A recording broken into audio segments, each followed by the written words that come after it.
Yo, yo, what up? We're gonna have some fun. Edutainment tonight. Edutainment live. Make sure y'all like the video, shoot it out to more and more people so we can get the channel popping. Let's watch some of these videos and get it started. Bobby Boogers has been running a scam. In this video, we'll watch him expose himself. He uses the word black and says Egyptians are indigenous black people. When white scholars tell him they are black people, he accepts it. But when we tell him they're black people, we're so-called running a stop sign, and we are only supposed to say Africans, not black. Shame. This fool has been exposed bad by Smash.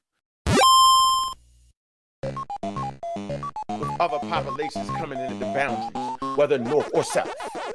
I've consistently said that interjecting race into the conversation, like black or white, is anachronistic. Early Egyptologists, they infused concepts of the Egyptians are white, or they're this. That was racializing the conversation. And they racialized black. I have been consistent in saying this. And for that, I gotta take the brunt of the foolery. All I said was they was indigenous black people. All I said was they was indigenous black people. All I said was they was indigenous black people. All I said was they was indigenous black people. All I said was they was indigenous black people. All I said was they was indigenous black people. The mask is off, Bobby Boogers. All you said was they are indigenous black people? Is that all you said, Bobby? Didn't you say this? Okay, so Cedric thinks they're black. Okay, what about CK? Hey, ho. Let's address that word for a minute there, because you've been playing with that word. I don't like the way you played with that word. That was his initial claim, though. Yeah, let's really address the word, though. So really, when back in the day when they were saying black, they was talking about Africans.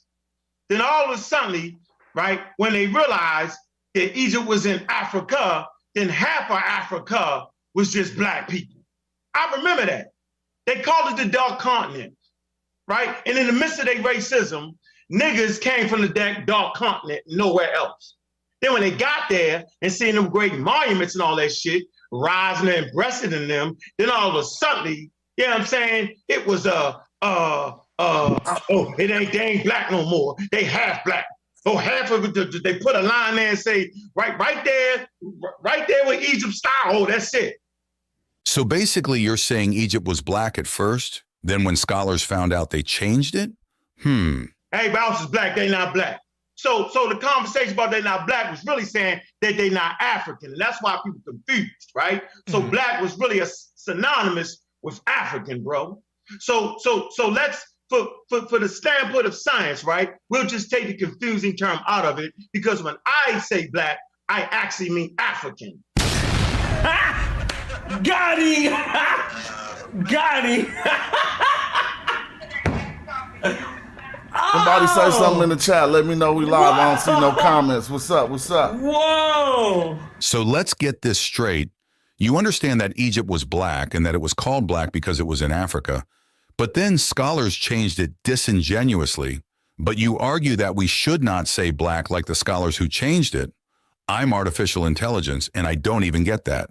Right? But so it won't be confused, right? I don't want to deal with the racial connotations, right? So we'll just say African. You just say African boogers? Well, what about indigenous black people? Did you say that? Did you say Egyptians were indigenous black people? You are a fraud. You know they are black people. You say it here. All I said was they was indigenous black people.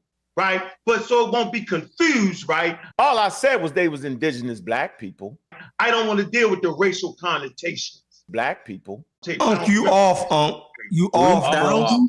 All I said was they was indigenous black people. And during those time periods, they would have never called themselves black. Okay, but what did Dr. Maggie Bryson tell you? So he would have that name Pepianch, and then at the end, it's Ken, the black.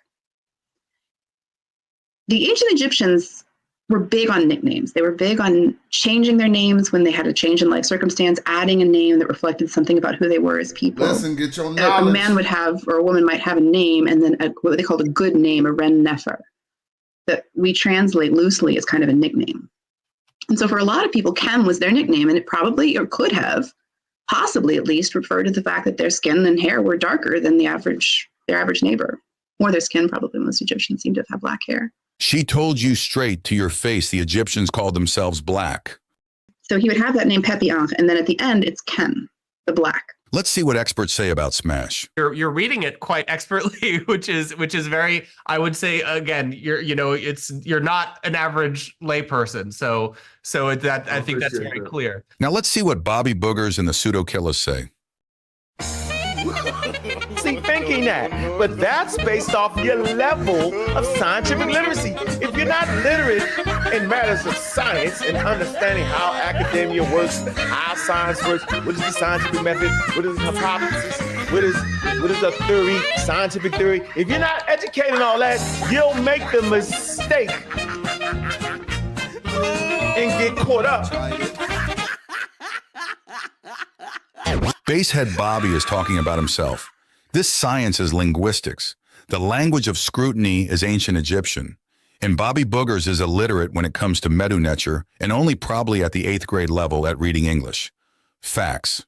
When Smash showed PhD Dr. Jonathan Winterman his work, Dr. Winterman had this to say. Don't really want to offer too many comments because actually you sound much more knowledgeable about this than I do. You sound much more knowledgeable about this. Than I do. Respect Dr. Jonathan Winterman for keeping it real concerning the term Kemet. A short discourse with Jonathan Owens made Dr. Jonathan Winterman say Owens sounded more knowledgeable than the PhD. Notice, and see, as long as the experts aren't coming around, you can't hear how experts will correct the YouTubers. Actually, you sound much more knowledgeable about this than I do. Pause. I don't see nobody in the chat. I need people. I need arrows up. Where y'all at? Like, come on, say something in the chat. Let's keep it popping. You're going to learn a lot tonight, and you're going to be laughing. Because that's what we do. We take that knowledge and we put it in a package for the kids, everybody to digest. Look what they really digested now. Listen to what you really digested. Want to offer too many comments because actually you sound much more knowledgeable about this than I do. But the one thing that I would say, again, I don't know about I don't know how these terms are used in, contemporary Arabic Egypt or Islamic Egypt, or like, I don't know if there are kind of modern parallels to this. But one of the things I think we could definitely say is even if you go to Egypt today, like there are black people in Egypt. There's a difference between being a YouTuber and a person that's qualified and credentialed in the field of study. Actually, you sound much more knowledgeable about this than I do. Talk about. What's up, Lewis? It's a difference in the conversation. Amar. You're reading it quite expertly, which is very. I would say again, you're not an average layperson, so I think that's very clear. Now let's end with some more of Basehead Bobby's pseudoism. Here he is teaching, "We are the Olmecs of America, and we were not in Africa yet." Pseudo. And if you are thinking this is an old video, just remember, he would have cursed you out if you told him this was not true. Oh, wait, you see? Yeah, I can see. I got see that? Once again, we're not in Africa yet when it comes to the Olmec statue again. 900 BC. It said Olmec civilization started around 400 BC. That's real close to me. You got this real good? Mm-hmm. It's the Olmec statue, right? Now, see the arrow point? What we're pointing to is what they're calling the Nubian lip. Now, people argue down about these statues in Mesoamerica not being African. What they fail to tell you is that in able to actually sculpt these, you need metal tools, right? Now, it's a specific thing that you can tell that this is African because, and not just Egyptian, but Nubian, because they use a particular sculpting technique for it, right? And it's called what? It's called the Nubian lip. Wait, did he say the sculpting technique is called the Nubian lip? Yo, you can't make this up, yo.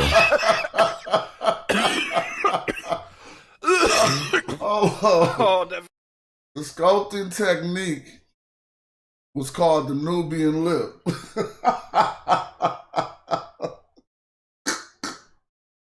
How y'all doing, man? I hope y'all ready to kick it tonight. We having some fun. Because cats that ran up on Smash and got put back in their seat. Can't be found.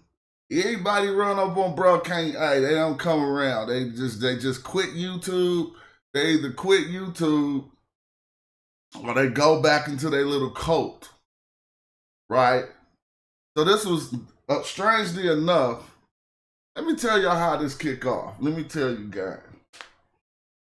See, I just got to keep it real. I'm from a group called Hieroglyphics, right?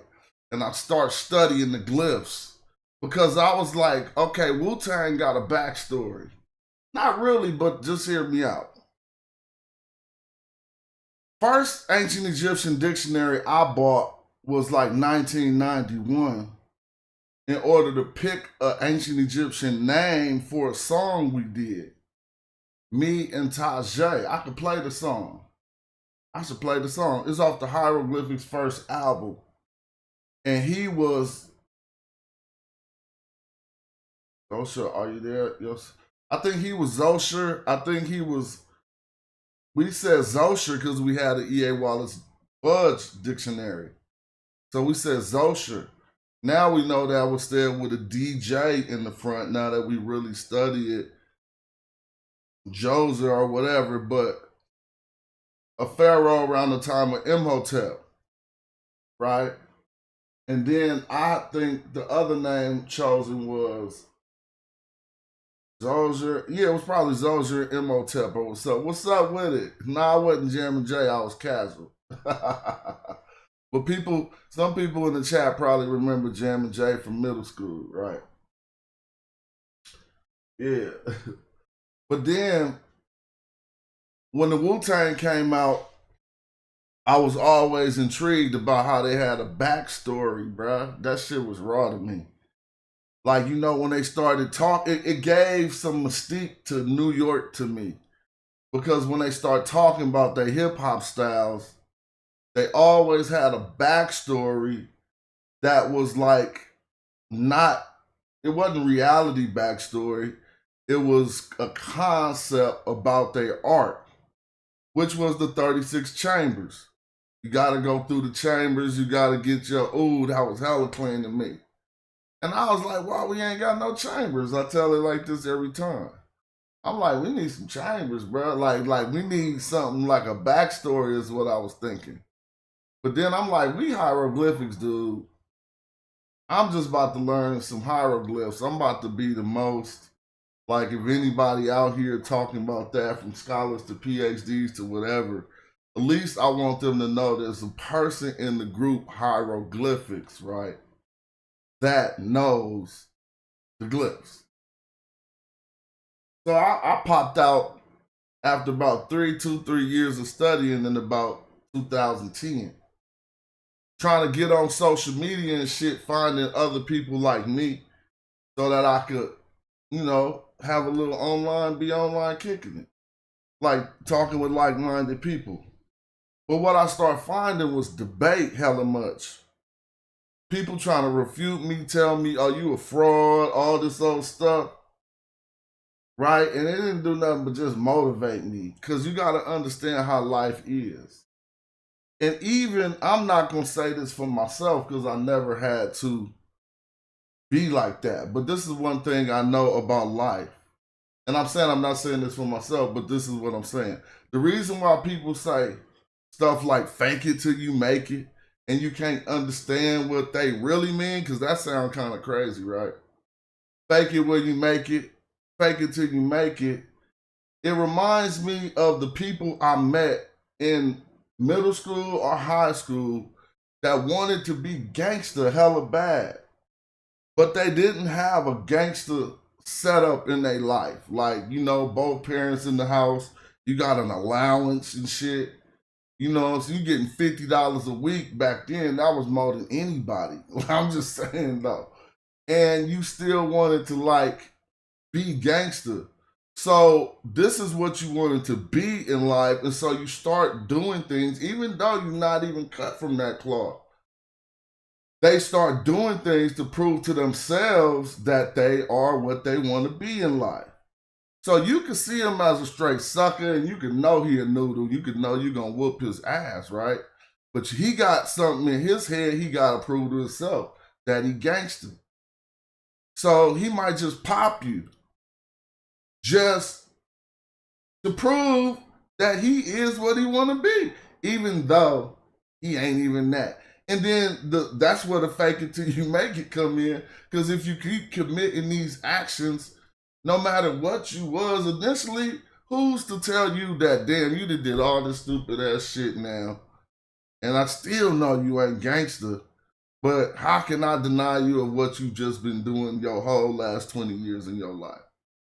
Now that sounds kind of weird to break it down in that way, but y'all know how that shit work. You know what I mean? We gonna keep on popping with these funny ass videos, and I'm gonna chime in. Matter of fact, let me get one on deck for y'all, and I'll just chime in as I see fit. Oh, but I was getting to, so then I'm on the internet like I am right now, looking for motherfuckers that say, first of all, ancient Egypt wasn't black.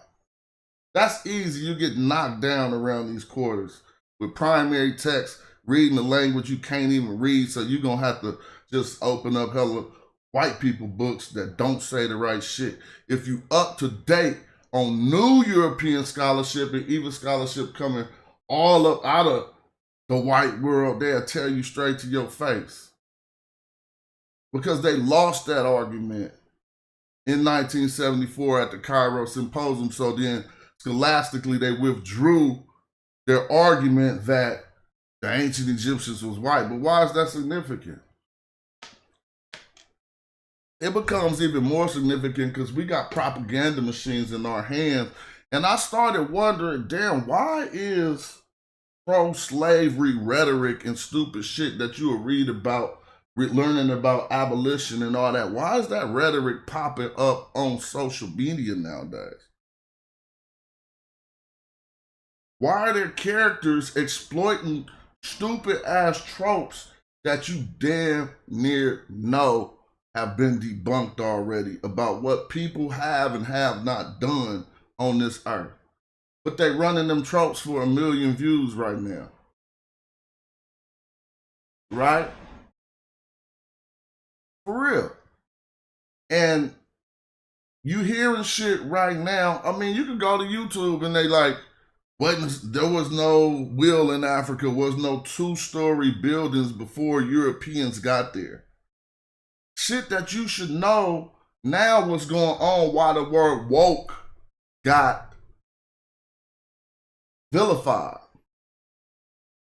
It's never been a time, you can look throughout all cultures, y'all. This is how you know some shit is up. Name the culture where an awakening, which leads to being woke, go through Hinduism, go through Buddhism, go through anything, any culture you could think of, where being woke was a pejorative, where it's negative, where it's bad to be awakened. Just name the one culture. I'll wait.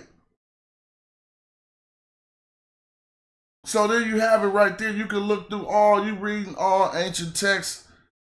So then now you got the opposite of the woke character on social media. The dummy, the real true dummy who is good with the English language, but bad with facts and data and truth. Right? All over social media straight, putting out lies. So one thing is important for people to know, that everything you've been taught about Africa is lightweight, just been a lie. Even the way you understand Africa is a lie. You've been taught that there was some impenetrable border that separated North and South Africa, and that the people of North Africa somehow closely are related to Europeans than the people of South Africa. Now, you know how that would just have to be true geographically by some mixing, but the exploitation of this information got you fucked up. It got you bold enough to go on YouTube and record videos that history gonna look back on these videos and be like, look how stupid. You know how the Dark Ages came about? First of all, everything you've been taught just been crazy. It wasn't no Dark Ages in the whole world. That was strictly a European phenomenon. But what about the glory of Greece and everything that they was doing helped them go into a dark age and forget all about that information from about the 5th century, 4th, 5th century AD to about 1400. Europe is in a dark age, right? Tell me when I'm wrong. Google it. Africa wasn't in no damn dark age. Africa dark ages start when Europeans rediscovered it and came in like, oh, this is a place for, let's get our bars up. Let's do all kind of weird shit. The world was thriving. And as I reiterated, I'm gonna play these videos. How the fuck could anybody European lay claims to something like the wheel? The wheel? Are you dumb? Or have you just been like brainwashed wrong? Where in history, go Google right now, where in history do they give credit to Europe for the wheel? See, what you're doing is you're trying to expand your concept of whiteness in the places that you colonized later that didn't have shit to do with you when shit like the wheel was out. If you want to go with just what you might find in Google, right? And we could talk about that and argue it. But just go with what you might find in Google. They'll say Mesopotamia. Mesopotamia, that's a Greek word. It means between two rivers, which would be the Euphrates and the Tigris. But wasn't nobody walking around talking about they was in Mesopotamia, right? It would be modern day areas of Iraq, where you're going to find the first attest. I'm talking about if you Google it and you ain't doing no contention and no other research. How that got something to do with Europe? What that got to do with a white dude on YouTube talking about black people didn't have the wheel? That would mean white people didn't have it either, because Iraq ain't black or white. At about that time, we would say Persian. So what part about that do they not understand? We're going to play some more of these videos because this edutainment, I don't want to hit y'all off with too much information. We chillin'. Where we at with it? How about,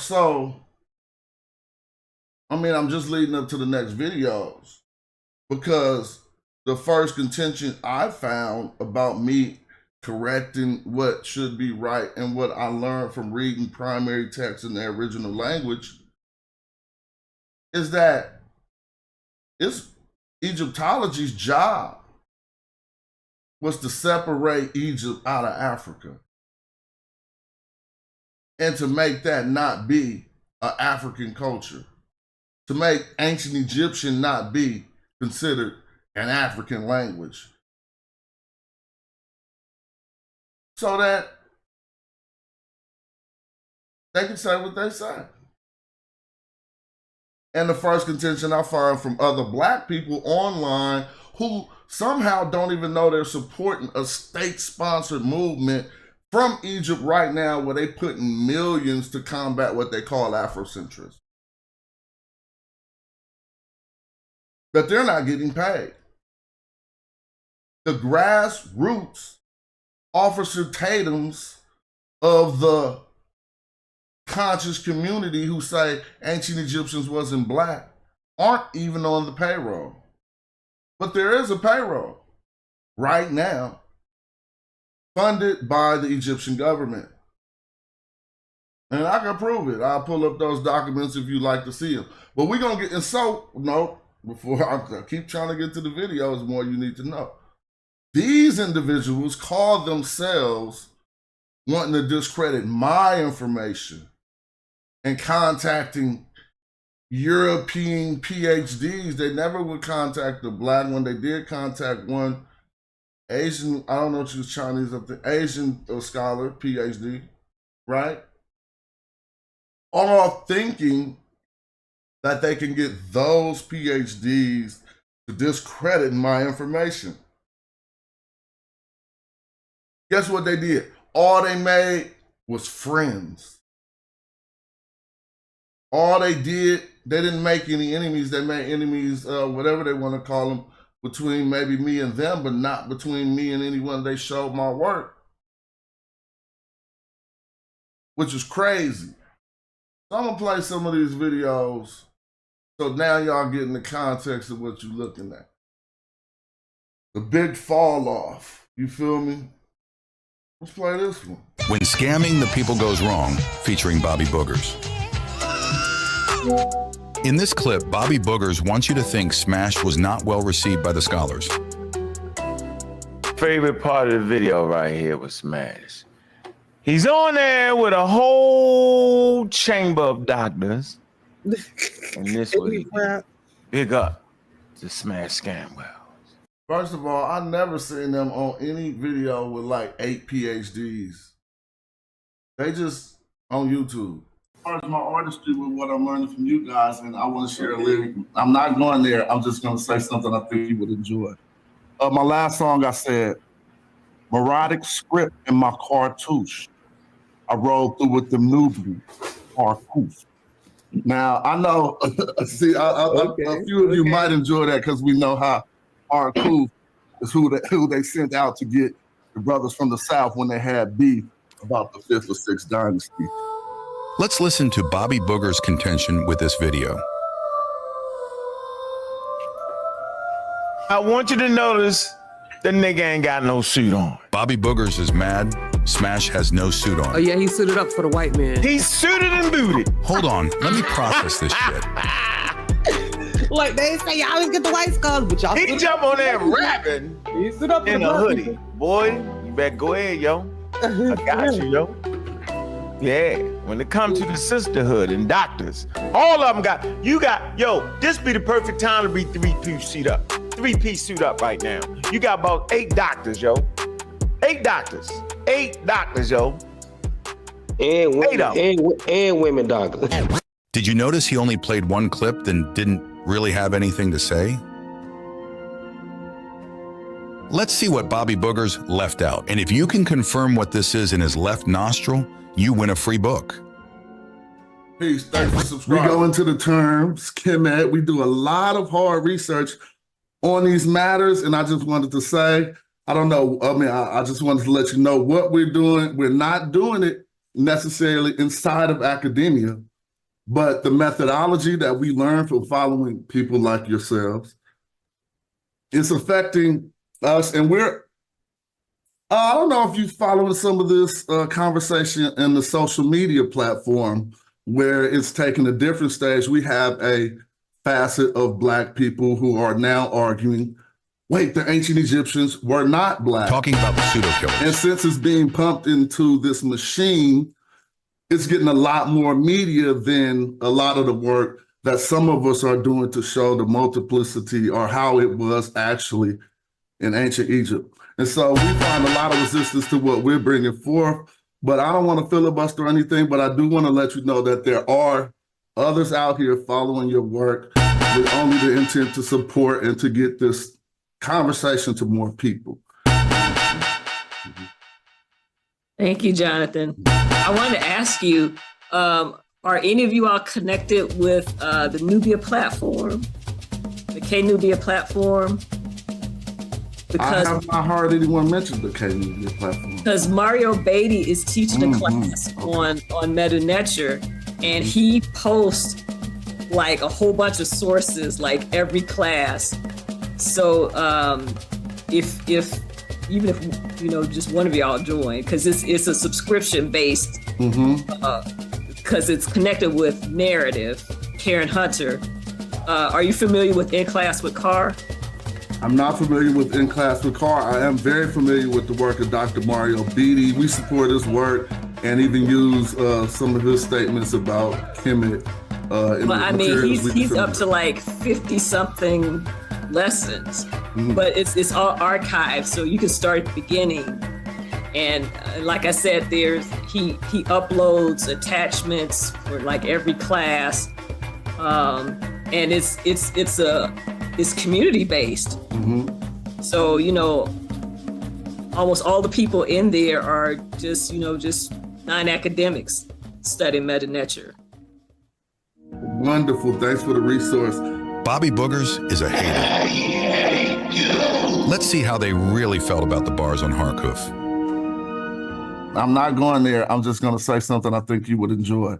My last song, I said, melodic script in my cartouche. I rolled through with them newbies, Harkuf.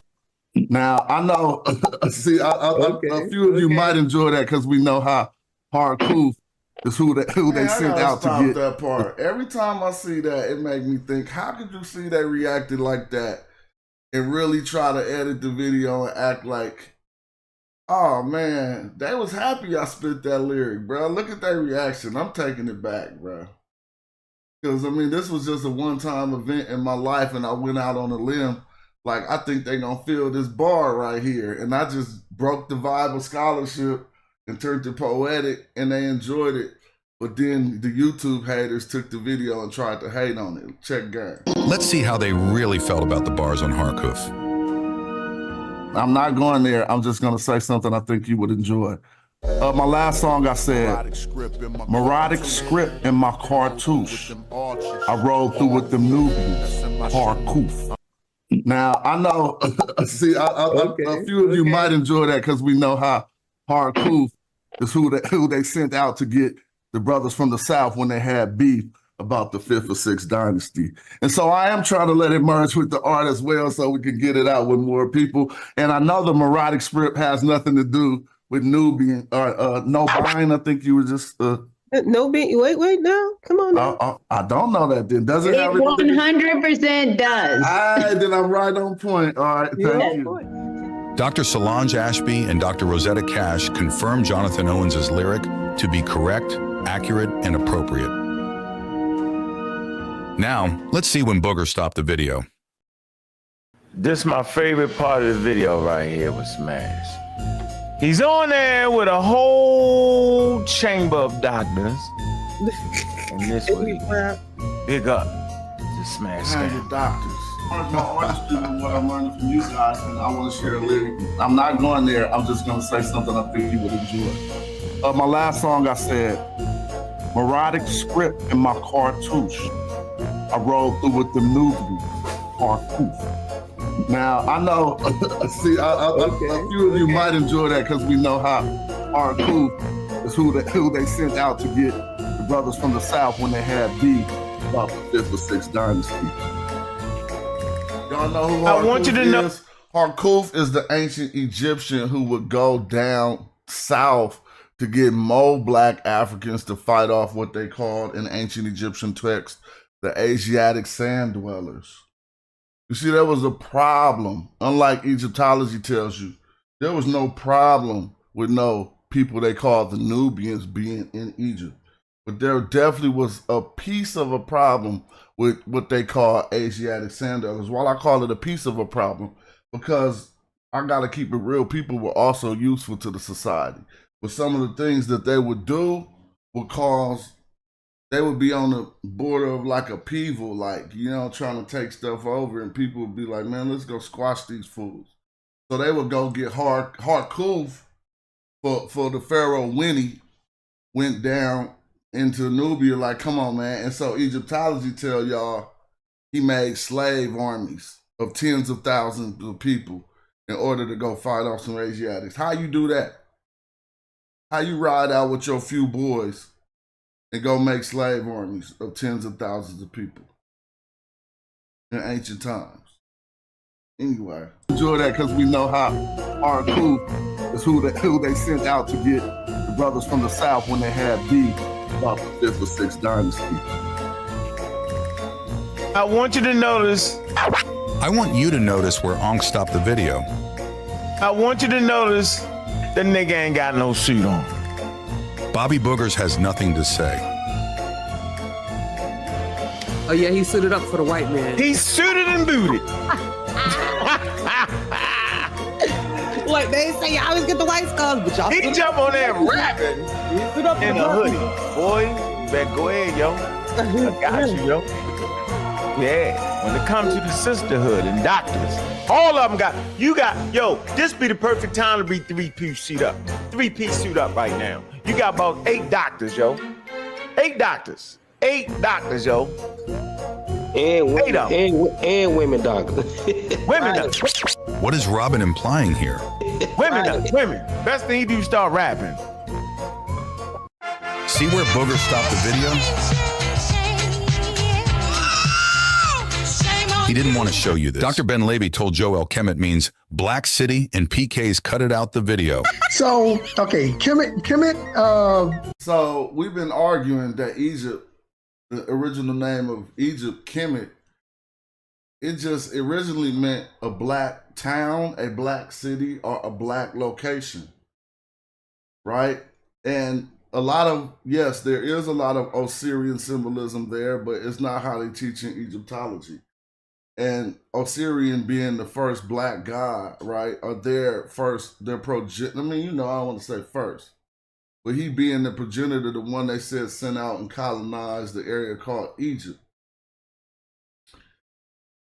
People like Plutarch said he was associated with what? The Nile was associated with Osiris, and then they come up with a theory. They start saying Egypt was called the Black Land because of the black fertile silk. But we've investigated that, and I've talked to PhDs, scholars all in the field about that, and they ain't got nothing for that. Ain't no source. We brought that out. They just made that up. Egyptology just made that up. We brought that out so strong, we had people asking scholars in ChatGPT, well, how do y'all come to a conclusion when you don't got no source? But at first you gotta have a source. What happened? Means Black City. I would love some context. Hold on. This is after he told them Kemet means Black City, but they cut it out the video.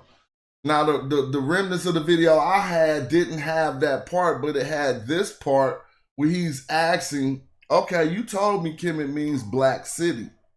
Now explain what you mean by that. So you could tell he already got told what Kemet means. Now listen to what he says. He didn't want to show you this. Dr. Ben Levy told Joel Kemet means Black City and PK's cut it out the video. So, okay, Kemet means Black City. I would love some context, some content on that. Help me to understand what they meant by that. I just need you to know.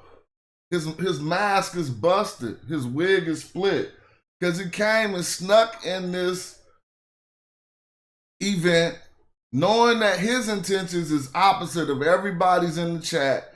He's trying to get a clip where they say Kemet don't mean nothing about black people. And they told him, no, Kemet mean Black City. And now his wig is split. Talking about help me with that.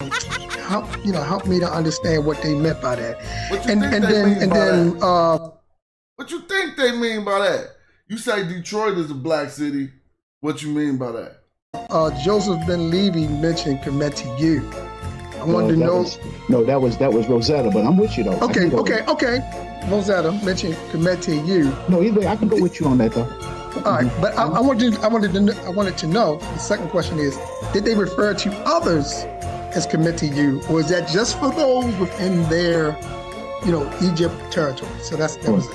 That's a good question. Well, one of the things that, as a polyglot, I like to say that if you really want to understand what a term means, you have to learn how the people themselves viewed that term in their language, which means that when you see, hieroglyphs, the symbols themselves will tell you what they mean. You know that when you're looking at the word, Kemet, and it has an owl in it, and it has a determinative for city, and it has a determinative for what Diop describes as a crocodile, as a piece of charcoal that's described as a crocodile tail.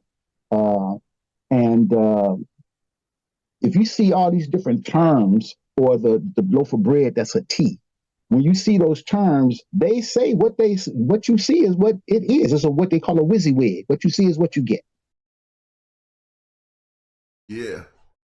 And they try to change it only for this one word. Y'all, shout out to the people in the chat. I need more comments. If you ain't, I need people asking questions and seeing what's going on. We answers all questions. We get it in over here. Let's go. All right. So that whenever you see it written or a form of it written, it always means the same thing all the time. And depending on the context in which it is used, that will determine for you whether or not it may or may not represent people. If it's representing people, it's going to have a determinative for a man and a woman at the end of it, usually with 3 strokes under, meaning more than one. If it's by itself, it could mean something else entirely, depending on what is, because there are many different ways that the word Kim is used. And that depends on, again, what is following Kim. But that's always clear in the language. It's in the glyphs. It's oftentimes when we see these things written by people who know no glyphs, or who throw them in some book in English, more often than not, their context is not quite correct.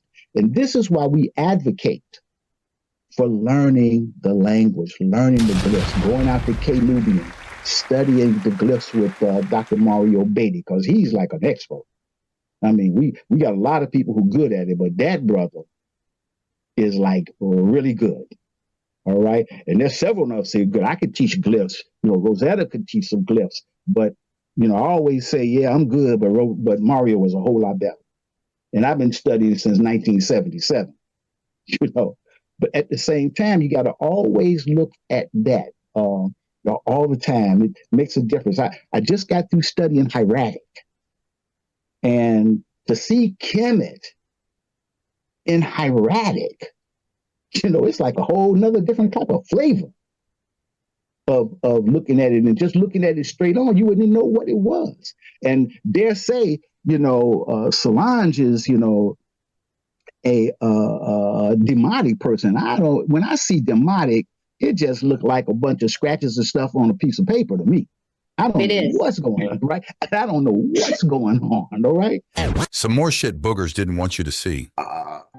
I just want to say thank you for the opportunity to speak and to introduce myself. I got more videos. We chilling. That was a good one, though. That was cool. Phonetic value. What's up with Shaz Move? All right. You have to put the Pope. Wait, what that say? You have to put Pope to Pope.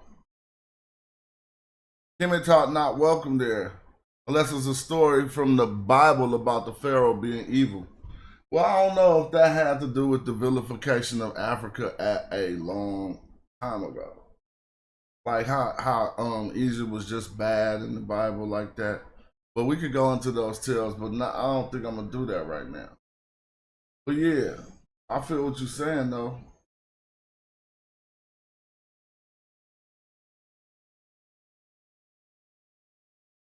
Close the damn window. Oh, this was a fun video. Oh, I closed the whole thing. This was fun. Now, I got so many clips of they fall off. But we was having fun with the edits. Well, meanwhile, little did we know, this local big head nigga named Rico started feeling his pockets was getting a little thinner since we got there. Hey dog, them fools go right there. Trouble was right there on that corner, staring right What at I us. don't like is that the nigga look like he They had. rolling hard too. They slanging real good, real good. You feel me? So I'm like, yo, he look like he having fun. You know what I mean? So Might have to drop him. I don't know, y'all Might have to drop him. y'all gonna have to do something. For sure. Y'all gonna have to rain on his parade some type of way. Because I don't think we gotta get our propaganda wheel. We gotta get our propaganda You wheel. gotta like get that y'all shit. propaganda because the scholarship I don't like that shit. is not gonna work.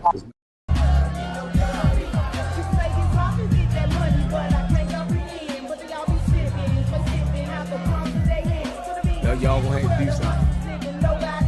Y'all gonna have to rain on his parade some type of way. I'll take that. What I don't like is that the nigga look like he having fun. We need to go fuck with some of them bitches. You feel me? You know what I'm saying? Yeah, I like So I'm like, yo, he look like he having fun. You know what I mean? Right here. So right there, though, son. I don't know, y'all gonna have to get that for sure. All right. Y'all gonna have to rain on his parade some type of way. Because I don't think we gotta get our propaganda wheel. We gotta get our propaganda wheel. You gotta get y'all propaganda because the nigga like me. The show my scholarship appreciation, you know what I'm saying? is not gonna work. It's not enough. It's not enough. It's not enough. Like he got his shoulder rolled up. He walking through every scholar y'all put up. He walking through. Man.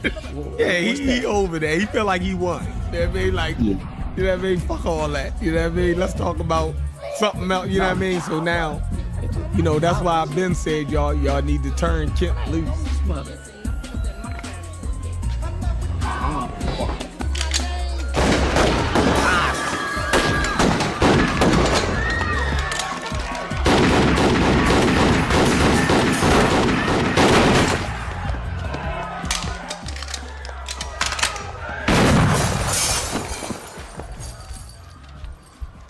Why these Utahologists tried to blow me away?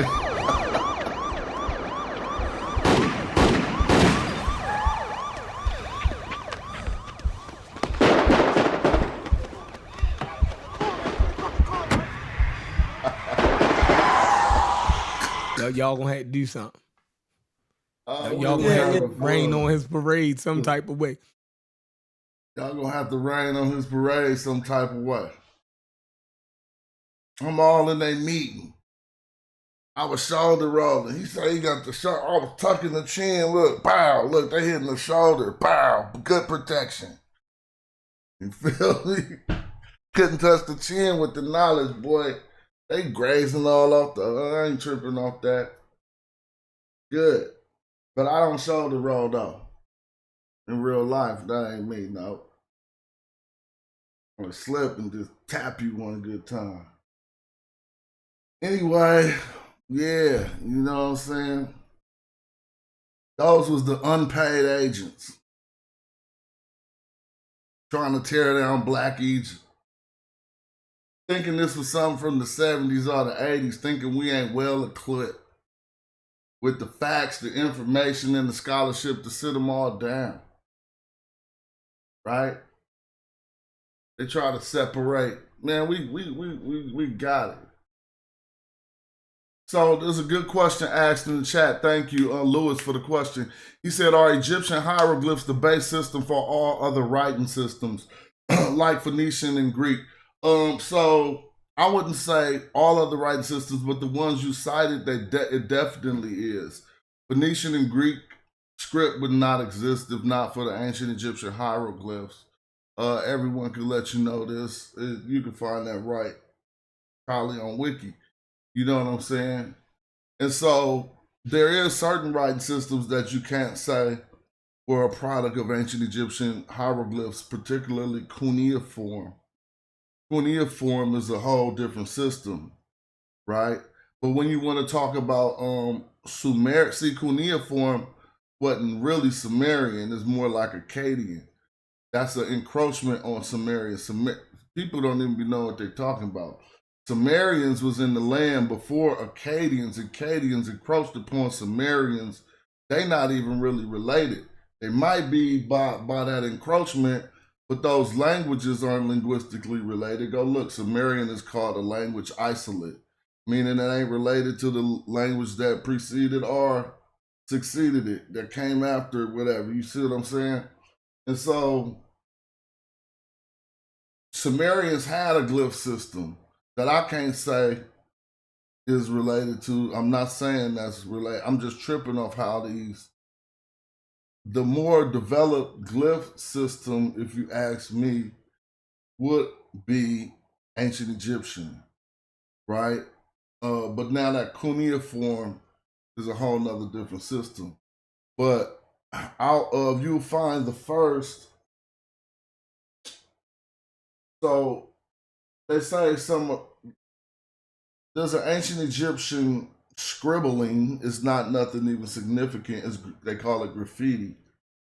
And it has some of the oldest attestation to any Canaanite, quote unquote, languages possibly being written. But there's a scholar named Jedem Ankh who did some work to say that ain't even really a Canaanite language, right?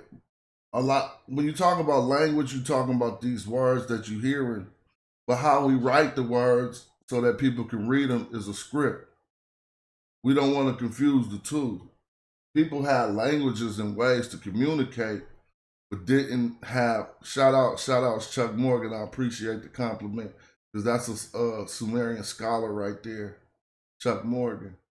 And so we got to make sure we don't confuse a language in a script. You know what I'm saying?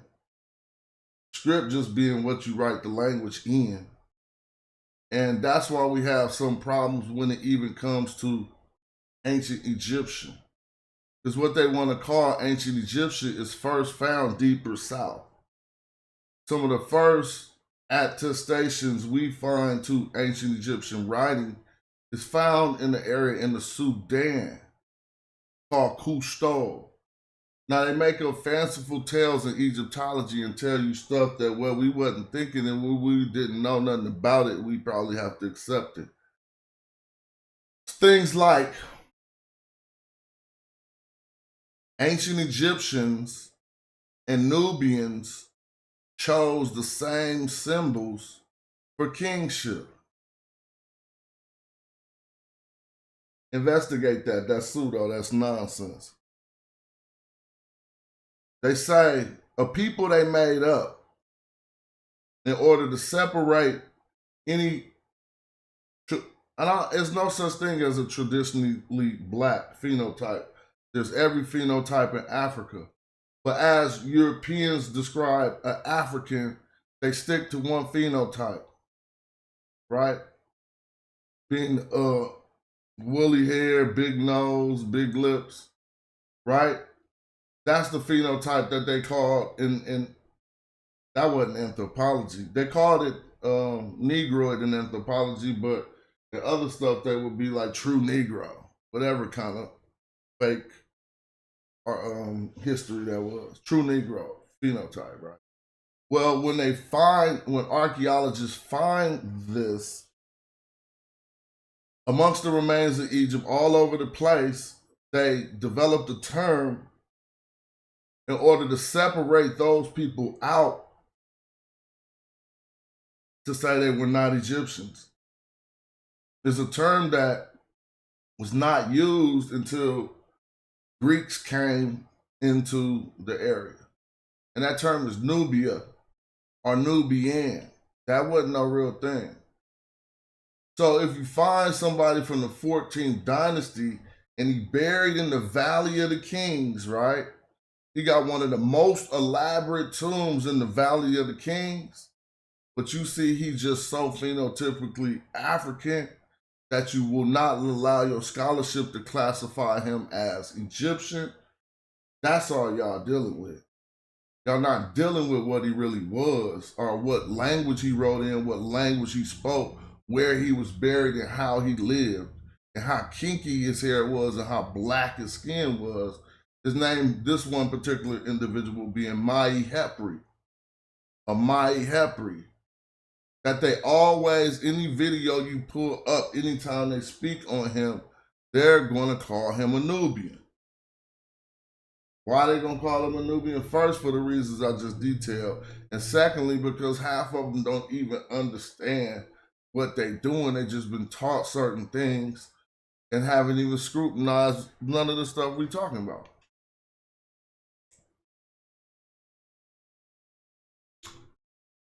You feel me? But yeah, we're going to keep it popping with some of the good videos we done edited up, right?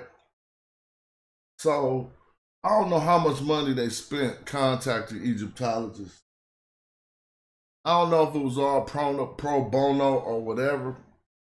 Oh, let me make sure I ain't, because when I'm streaming vertical, see, I got two, my bad.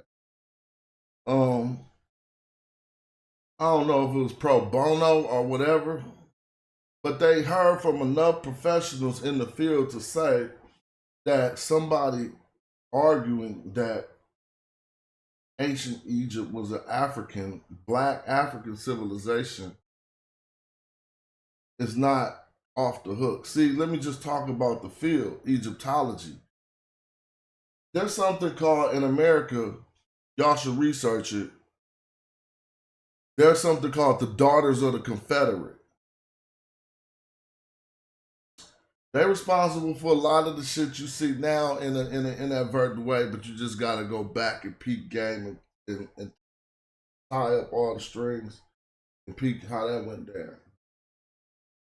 The Daughters of the Confederate was not necessarily against what their forefathers had done. They're just like basically trying to preserve the tradition and doing more than that. But anyway, learn about them. Watch a video on them. Nowadays, I will write about, and I'm not saying they're related, and the Daughters of the Confederate are all related to people from the Confederate, but the Daughters of the Egyptologists. White men are taking place and being honest about this now too. But there's a move of white women, Egyptologists, PhDs, who have no problem with being honest about Egyptology's racist legacy. Right? And I mean, let's all be honest. On my show, you gotta be honest, right? All that bullshit don't really fly, because if you're a thinking man or woman and you just entertaining little weak shit, you playing yourself. For instance, if it's the 1930s or the 1920s and a new field of study came out in Germany, starting in Germany in that time period, you know all about that, right? And they study in Africa. Don't you know the sentiment of the world at the time when the majority of Egyptological documents was written? Racism was a thing. It was kind of like how it's trying to be back now. You know what I'm saying? How they trying to make racism be hot again or whatever. And so it's hard to just be honest and say that any of the conclusions that they came to about who the ancient Egyptians was in a time period like that, it would have been more of a burden for them to be honest in that time period. And so they amounted and fortified, they fortified their information, their lies, with libraries and a bunch of documents to where you can source a lie 20 times. Look, it's in this book. Look, it's in that book. Look, it's in that book. That's not the case anymore. The newer qualified academic Egyptological documents coming out of the Western world do not argue that white people was the ancient Egyptians. You won't find one real document. You might find some arcane fool who's not in the field. Coming from, I don't know what world they call, well, from the Arab world, there's a strong state-sponsored neo-pharaonic movement to say black people wasn't the ancient Egyptians. But if you go read any old Egyptological book, what you gonna learn? First, just write down who were the players. When Europeans were going to Egypt to do Egyptology and on these early excavations founded by some of these early institutions, Harvard with Reisner, I think it was, and Breasted with the Oriental Institute or with whoever, and they was in there early. Flinders Petrie, none of them ever considered modern Egyptians, the people who was there when they was there and still there, you won't find a book. I told you just do the categories. You won't find a book where they was questioning whether the ancient Egyptians was the modern people who there right now. The academic argument was whether it was black people or white people.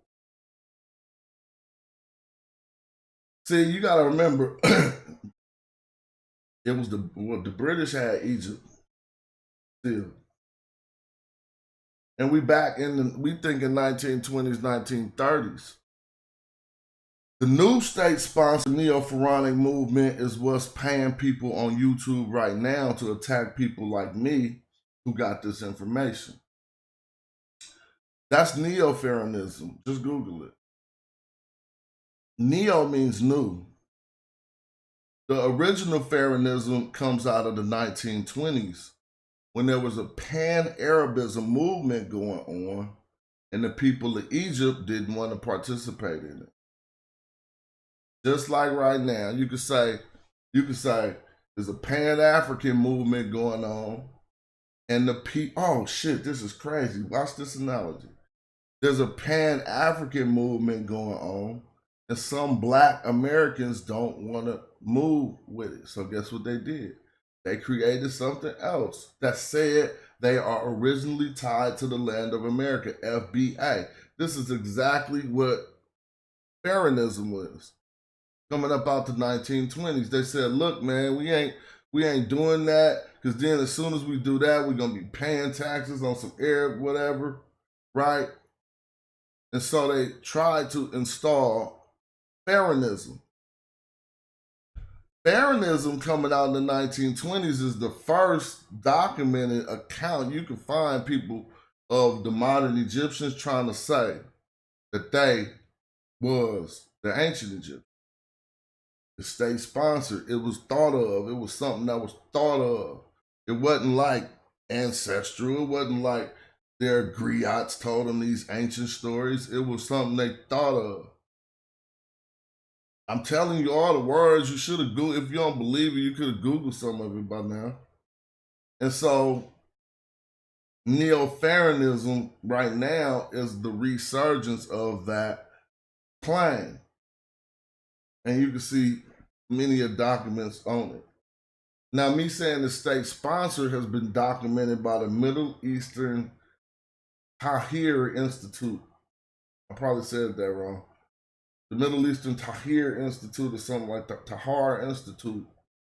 And you can find that document online looking up neo-pharaonism, where they talk about how they paying certain, first of all, they starting to teach the ancient Egyptian language in their elementary schools and grade schools. Not from right now, so that 20 and 30 years from now, their claims to the land could be a lot stronger. If they don't know that shit, they got taught that shit from Europeans, just like everybody, right? Well, we inject, and I'm not one of the strongest at injecting it. What the effort to inject is more research into African languages. This is why even some of the top, I'll be looking on YouTube, some of the top people who know the ancient Egyptian language, their main handicap, and even one of mine, is not knowing other African languages. This was said by E.A. Wallace Budge in the 1920s. 1920s, yep. Or a little bit earlier. E.A. Wallace Budge said this to his counterparts. He said, and I'll pull it up, he wrote it. And I'm putting it in my layman's term. The reason why we don't understand this shit is because we keep on trying to match it up with white language. That got him, see, he went against the grain. He wasn't German. Y'all got to understand how Egyptology all went down. It was hella different schools of Egyptology. The French school, the German school, the English school, and the American school. All trying to rob Africa the quickest and make claims on that. So what schools is what, and who coming up out of what school? Erman and them, Adolf Erman is German.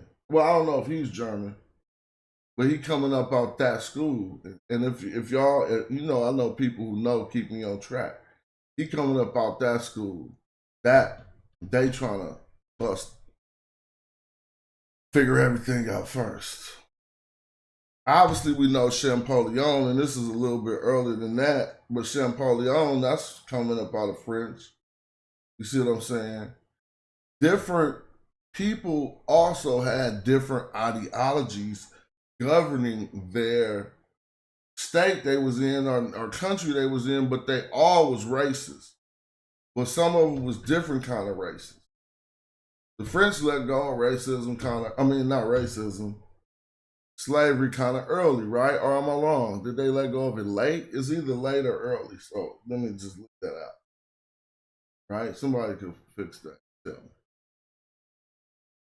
Babylon Don says he knows some African languages.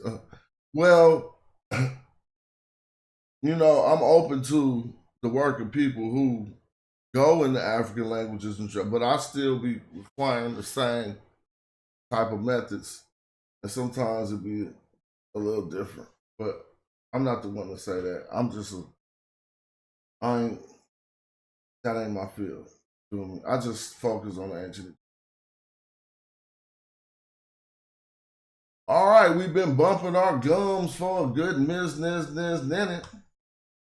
Thought you said something about edutainment, not just entertainment. Not just education, man. You gotta mix it all in.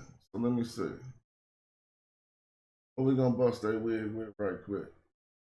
Oh, so then once they hire all the Egyptologists, y'all, and on YouTube, and then this is the conflict they had, y'all. Let me tell you. They didn't record the videos live with the Egyptologists, right? So they was in their little back chat or their Zoom meeting getting their wig wounded and their head busted. And they was like, okay, what do we do? You know they had to be like that. What do we do? Because they probably thought about editing the videos, so they was putting them out piece by piece, trying to defuse them and shit. Then they came out with what you call the switch up. Because I like Dr. Maggie Bryson. She watched my videos and her assessment of me was really good. Y'all didn't know it was an assessment of me because, see, you can't really assess yourself. We tried, we call it introspective thinking. And all people don't do introspective thinking. You can watch the stupid people on YouTube who don't do no introspective thinking. They don't wonder what they do wrong or how they can be better. What did they do wrong in a particular situation? What's the matter with me? These are introspective thoughts. People don't say that type of shit to themselves. My man said he found neo-Pharaonism. Yeah, you're going to find a lot on it. Now, if you want to see what I was talking about the money that the ancient Egyptian government is putting towards combating people like myself that they consider Afrocentrists, Google neo-Pharaonism state-sponsored and see what pops up. And maybe Egypt, right? Somebody said Spain was before France and the British came after them. So I'm not really talking about who entered Egypt, if that's what you're talking about. I was talking about the academic race to know the most about this African culture. To say it was European and not African, all of them didn't do that. Champollion didn't do that. Champollion had a brother who tried to do that. Champollion had a brother who convinced him to stop saying the ancient Egyptians was black.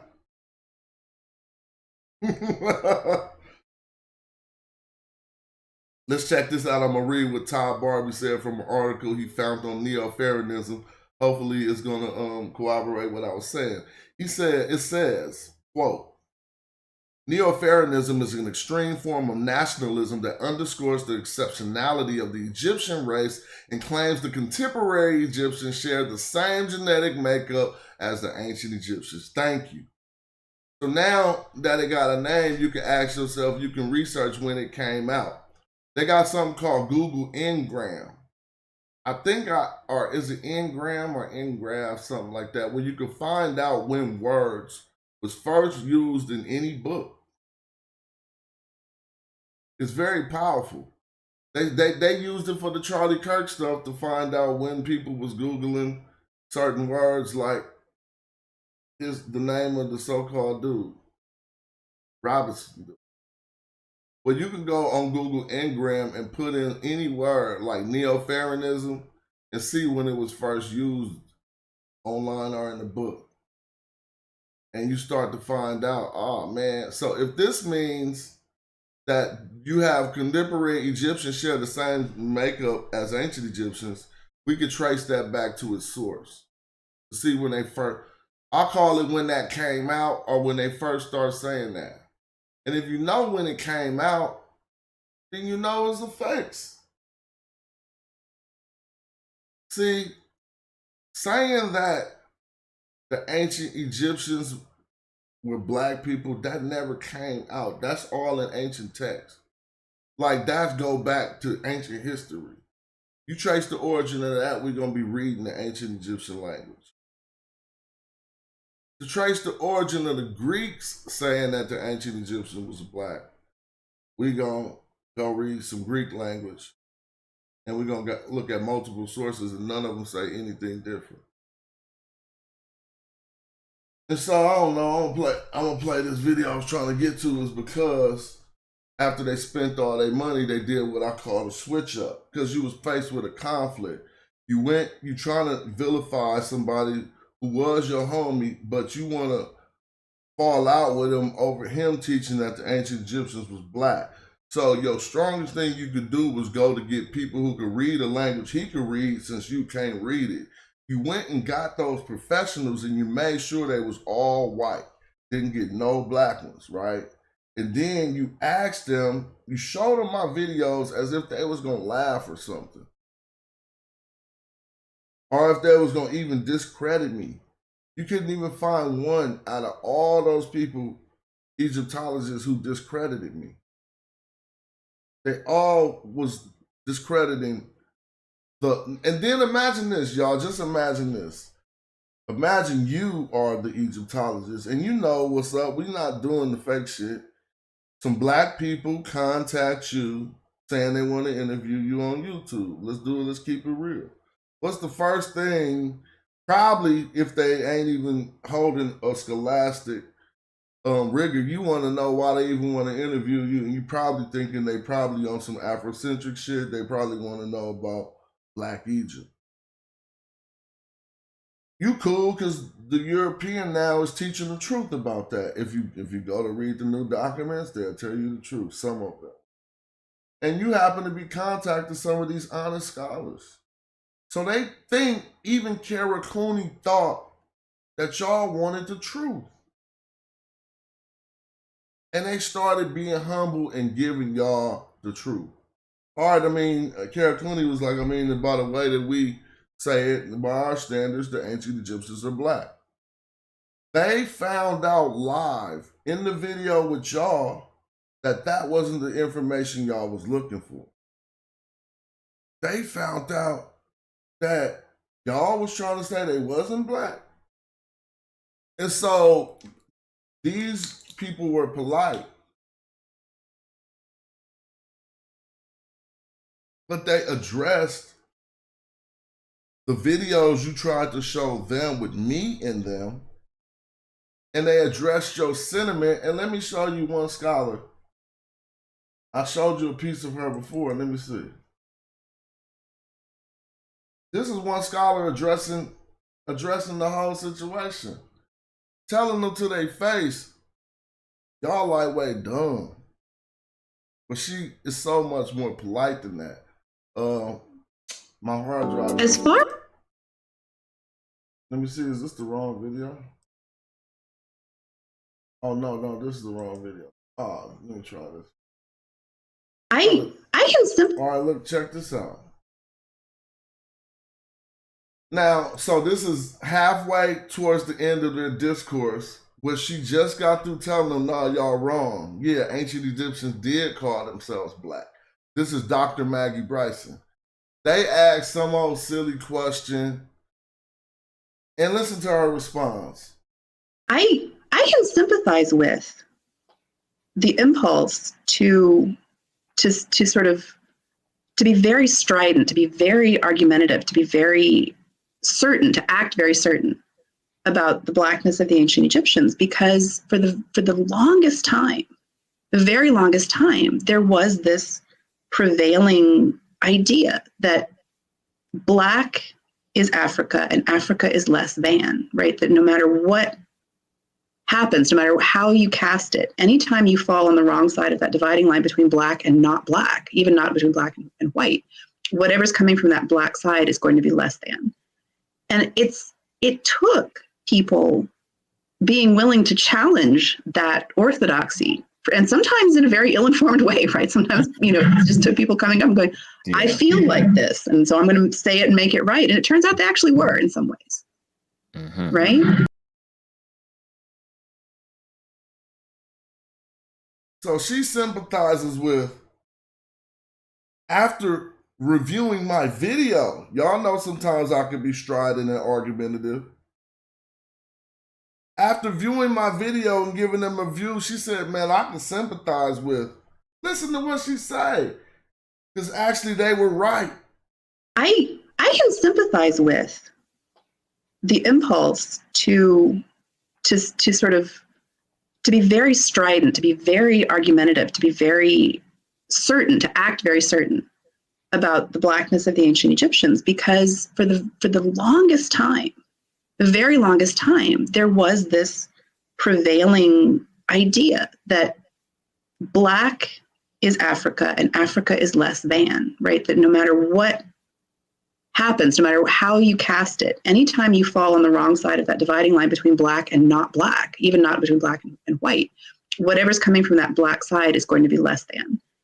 And it took people being willing to challenge that orthodoxy, and sometimes in a very ill-informed way, right? Sometimes, it just took people coming up and going, I feel like this, and so I'm going to say it and make it right. And it turns out they actually were in some ways, right? That clip is longer. I just cut it. Turns out they actually were. She can sympathize with someone being very strident and argumentative about the blackness of the Egyptians. Because for the longest time, anything that fell on that side, I got this quote memorized. So what dilemma did they have then? They like, damn, we hiring Egyptologists and they cracking our wig. We can't even really play these videos. It's gonna end us. But fuck it, we got a code. So the motherfuckers in our code who just rock with me, don't rock with me anyway. But any of the people looking at the information for the scholarship, every time we holler an Egyptologist, they say he right. They say I'm right. So guess what they tried to do? Luckily, I got it all documented because this is what I do. I got too much time for you. Stop playing, bro. I'll just be sitting here watching all your videos from first minute to the last minute, clipping them up and documenting your failure. So at this point, he had to devise some type of a plan. It's called saving face. Because if you've been on a public forum arguing, wanting to debate about the blackness of the ancient Egyptians, and then you go contact PhDs and they verify what the person you want to debate says, you got to be an honest man to come back and say, yo, I took an L. Right? So instead of doing that, you know how the devilish mind start working? The devilish mind is not always the mind that says, how can I get out of this situation? But that's the mind, the devilish mind, when you know that situation is something you fucked up. Yeah, that's the devil right there. That's how I believe. I don't believe that other shit people believe in. Pitchforks, the color red, all that shit that's been installed in your head. But that thought, because that's going to lead you down a line of deception. And you're going to become a deceiver. When you get that, how can I get out of this? But it's not a righteous, how can I get out of this? What do you mean? When evil is encroaching upon you, then you could drop a righteous, how can I get out of this? And what you're asking, are you asking a higher power? Are you asking yourself? I don't know. But when you like doing some scholarship shit and you wrong and your shit been proven wrong, and you come to the point of how can we get out of this? If honesty ain't your only way, you not even a good debater. That's why I don't be losing. Because when I get there, it ain't no question of how do you get out of this. You admit you wrong and keep it pushing. The sooner and faster you admit you wrong, dog. Even with kids, I used to tell my children that, like, yo, why the fuck you want to be like wrong for this long and trying to fight? Why don't you just admit you wrong and let's move to the next subject? Why you want to stretch your lie this long when you see on my face I know you lying? Why don't you just end it? I mean, whoopings don't occur, right? So why don't you have the gumption to be like, I was fucking up, I told a fucking lie. And I was teaching just the youth, like that's the part of maturity, growing up. And knowing that, okay, the consequence that's gonna come from you losing a Black Egypt debate is worth doing all the shit that you doing. So when it kicked in and they heard the voice, they was like, I gotta go on YouTube and recant some of my statements. Pride is, that's why they say pride in that instance ain't good. So I documented it because all the time we sitting here arguing over whether the ancient Egyptians were Black or not. And this is something you gotta do. Have a good memory. Start training your memory in discourse. This is the way I train my memory. Remember the thesis. Remember let them babble, let people babble. Trust me, you're gonna win every debate like this. Remember the thesis, the first thing they say. I'm talking about etch that in your brain. Because everything they say after that, they're trying to prove the first thing they say. If you can, and I've done this on YouTube hella times just to show people how to do it. If you can let them run on for 30 minutes. If you remember the first thing they said when they started their discourse, you're going to be able to notice when they're not talking about that no more. And they making dumbass points just to be keeping talking. It's called being anal. Then people start trying to make points just to make points to seem that they're correct about the initial point. If you just write about hella shit that don't lead back to your initial argument, so I'll be like, dude, do you remember what you were even explaining to me? Yeah. Nah, you don't. Because I waited until the point when I knew you didn't remember because I'm listening to the babble. And you don't even remember the question. That's just simple, but it's not about prevailing in a debate. It's simply about making sure the discourse is valuable, dog. Niggas talking circles and shit and be saying the same shit over and over, never come to no resolve, no resolution, just want to debate. Things get proven wrong and cats still move on their movements. So they were so etched into this position that, and I don't got this video, I do got the video tucked on my hard drive somewhere, but they were so etched into their position that ancient Egyptians wasn't Black, that when they talked to this last scholar, man, some white dude, you can see him on YouTube, he be talking about, They must have found him on YouTube. So all this is how they all know my work. This is how all the Egyptologists know my work. It's because not all of them. Because y'all dummies sent it to them.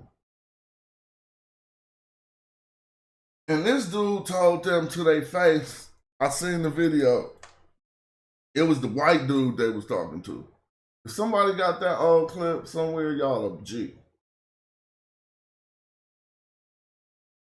That dude was like, he right. He said, you can say it. You can, he's like, he is correct with the way he's reading the hieroglyphs. You can say black people for the name of ancient Egypt, Kemet. Not the black land, black community. And he said that when you see the people back there, he said, no, he's reading it correctly.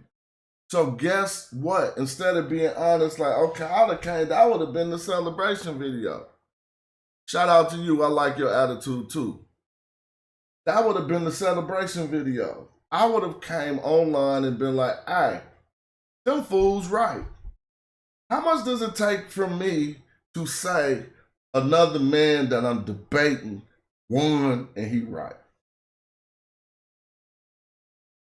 If you think about it, it don't take nothing from me and add to me. You know you dealing with a real person. The people who never lose and stuff, come on, blood. I be like, so you never wrong? So then you're a master teacher. Master teachers are fake. That's new age. That leads you to cults and shit. Yo, guru, all right. No big deal. There are master teachers in the world. Don't get it twisted. But just a master teacher is a person who can help you understand shit better. Not like you know every question. These fake master teachers on YouTube know everything about everything. So the subject just switched. You still an expert on that too? Damn, I'll be like, damn, motherfuckers know everything. Whatever. You know, it's cool. I'm not going to babble. I'm going to show y'all this. This is called the switch up, y'all. This is the switch up. When you notice that you said too much on public forums, now you have to recant your words and listen. I've documented it. So you're never going to get out of this. It's a year or two later. I'm still running the videos. They still well edited. This going to last for a long time. History does its thing, bro. Time does its thing. Tell your old ass lie, that lie going to mildew, bro. It's going to go bad. Now watch this. Imagine if you had to do this. The pseudo-killers and Bro Garfield have maintained that Egyptians were not black and that they would never call themselves that. After their statements were disproven, they went on a rampage contacting white Egyptologists to try to get these Egyptologists to say Egyptians were not black and they would not have called themselves that. This effort backfired tremendously as Kara Cooney told them that Egyptians were black, and Dr. Maggie Bryson said they would call themselves Kem, the Black, frequently. Now let's watch Brother Onk switch his position to agreeing with Smash. He knows now Egyptians were black and they called themselves that, confirmed by his experts. In Egyptian, similarly, Kemet, another root of three sounds, right, three consonant sounds, refers to something that is black in color. Yeah? So it can be used for different words relating to blackness via the Kemet sound. It doesn't mean they're the same thing. It just means... Look, read the video on the screen. If I blow this up, it says the Smash Rockwell Show, y'all. So I got them. They so boozy. I mean, how y'all could be leaking like this? Like, if this was like, you know how you be watching the gangster YouTubes? This is just a scholarship YouTube. They don't never leak like this on the gangster YouTubes, where I could just go get all y'all shit and show people how dumb y'all is. Here you are with an expert looking at my YouTube video. Y'all looking dumb as bricks, and she telling y'all I'm right. This is amazing. How would you put this on? Y'all some dummies, dog. Cats be like, the content is content. No, this makes you look bad. They all have something in common. So when it is used for Kemet, the Black Land, it carries the classifier, and you identified it correctly. It is indeed a classifier, or as Egyptologists sometimes call it, a determinative, which shows that it's a place, right? You were showing me. You showed me the glyph. It's a place with crossroads that you're seeing from the sky. That says it's a location that is referring to the Black Land, yeah, the inundation, the Nile Valley. This one, you see, the classifier has changed, and so now it is cattle with horns, and it's referring to cattle that is black in color.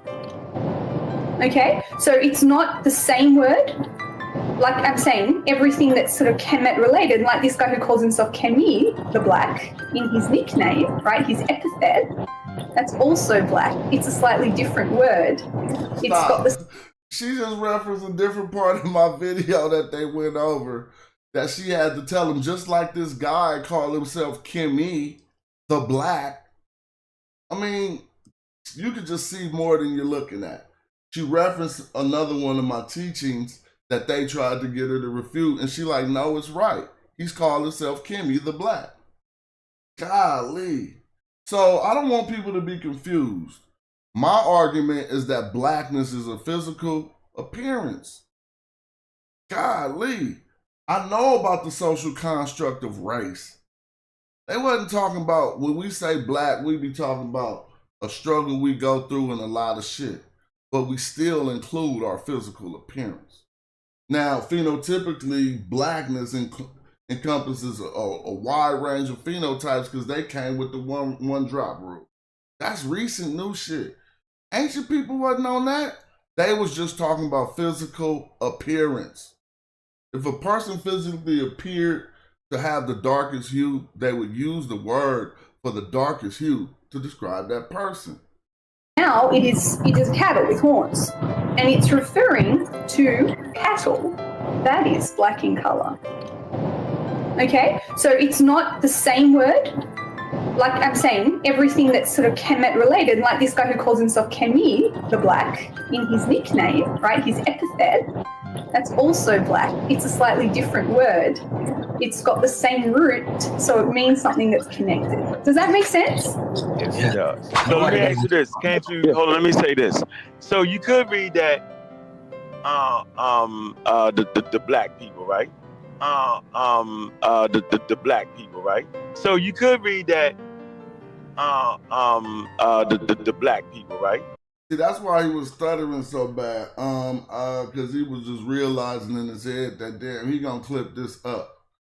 I'm sitting here admitting, after talking to all these PhDs, that you can read this, the black people. Okay?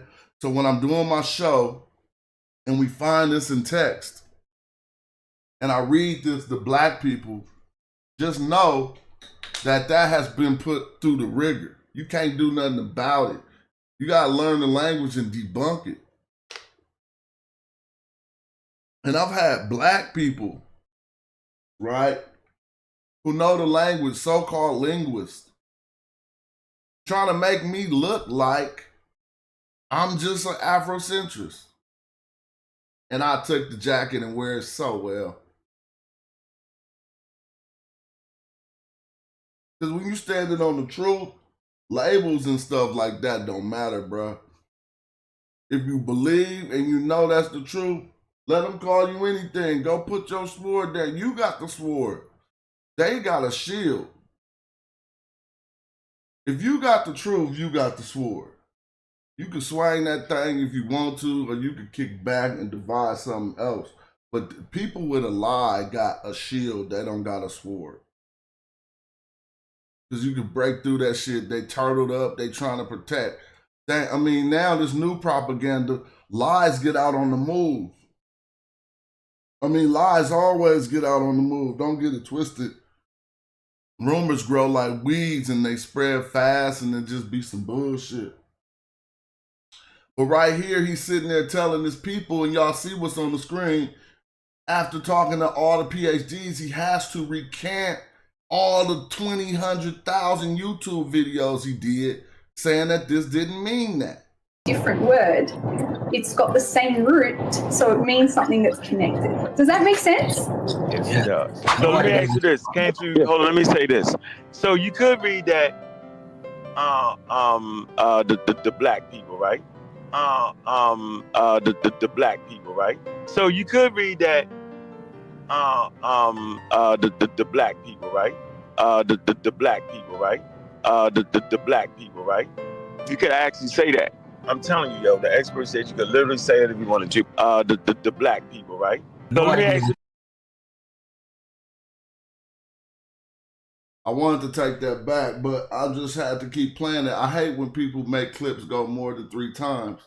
But at this time, I just made it go so many times because this was a moment that was just ridiculous. We spend over, maybe, if you count the hours that we've dedicated to this topic, for this not to be a grand admission, for somebody to be arguing, they don't even know how to read. Imagine your kids don't know how to read and they arguing with you with something sad.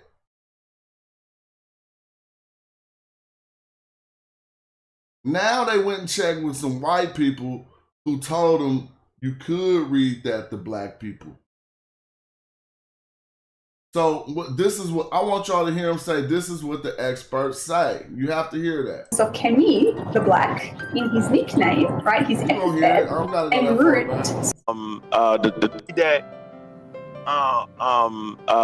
The black people, right? The black people, right? So you could read that the black people, right? The black people, right? The black people, right? You could actually say that. I'm telling you, yo, the expert said you could literally say it if you wanted to. The black people, right? So let me ask you this. Can't you, hold on, let me say this. I might cook for a minute, Babylon Don. I might put a link up. But are you in the Archer's back chat? Because when I put the link up like this, you can't never click it. If I do put a link up later, it'll be in the back chat, though. So you can say that. I don't even need to play this video, man. It's ridiculous. This. So you could read that the black people, right? I've consistently said that interjecting race into the conversation, like black or white, is anachronistic. The black people, right? And during those time periods, they would have never called themselves black. So let me ask you this. Can't you, hold on, let me say this. So you could read that the black people, right? Yeah, and I simply said, if you're saying that the Egyptians called... Hey, if you make a beat out of that, send it to casual@hieroglyphics.com. Do your thing, feel your vibe, and then I'm going to listen to it, and I'm going to see what lyrics come out. Come on, this is how I work, B. Now, that's your part. Ball in your court. ...themselves black people, then you're completely out of cultural context. So let me ask you this. Can't you, hold on, let me say this. So you could read that the black people, right? Now, brother. Hey, if you're on your computer, Babylon, hit me at casual@hieroglyphics.com right now. I ain't tripping. I'll send you the link. Ankh agrees that you can read Kemet as the black people, so his pseudo-killer cult following will also have to switch their position. Game over.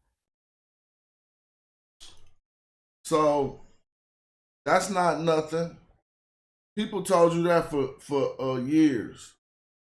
That Kemet was the black land. Egypt was the black land, but they came up with a fanciful lie inside of Egyptology to tell you that that black land was based on the soil. We went in and did the homework on that, and that ain't what it is. Basically, you can watch my video called Discussions with Egyptologists on my page. It's a good video. It's a scholastic video like to fall apart on. I'm just being myself, and so I don't got that presentation. I just be myself. It's like Instagram, what's this new format? I don't know. Oh yeah, I had to do this format. Shay, is that Chef? What's up? I had to do this new format just to get, get it up, get something new popping. Right? But if you hold your phone vertical, tap on it, you see more actually, not less. All right. The pseudo-killers and Bro Garfield have maintained that Egyptians were not black. Yeah, so that was crazy. So now it's becoming more relevant. What's up, Chef? I know that's you. It's because I told you on this propaganda machine right now, you can find so many clips of people talking about what black people, what Africa did not have when Europeans got there. Man, that's a setup, dog. That's like an alley-oop. The fact that somebody would say that, you could go make video, blow them out the water. Like, I don't even get it. Why let this type of talk prevail on your social media? For one thing. But then, I think it's a lot of these youth, 18, if you 18, you don't really know nothing. Like, because if all you be getting, shout out to you, Babylon, on what video was that? What we was talking about Kim and Kemet, or Complete and Kemet, when my mic was all messed up? I don't know, but we showed your video too, Chef, because that was a classic. So now y'all see when they switched up, but guess what they switched to? They tried to switch from the initial argument, the ancient Egyptians wasn't black, right? I waited a couple years to get into that argument, took it over, and won it, right? As far as I'm concerned with the YouTube people that they can't find them no more. So they switched the argument cleverly. A lot of people didn't notice it. I did. You got to remember what the initial first thing they said. The ancient Egyptians wasn't black. People who noticed they switched the argument noticed that they now were arguing the ancient Egyptians did not call themselves black. Those would be two different things. The latter being harder to find, they would think. And they thought they had a strong argument because they thought that blackness was limited to a social construct created by Europeans. This is one of the best learnings and teachings that you could get out of ever watching my show.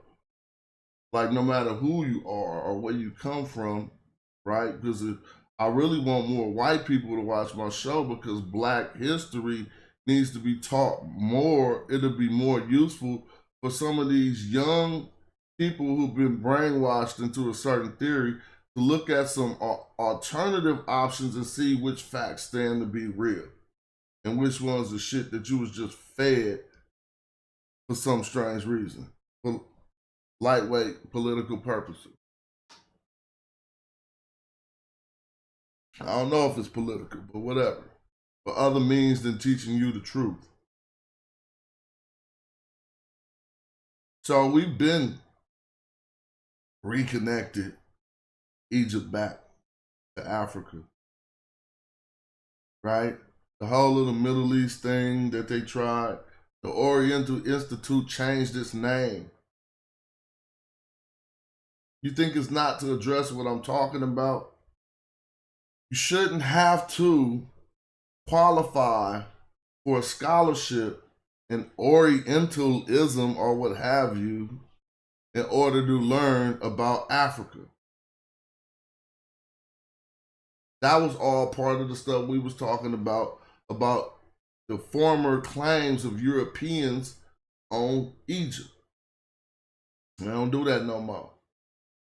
So I show plenty of videos where they give up the ghost and they simply say, hey, this is how it was, right?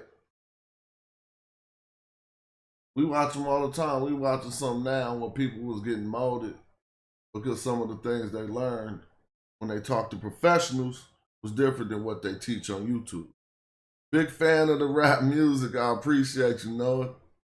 Shout out to you for tapping in. On my YouTube, I do edutainment. A lot of the time, if I talk about music, it'd be like, I try to mix it in a little bit. Check out Casual One Bandcamp. You can find music that you won't find on my Instagram just because I'm like an artist like that, right? I mean, I feel like I want to be like having different canvases like an oil painter that you can find in different places with different topics. Check out that Casual One Bandcamp. Shout out to you. But yeah, so I think it's more and more important for people to learn this real history. Should Africa be separated from the Orient, Asia? That's a good question. Well, if they say things like Eurasia, they used to, right? Where Asia and Asia and Europe was considered geographically connected by the ways, you know how that continent works. But saying Africa, calling an African civilization Oriental is incorrect, right? And it was only done to fortify the Middle Eastern claims that this area of confluence called Egypt's quote unquote was more Oriental and Asian than African. So yeah, I think Africa should be separated from the Orient in the term of scholarship, you know what I'm saying? Europe, Africa, Asia. I don't know how you calling that one landmass. But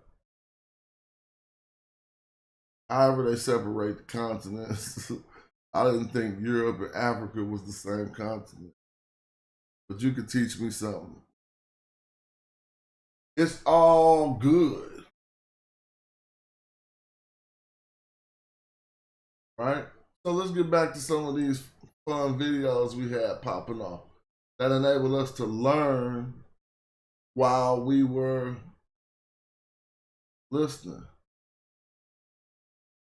I mean, I play this one all the time. It's kind of long. I probably won't play the whole thing, but I'm just gonna slap it on real quick.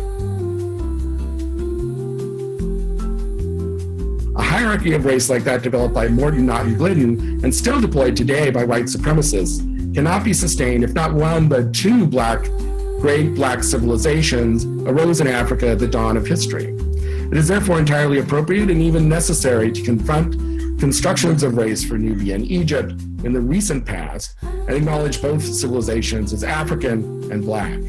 So did you face any of that type of backlash or harsh feedback from your stance on ancient? No, that first person was Stuart Tyson Smith, saying that it's mandatory and necessary to acknowledge Egypt as African and black. Like, this is what the new scholarship say, so don't be acting like the struggle for this is between black and white people. Not Egypt. All of these Europeans will tell you now, because they're not living in the time period of their forefathers. And I'm talking about of Egyptology. That's why I said keep it real. That's why it was so hard to even find black people studying the glyphs in that time period. Think about all of this, though. You got to be like, period. We got to think of how things was on our. Oh, yes. But interestingly, I haven't received any harsh feedback from Egyptologists. When I go around and I give talks on this subject, the Egyptologists who've been in the audience of my talks are very receptive, and they think that this is really important work and that I need to keep forging ahead with it. But I have gotten negative feedback, especially over email, from Egyptians. So it's an interesting conundrum where there are some Egyptians who will tell me, I mean, these are people I don't know who are just like finding out how to contact me and send me an email and say, what you're doing is wrong. The ancient Egyptian culture was not a Black culture. Modern Egyptians are not Black people. What you're doing is dangerous. You need to stop saying this, which of course, I'm not going to stop saying this. And I try to explain what my work is about. And I also try to explain, you see, our perspective in America on what Black is different from a lot of the rest of the world. And so I try to explain our American context of that word. But yeah, I've definitely gotten some harsh feedback.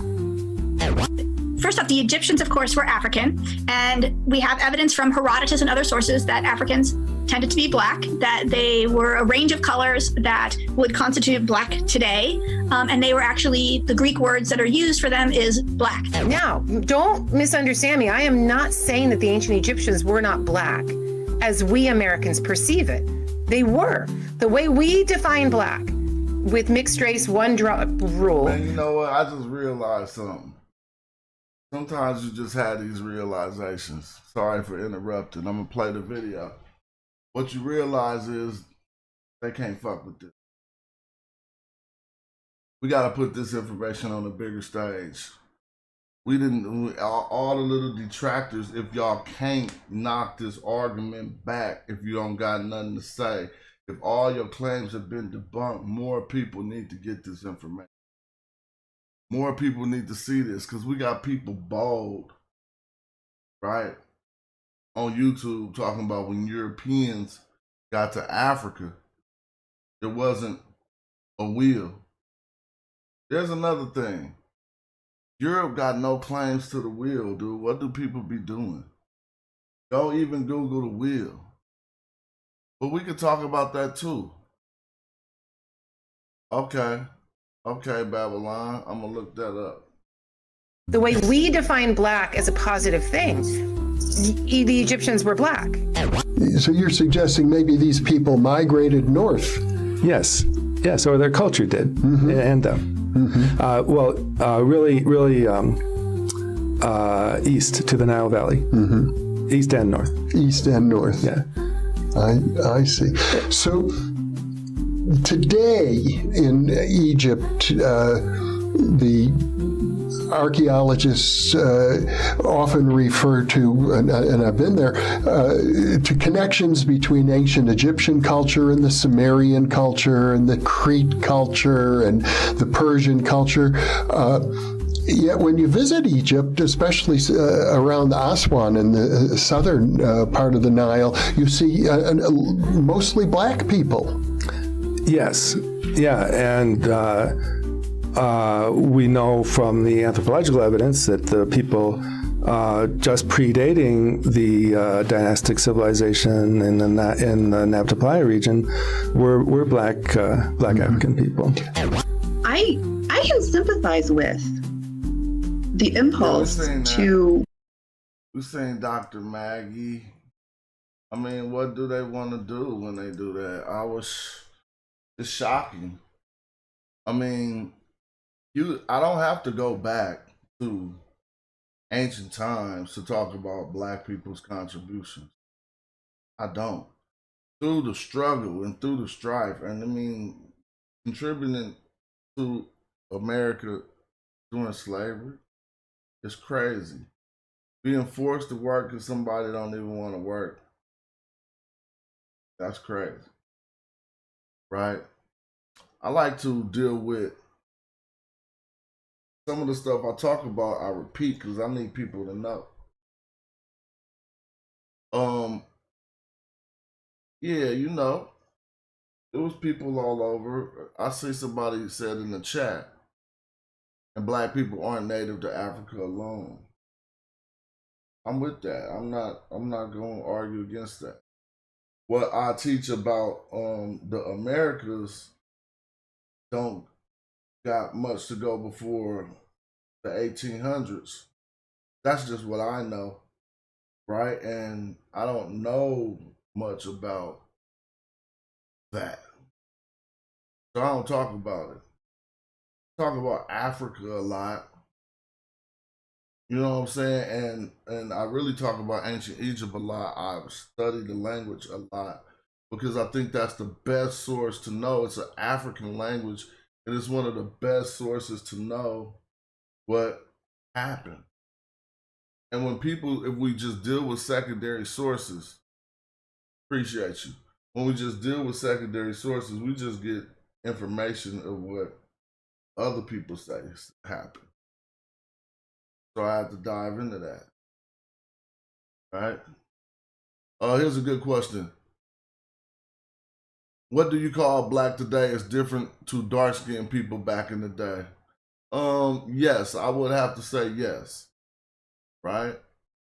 What we call black today, you know, if somebody just say black people, they not only talking about physical appearance, right? They also talking about a bunch of other characteristics that they probably learned in America, American black people characteristics that make them say black people. A social construct of race that puts actions with colors and all this stuff and castigate and relegate certain people for different reasons. That wasn't ancient Egypt, right? Not at all. It started from so let's talk about it a little bit. The cattle culture got a lot because if you apply the blackness of ancient Egypt is definitely applied to our black reality today. Right? The blackness of ancient Egypt is applied to our black reality today. But our black reality today is not applied to ancient Egypt. I hope we could get that. That might sound weird. Our black reality don't concern nothing too much that happened in Kemet. But things that of their black reality, because it started from the perception of simply observance, the observer, right? Categorizing things.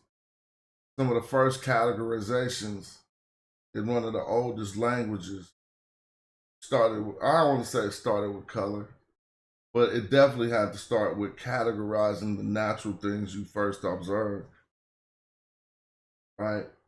And who could say what the oldest words for color were? The oldest, in the ancient Egyptian language, we learned that these color categories wasn't as expansive as they are now. Like you wouldn't have no whole, even if you had a whole box of crayons, say you remember the 28 pack or whatever, and then the bigger pack, even if you had a whole box of crayons in ancient Egypt, you would probably have, well, if you had you'd probably have 4 different color names, regardless. Wide ranges of shades would fall into the name of a color. So Kim meaning black encompasses things that are just darker than, right? Sometimes. And that's something we need to know. So yeah. Somebody said, oh, Shesmu says black really is an African. American experience from, no it ain't. Black is the original experience for humanity. Just the truth, right? And so when we start to document things and when we start to get these written languages, first I'm going to go back and address a fallacy told in Egyptology that I spoke towards in the beginning of the video. Right? When I said it's so foolish and they convince us things like, they say stuff like ancient Egyptians and Nubians chose the same symbols for kingship. Right? But that's silly. What they're trying to say, or what they're trying to hide, is that the first ancient Egyptian symbol for kingship was actually found in the areas called Nubia. So in order to say the first Egyptian king, in order to not say the first Egyptian king was Nubian, they just say ancient Egyptians and Nubians chose the same symbols for kingship. So the symbol for kingship that they're talking about is the white crown, the hejet of ancient Egypt.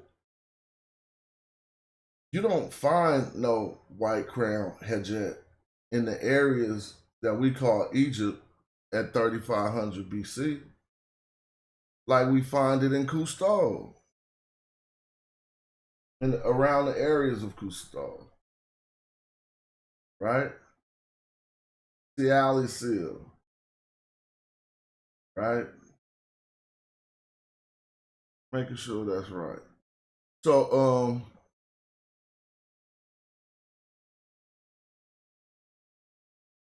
if we find the first symbol, really, Nubians, the people they call Nubians, the Africans from further south, established Egypt. This is how we get these tales from the Greeks saying that this was the case. Plutarch or Strabo saying that Osiris was a colonist sent out by the Ethiopians. And all of them said that they was black. So that argument, we can that argument.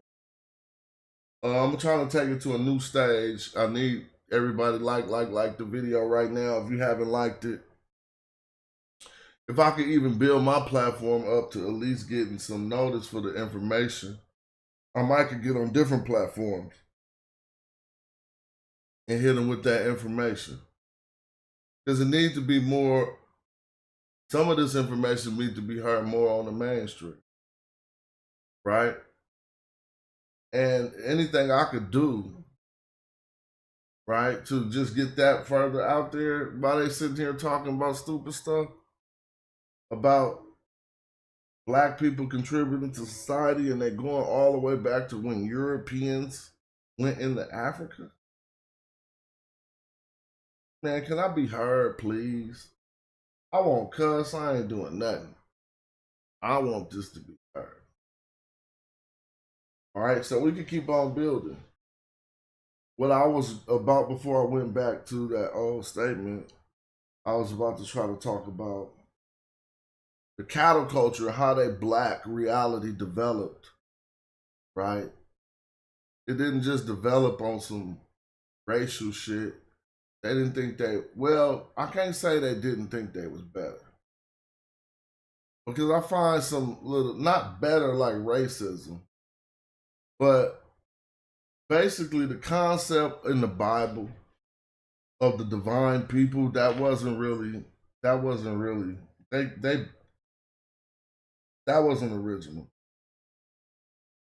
It wasn't. The story about a chosen people probably is original, because I don't remember no ancient Egyptian natures choosing like that.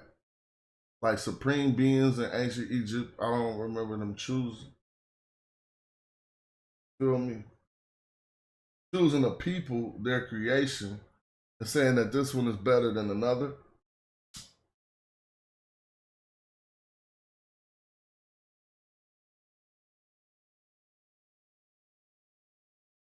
Sometimes the people make those choices though. And here's how it seemed to have transpired in ancient Egypt. It had to come about, it started to come about the cattle culture. Right? The first races wasn't races. What were the first races? People observed these naturally, and if you was naturally making observations and you wanted to start doing these classifications,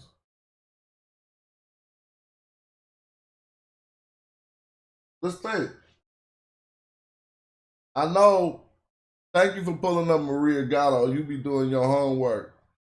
Just for even saying Maria Gatto name, I know you do your homework. But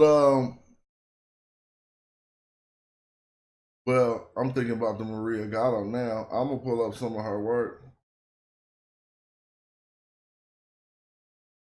But anyway, let me get back to it.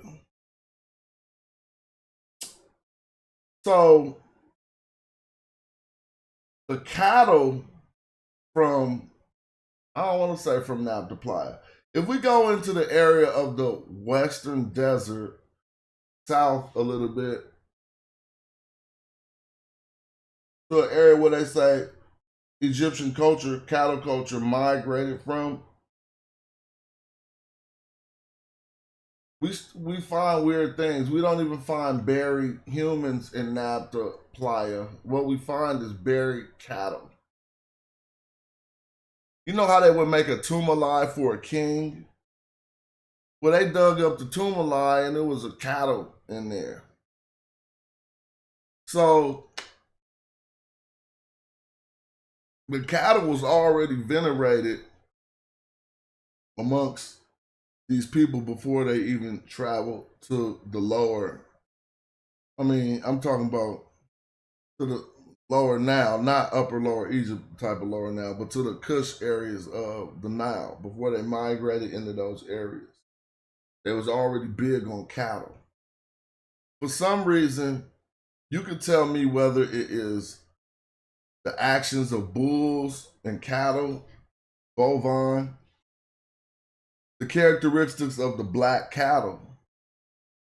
They caught interest somehow, I don't know why, in the characteristics of the black cattle. Well, when I asked about the first races, I left some time, nobody put nothing, but it would be herds. Humans didn't first, ancient Egyptians didn't first look at groups of people as separate, but until they started to understand the concept of herds of animals, how these animals kick it. You can see I don't know if they see no wildebeest. I'm just talking right now about herds that I might think of. Because the only herd I could think of in ancient Egypt would be a herd of cattle, right? You can think of other ones, I'm just sure that thought. And so the actual word for herd, winjut, in ancient Egyptian, winjut became a word to say, my people.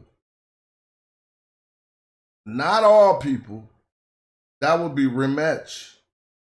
But your people amongst the Remech would be Winju. That's not the name of your people. That's saying my clique, my tribe, my kinfolk, and extended loved ones. Winjut.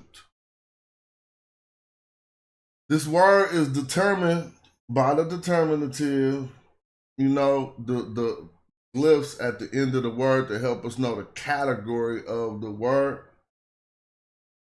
If you switch the determinatives on Winjut from people, just like you could do for the word Kemet, this is what you need to know. This is how we learn about the black reality that was not limited to what ours is limited to. Ours is limited to police, all kind of shit.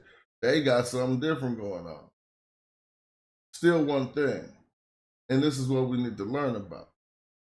And so, well, once you change the determinative on the term Winju, you're going to get, if you put cattle there, you're talking about a herd of cattle. So the reader referenced this word, Winju, the speaker or the speaker The writer referenced this word when he wanted to talk about his own people. We could go into ancient Egyptian texts and look how it was used, and that's how you get the heightened understanding. That's why I love philology, but that just is a complicated word for looking over the text in the original language, right? So you can really see, you know what I'm saying? So yeah, zebras is a good one, and giraffes, thank you, and rhinos. They seen these herds, right? But the cattle had a purpose because certain particular cattle are, I don't want to say docile, but they're not aggressive and they're good for game or whatever, good to eat. There's a particular cattle that they didn't eat. The black cattle. The black cattle was not, they probably would eat one if they had to. But the black cattle was venerated. And we start to see a lot of the precursors of ancient Egyptian, I don't want to say mythology, but it goes into the mythology, but more or less order. Order. And the sense of what a leader is. It comes out of observing, not all the way, but I'm going to just break it down for y'all. Because leaders have to arrive. They're going to just arrive. If it's a bunch of people, something going to happen. Somebody going to be the leader. How do they learn the leader of the ducks when the ducks migrate? So it just happened. But these black bulls will be so aggressive. And then there will be one bull who became the leader of the herd. And metaphorically, these pastoralists, cattle culture people equated that to the king. So look, let's go slow. First they trip, damn, we in a group just like them animals in the group. We be watching these animals and shit, and they start funking. And when one of them win, he the bull. All of them fall back. He the bull of bulls. They start equating that to themselves, and literally, not the most testosterone filled or the most vicious fighter. We could talk about that, but the king or the leader then took on the role in ancient Egypt as being the bull of bulls. So now we got the Winju, which is the herd, and the bull is Ka, but the strong bull, the king is naked. You refer to the king as the strong bull. No, you're not just gonna say, see, they don't never say naked Ka when they say the strong bull. They might say it, but naked is the strength. Sometimes they put a bull behind it, right? And they say the strong bull. The king of kings, the bull of bulls, the leader of the Winju, that's his people. That's his tribe. But watch how I go further. When you take a color adjective in the ancient Egyptian language and use it as a noun, you form a noun of it through nisbation or what have you. You don't have to say the name of that object. You just could say the color. That's what the lady was trying to kind of teaching them when they was trying to put what I put on the screen. So when you put a bull in a determinative position, which helps you understand what the word is about. If the word is a black, it's about black bulls. That's how it's simple.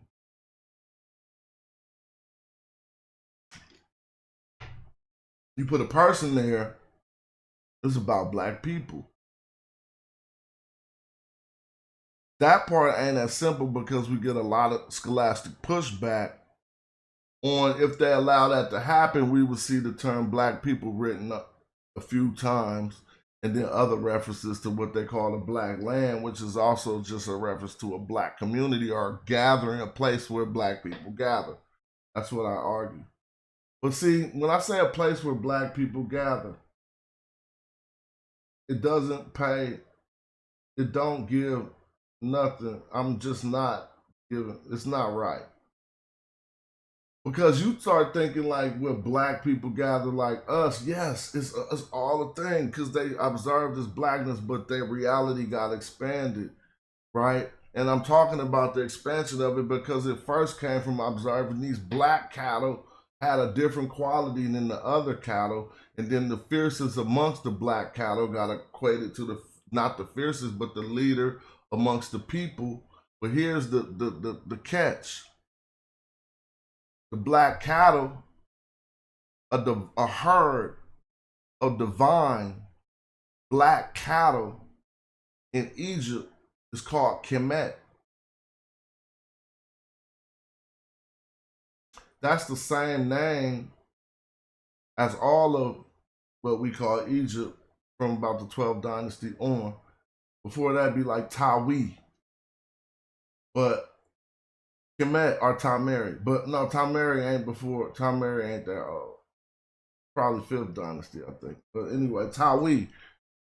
Maybe Tameri is even 12th dynasty. We could look that up, but well, Kemet is a black herd of cattle, the divine cattle. They still Winju because they're a herd, but they Kemet. And then we get this theory about the Apis. What's the Apis? The black bull. At the Serapeum in Memphis called Kemet. Associated with black bulls.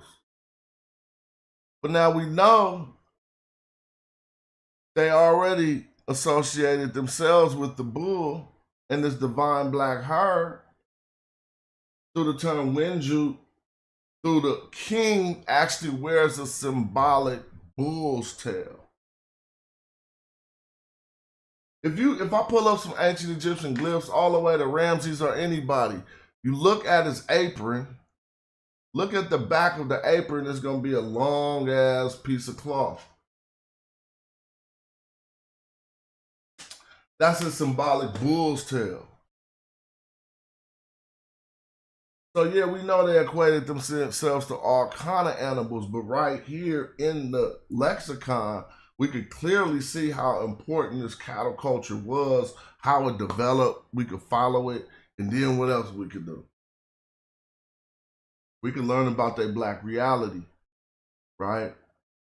Because this herd, Kemet, was black. That's why it was called Kemet. Now, when we see the people called Kemet, and the glyphs is simple. It got one word and one determinative, series of determinatives that go together, right? It could be argued, like I argue beyond a shadow of a doubt, that it says black people. See, now we got to keep the cattle in mind, the whole cattle culture in mind about this black reality.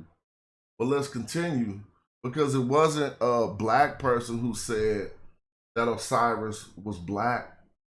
It was a Greek. He said dark. Now, we got two tales of Osiris to go over. We got the actual, I'm just going to say historical tales of Osiris, where historically he probably didn't exist. But we got tales, right, that he was a man that colonized Egypt and was buried in what they call a tomb of Osiris. Those are some tales. Mythologically, we just know Osiris to be one of the progenitors, the husband of Aset. His name is Wasir, the husband of Aset, father of Heru, brother of Sutek or Set, right? So Osiris has another name in ancient Egyptian, and it's Kimi. We hear the Kim in there right there, right? That's that root for blackness. So it's expanding now because we have a god that they worship, a nature, a deity, could have been a venerated ancestor, who they call the Black One. So we see how the cattle culture developed with the blackness. The black bulls being significant all throughout the ancient times in ancient Egypt. The king equating himself to the bull, right? It even goes further. I got certain texts that talk about stuff like that, but this reality starts to expand because once they seen themselves was black, they got their god Osiris black.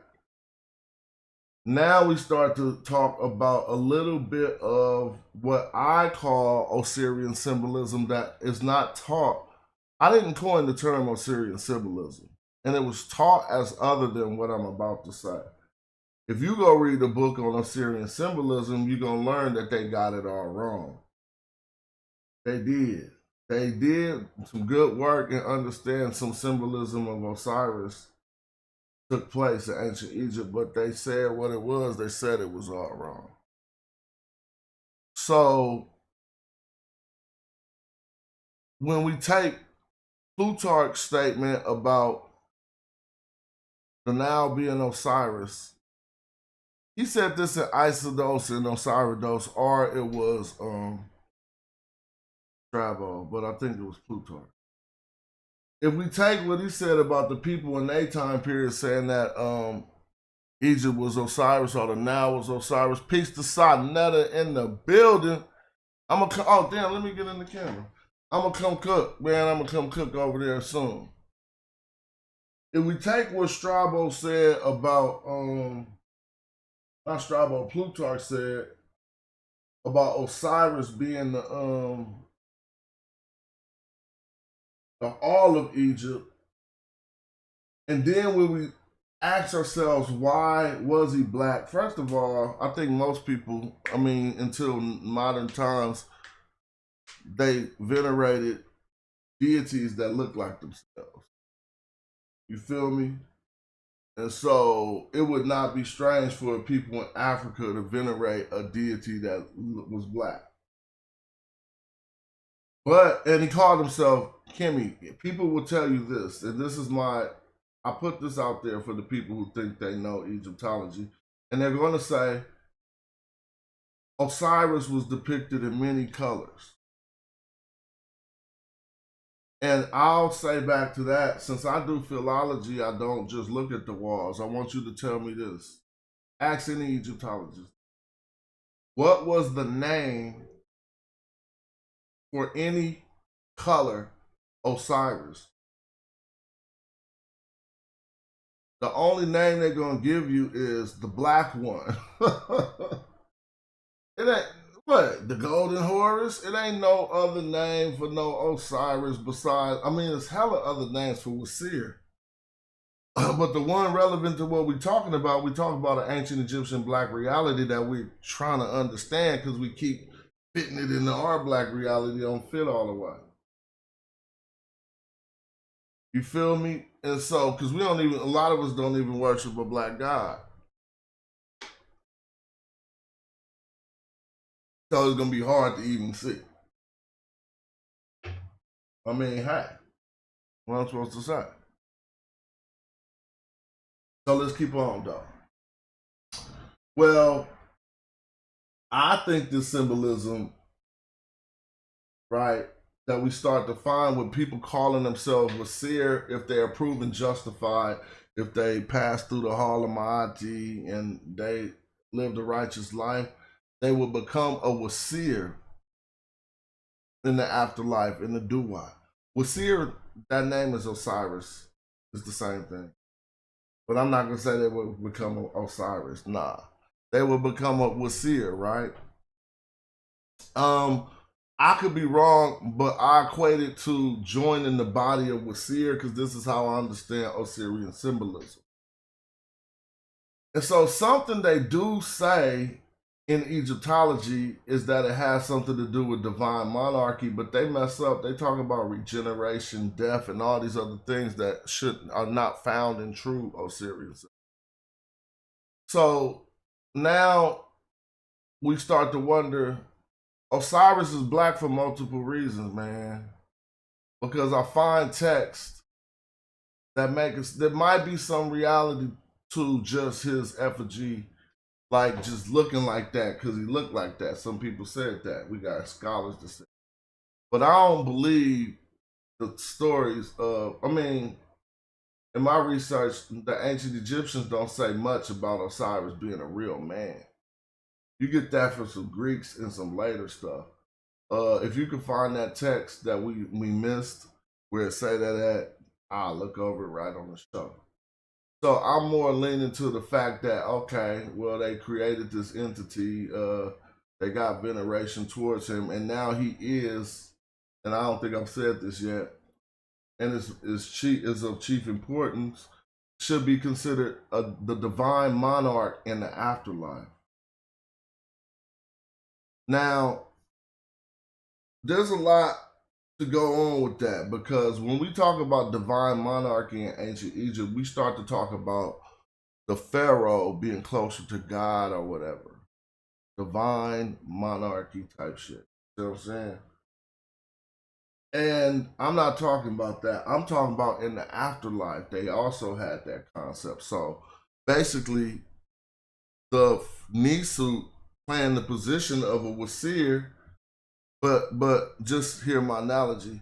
The Nisu being the king of ancient Egypt, playing the position of a Wasir who is Osiris, that he plays in the afterlife on the throne of Osiris. This is why his glyph is a throne. But that's not an earthly throne. You think about that. The throne of Osiris ain't no place on earth. But I just thought about that anyway when we look at the glyphs. And so then,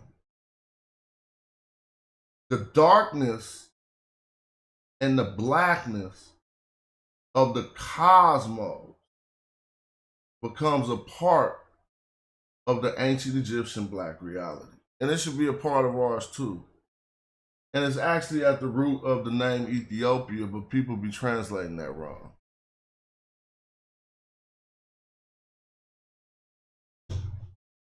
These Europeans, when they was talking about that stuff, they wasn't all the way racist yet. So they was dropping some bombs, like, you know what I'm saying? Like, you could read some Greek stuff and get some cool shit. You don't, if that's not good for you, then fuck it. I don't know. But you could find something in there and be like, dang, that's how they was building. Well, when they talk about Ethiopia and Ethiopians, and they say it meant burnt face, people describe that wrong. The burning that they talked about was a cosmic fire. It comes from the Greeks' observance of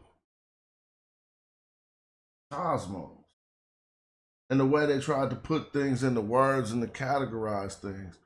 I repeat, at the root of the burning in the burnt face of the Ethiopian word, just go do your research, do your etymology. What you gonna find? You're gonna find a cosmic fire. I can't say the Greeks' names right. Anaxagoras, Anaxoras or something. I think I spelled it right. Something like Anaxagoras, whatever dude's name was.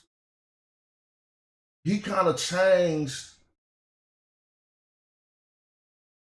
They was on this cosmic fire thing running through. So let me give you a tip. If you do the etymology to the word ether, you have to look at see, some people say ether ain't in Ethiopian. You got to go break it down. I'm not on no Z York. I'm on something completely different. If you go into the Greek, you'll find out that the two words that they had an option for came from the same etymon, which meant always running. That sounds weird, right? But it's a reference to the stars always running through the cosmos, right? The term is A-E-I. This is Greek, so I just know A-E-I space T-H-I-E-N. A-E-D-N. I can't say that shit. It was the etymon to it's in the word for, I mean, it could be a case that's the burning they talking about. I got books on it. But whatever, I don't even want to go out. It took me off on a tangent. Start talking about that Ethiopia language. Excuse my language. Talking about that. Well, anyway, we're going to get back to the divine monarchy, right? Because, so now we got to establish that throne of Asar may be talking about something about him being a divine monarch in the afterlife. But I read some texts that caused me to believe, and they was really talking about blackness in the text. So crazy, bro. It's a funerary text from, it ain't an early text, but it ain't Hellenistic or nothing. But it's like a funerary text where they start to talk about the reason why one would have to have been black in their black reality upon being deceased. And so we learn about a practice, an ancient Egyptian practice that has multiple functions. It is an embalming practice in their funerary tradition of placing particular oils and substances on the deceased. One of the key substances placed on the deceased, sometimes more prevalent in the Newer Kingdom, would be a pitch, a substance called bitumen. Bitumen. This was actually in ancient Egyptian tradition that people probably can't teach you about much. This was the substance of Osiris. This black asphalt. So you know when you go see the old streets outside, they kind of gray, concretey, but you see new streets they be black. That's bitumen. Pitch or tar, right? Taken from, that's what they make a tar out of. You could go look at it, research it. Some call bitumen asphalt.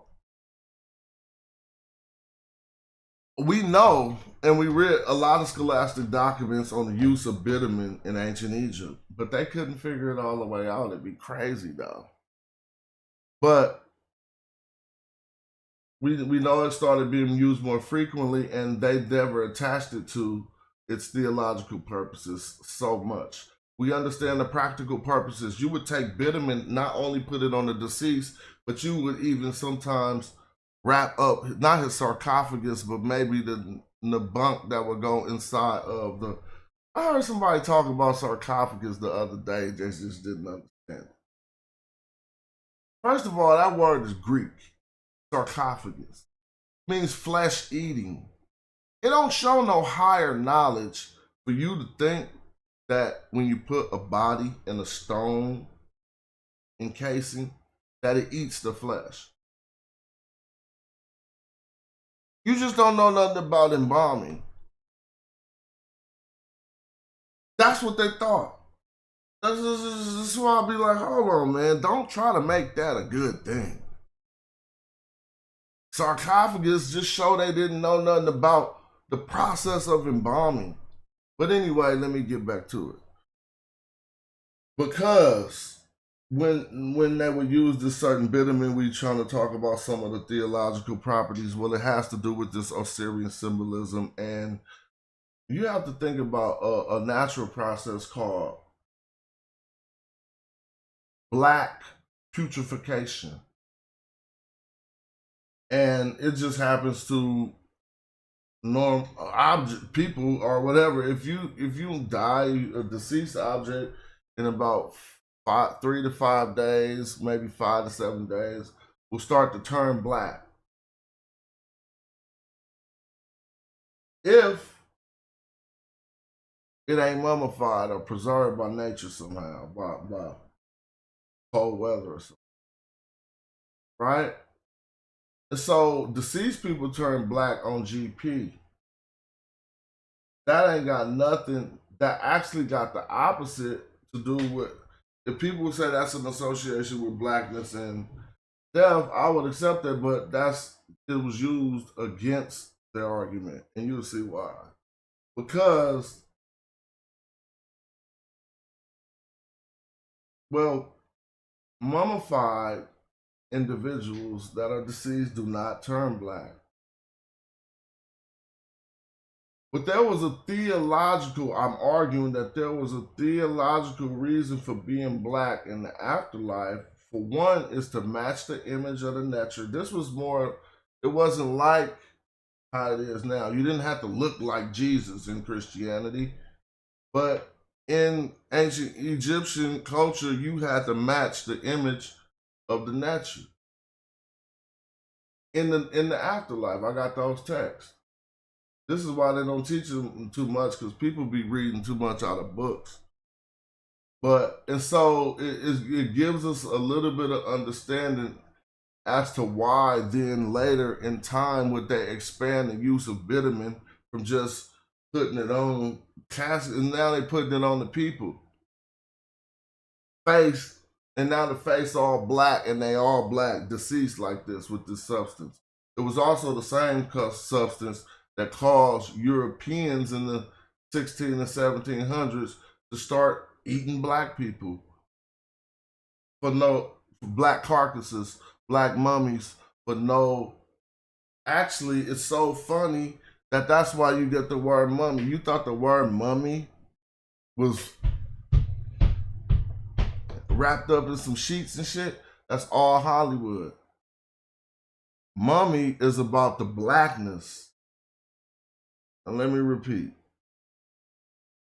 If, just like I'm telling you, the expansive black reality that you don't understand, the word mummy is all about blackness. Black dead people. Let me break it down, right? Mummy comes from the Persian mumia. Mumia is bitumen. Pitch, the substance before it is used like it's a petroleum that you can make, like rub it on stuff. It take a while to get it like that, or to find it like that. Some people even thought it was a solid, and they did a test on bitumen, and dude did like a 20-year test, and after 20 years, some of the solid stuff finally dripped and dropped down. Probably took more than 20 years. Look up the bitumen test. It's crazy. They thought it was a solid. But anyway, yeah, it did cause Europeans to start eating black carcasses because they thought that these deceased people had, that this substance had some magical qualities. And so what happened was they ran out of mummies, and then Jewish merchants started just selling black corpses all over Europe in the 1600s. And people be talking about cannibalism and shit. I be like, damn, when you learn the real world is 100% opposite of the shit you know. You got Google. Don't let me be on this TV. Whatever we on, saying all this shit. Damn, let me look. I don't be looking at the monitor now. Saying, let me scoot my keyboard over. Saying all this stuff, and you on Google to see is none of it true. Google mumia, Google mummy, and you thought mummy was a dude wrapped up in some sheets. No. Mummy goes back to mumia, to the pitch, to the bitumen, which is the black substance rubbed on these deceased people. So mummy ain't about bandages, it's about blackness. But that's their misunderstanding too. Why was the deceased even painted black?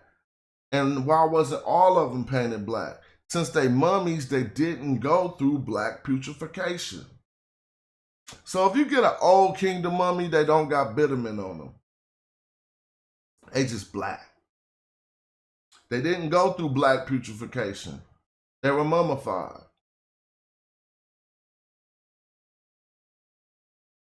The original people who started Osirian symbolism was already black. Just answering your questions, scholar, PhD, everybody. The original people who started this Osirian symbolism in about the 5th dynasty was dark black. They called themselves black. They used the term for the darkest hue, Kim, and out of the 6th dynasty, we start finding people calling themselves Kim.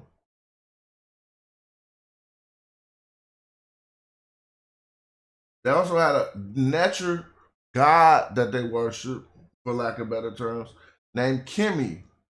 This is Osiris, the black one, who you had to look like upon being in the deceased. But Osiris had to look like something too. Oh, this probably all makes sense. Who is Osiris' mother, y'all? Tell me right now. Oh, I just figured out some more shit. Damn. Who is Osiris' mother? Tell me right in the chat. We're going to take a break and I'm going to come back because I'm talking too much. I don't know if it's too late to open up the chat to let people get in. But I would do that because I got time on my hands. I do got to work tomorrow. But, well, you know, we're going to keep on building because this is what I like to do. And I see some people in the house. Shout out to y'all. We're going to play, I told you it's edutainment. We're going to play another one of them fun scholastic videos where the last people who tried to tell me I was wrong just played themselves damn near up out of history. Up out of history. I got to go take a piss, dog. Hold on. Let me find this video. Yeah. Let me see. Excuse my language. We about to keep it popping. Oh, I was talking about how the ancient Egyptians was cattle, right?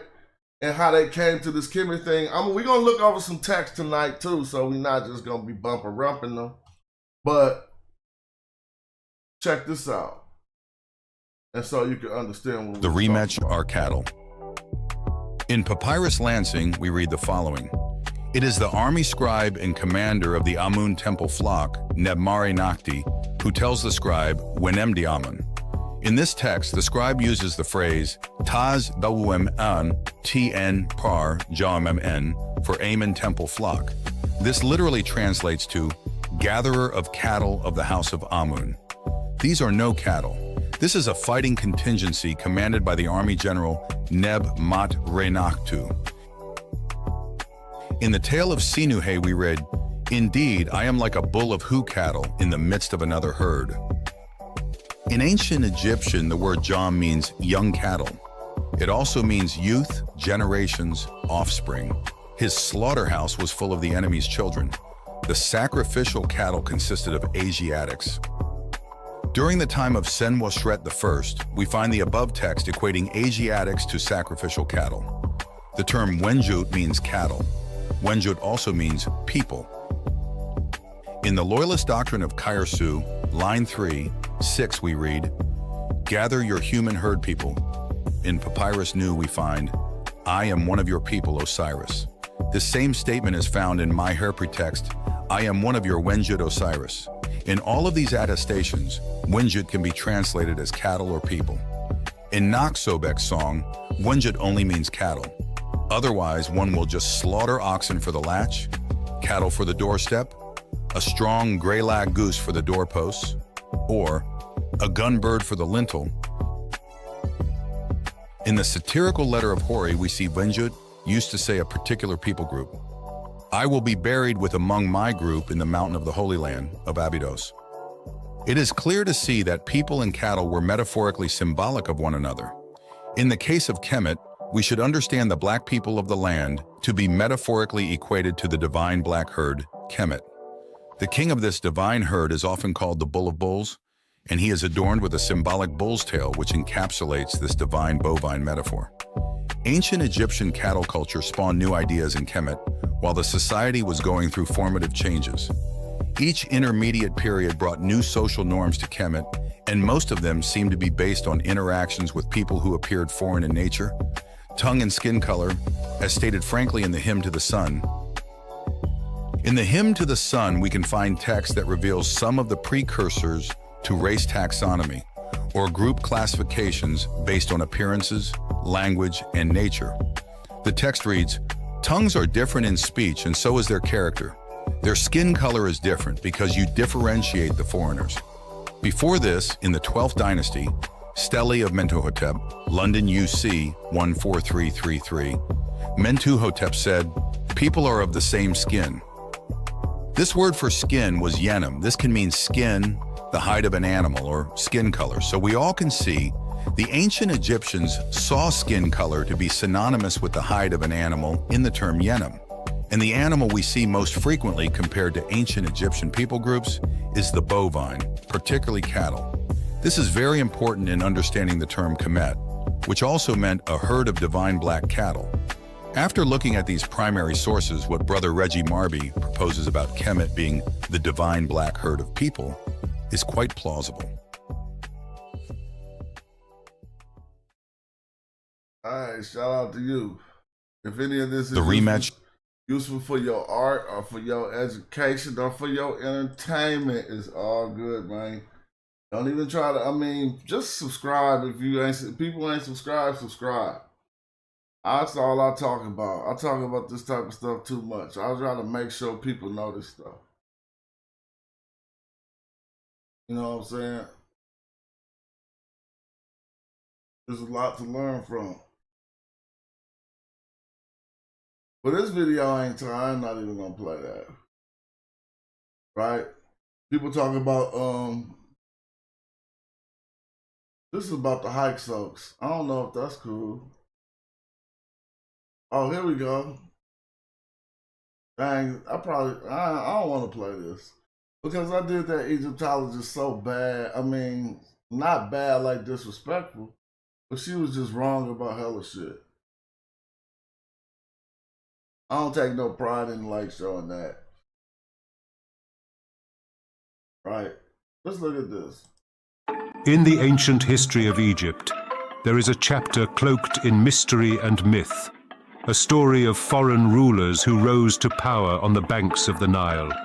For centuries, these rulers were known simply as the Hyksos, a name that echoed through the ages as a foreign force, outsiders who brought war, upheaval, and change to the land of the pharaohs. But who were the Hyksos, really? And how much of what we believe about them is rooted in historical truth? As we uncover their story, we find that the Hyksos were not a unified people or tribe as once thought. Instead, they were 6 influential leaders, individuals who rose from the east, each carving a place in Egyptian society during a time of great division and opportunity. These were not tribal invaders, nor a cohesive ethnic group bent on conquest. They were leaders, skilled in the arts of governance and warfare, each ruling over the northern region of Egypt, which was fractured and ripe for change. When the Hyksos first arrived, Egypt was in a period of vulnerability, divided between various regional powers. The Middle Kingdom had weakened, and without centralized authority, the northern Delta region became an open stage for those seeking power. The Hyksos seized this moment, not through brute force alone, but through shrewd diplomacy, strategic alliances, and perhaps most significantly, the introduction of military innovations that would change Egyptian warfare forever. Among these innovations was the horse-drawn chariot, a powerful tool that granted them a formidable advantage and symbolized their strength and adaptability. Yet the Hyksos were more than just warriors. They were also merchants and diplomats, establishing trade routes and fostering exchanges that brought new goods, ideas, and technologies to Egypt. They built fortresses, founded cities. Hey, you know what, Babylon? I don't know what's going on. I just try to open my Google. Oh, there it go. Google wouldn't open. I'm trying to pull that video up. All right, it just opened. Here we go. And created administrative systems that mirrored those of their Egyptian counterparts. Their rule was not solely one of dominance. It was also one of synthesis. They adopted Egyptian religious practices, paid homage to Egyptian deities, and even incorporated Egyptian titles, blending seamlessly with the customs of the land they governed. Over time, the Hyksos and the Egyptians became intertwined, their cultures blending in ways that are still visible in the artifacts and records they left behind. They were no longer merely outsiders. They were rulers who embraced the Nile as their own, honoring its gods and its people. But this blending was not without friction. The Egyptian upper classes, particularly those in the south, viewed the Hyksos with suspicion and resentment, seeing them as foreign usurpers who had taken advantage of Egypt's moment of weakness. As generations passed, this resentment grew. Eventually, it sparked a powerful movement among native Egyptians to reclaim their lands from these foreign rulers. Under leaders like Kamose and his successor Amose, Egyptians launched a determined campaign to drive out the Hyksos and reunite the country under native rule. The conflict was intense, with both sides fighting to hold onto their vision of Egypt's future. Ultimately, the Hyksos were expelled, their cities destroyed, their influence erased from Egyptian rule, but not from memory. The legacy of the Hyksos, however, is complex. They were both innovators and occupiers, foreign rulers who transformed Egypt and left lasting marks in Egyptian military practices, trade, and society itself.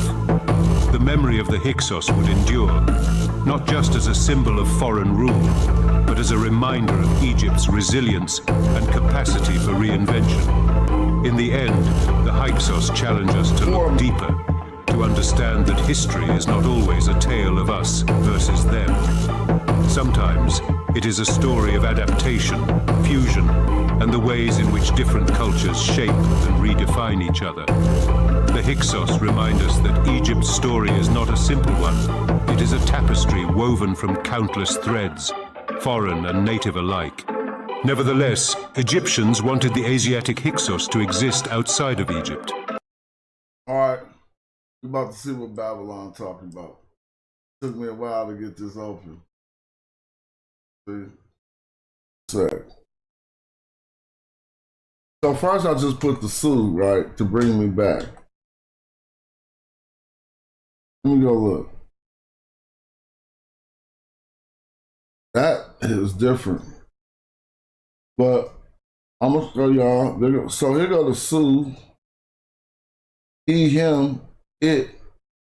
And it could be spelled out Sioux and then Set would have to be something. Or it could be sus. What if it's sus? You sus, bruh. Let's see if there's an ancient Egyptian word for sus. Oh man, y'all was sus, bruh. Let me see. Sus is a word, but this ain't it. Destroy or expose. Oh, we got this little circle at the end.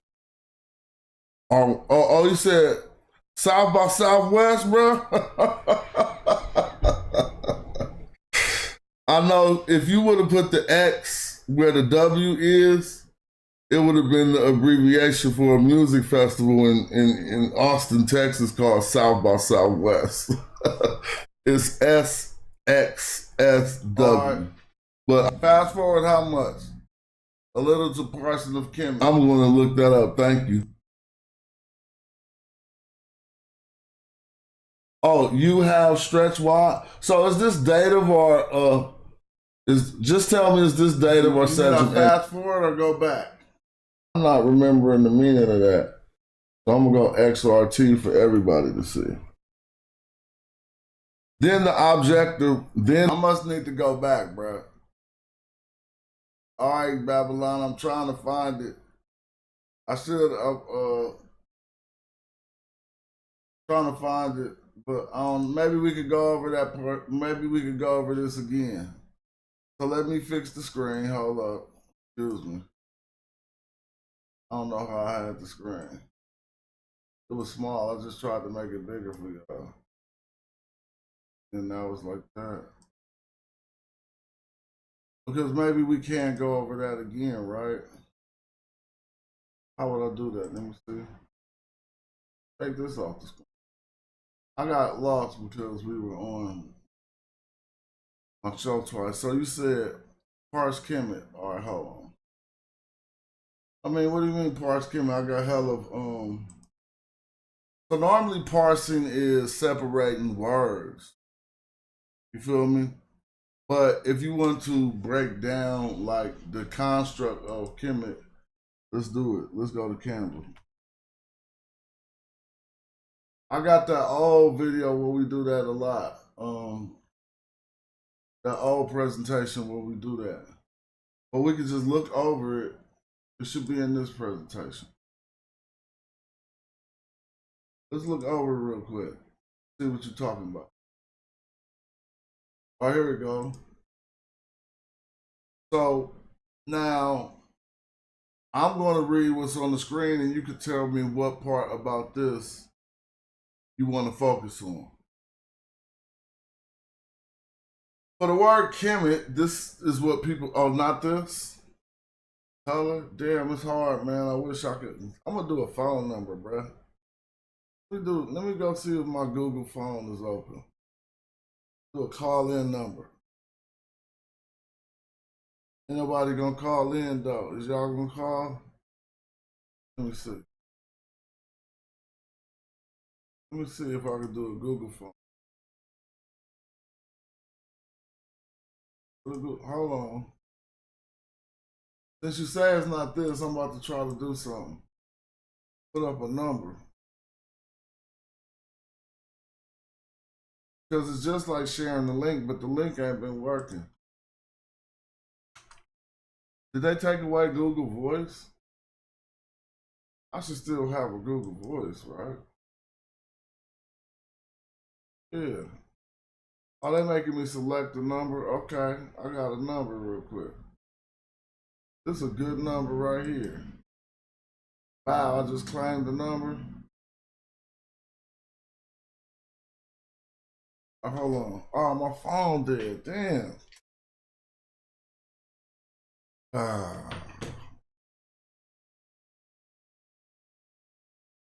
All right, forget it. They want me to claim a code from my phone I can't even do right now. So forget it. I ain't messing with it. I was trying though. It's pretty good in review on YouTube, just around 300. Can't do everything. Oh, NPC? Oh, I'm tripping. NPC is cool. 1 hour, 16 minutes of the video study in meta nature. Let's try that.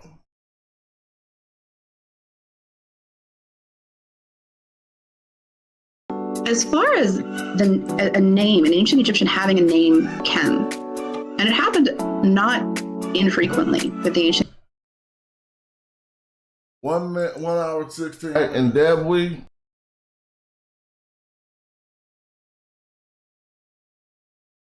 here it comes. You got these people right here. That's Egypt. He talking about people and a portion. There's black people. Well, let's keep going. Their portion. This can't be black community. This can't be Egyptians. That's just the stupidest shit. So I threw that out. You talk about ancestors, fathers, relation, blood relation. Before you made you great, right? Caused you to be great, caused greatness unto you. For you, by you, to you. Belonging to you, no, it's not belonging to you. You have made great. And this is their division is what? Kemet? Now we got to keep reading. Because what it appears to say after this, nah, that's right, Babylon. We need to focus on this more because what it's showing, let me pull that text back up, bro. We about to start cooking. Hold on. Let me tell the text. I know it's late night, so if I make 30,000 mistakes, don't even trip. I'm about to pull that text up, though. It should be in my snippets, screenshots. Oh no, it's in a folder called Kemet, huh?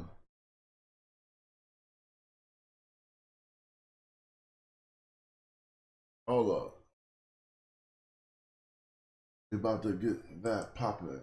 I thought we put hella notations on the text, but when I pull it up here, it didn't save that notation, it don't seem like. All them colors we did, excuse me.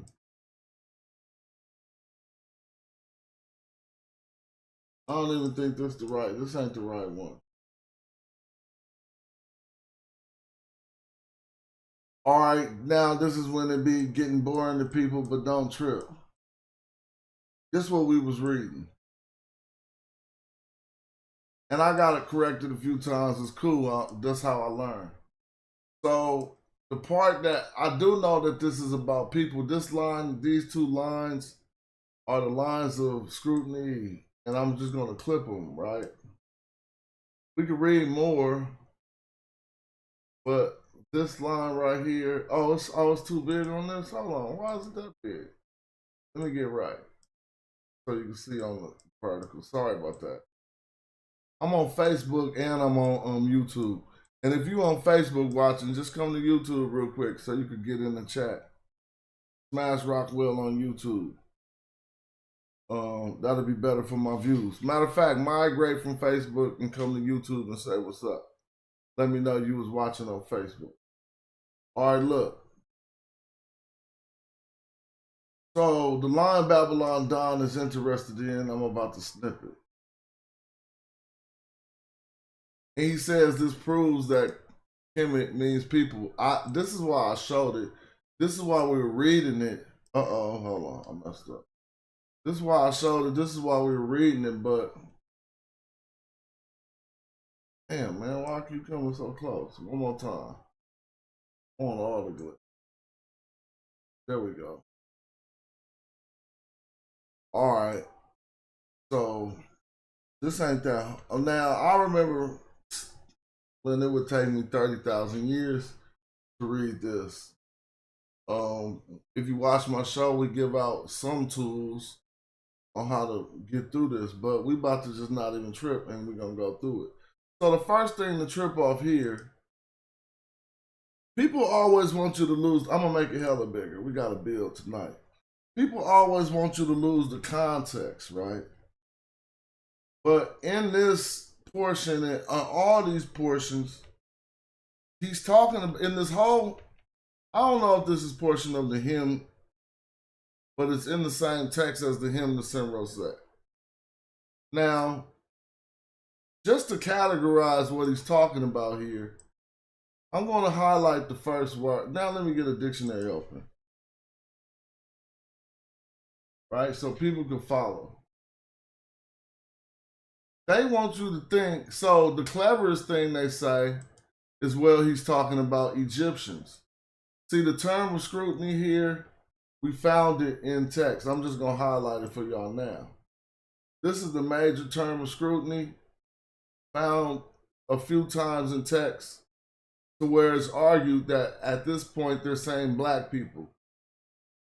The word here is black, but it's also the name of Egypt. And these are people which are in the determinative position to let us determine what this word is referring to.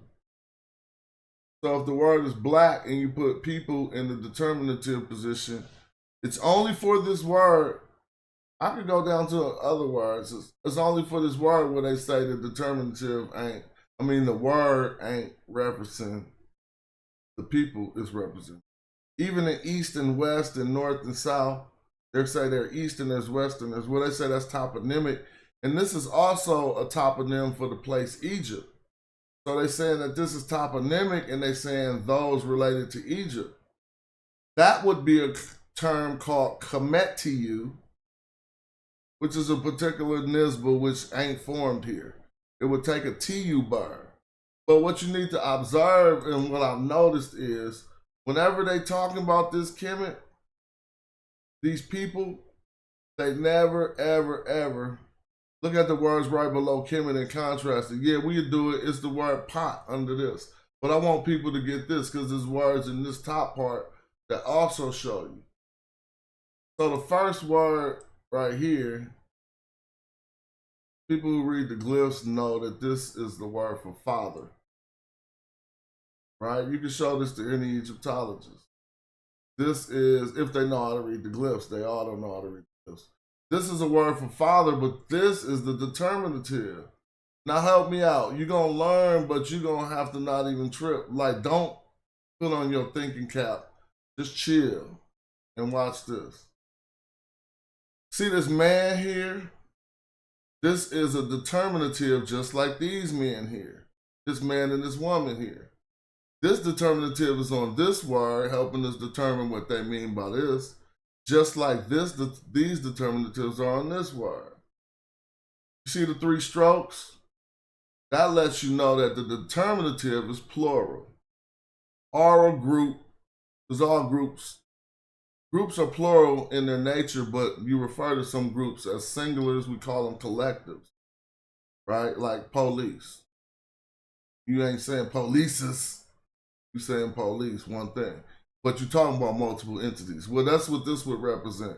In some entities, sometimes it just represents plurality. So let's think about what it represents in this word. All of these. This word is father.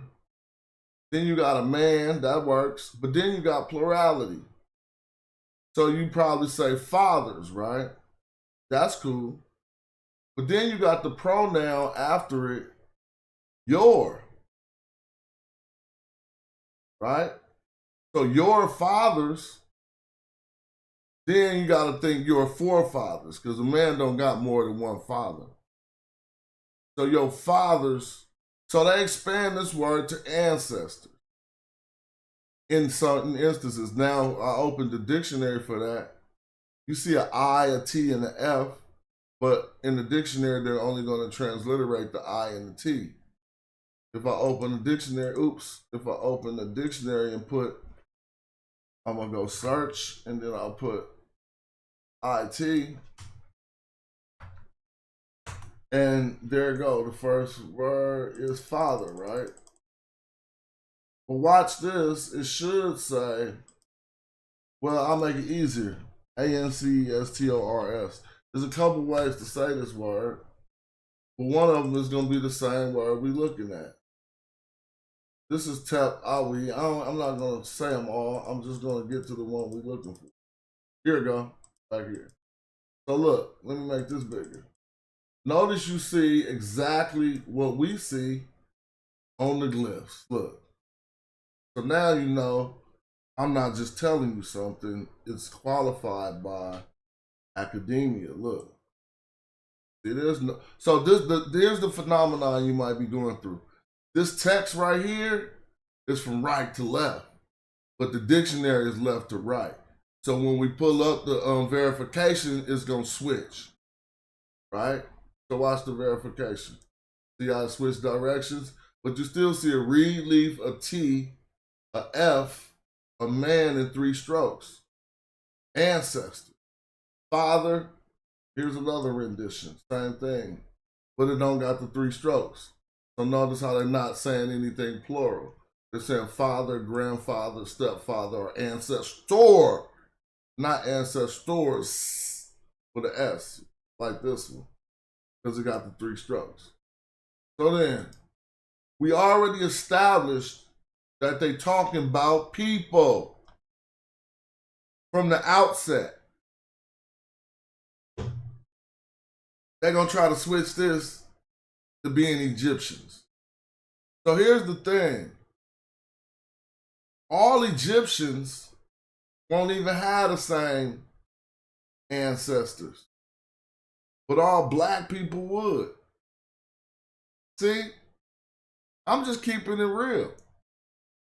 If this said Egyptians, that would just include people on the soil with all type of different lineages where you can't refer and say your father's ancestors. But is this talking to Sin Rosette or whoever? Let's keep going. We read this before yesterday. If anybody want to see me break all these terms down, you could go watch the video from yesterday. Excuse me. But here we have the second phrase. So it seems hella long. Hold on. All right, I'm just right there. Let me get on the screen right. We got the second phrase. It seems hella long because it's going from, hold on.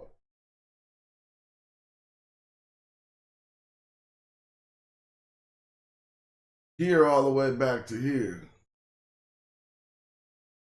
But you can find this in the dictionary too. And since this was transcribed from hieratic, you can't blame the ancient Egyptians for writing it this way. This is the scholar who wrote it this way because he transliterated it from hieratic, which is another ancient Egyptian script. So this word just means in the presence of or before you. So this one, your ancestors ain't in the presence. You ain't in the presence of your ancestors. So if this says your ancestors, this is just before you. If you want to qualify what I say here, look up the word Mba. This dictionary I'm using is called Vigas's Dictionary. You press Control F, put an M space B, A, B capital A, capital H. In order to know when to use capitals, you got to learn a transliteration system. You can learn that shit in 1 or 2 days, and I'll be messing up. See how I say in the presence of or before? Now, before can be temporally. Because someone could be before you, it don't mean in the sense of time all the ways. But right here, Mba means before you. So your ancestors before you. Now we definitely know they talking about people. Right? Now I messed this up yesterday, and I'm going to fix it. Yesterday, I thought this might have been a grammar, a dative. Chris, one of my good teachers, right? He be showing, he basically said go to a different verb form first, which is called Sejum NF. And if you read this like a Sejum NF, starting from here to back here, you don't get what I said yesterday. I also probably entertained it like that yesterday.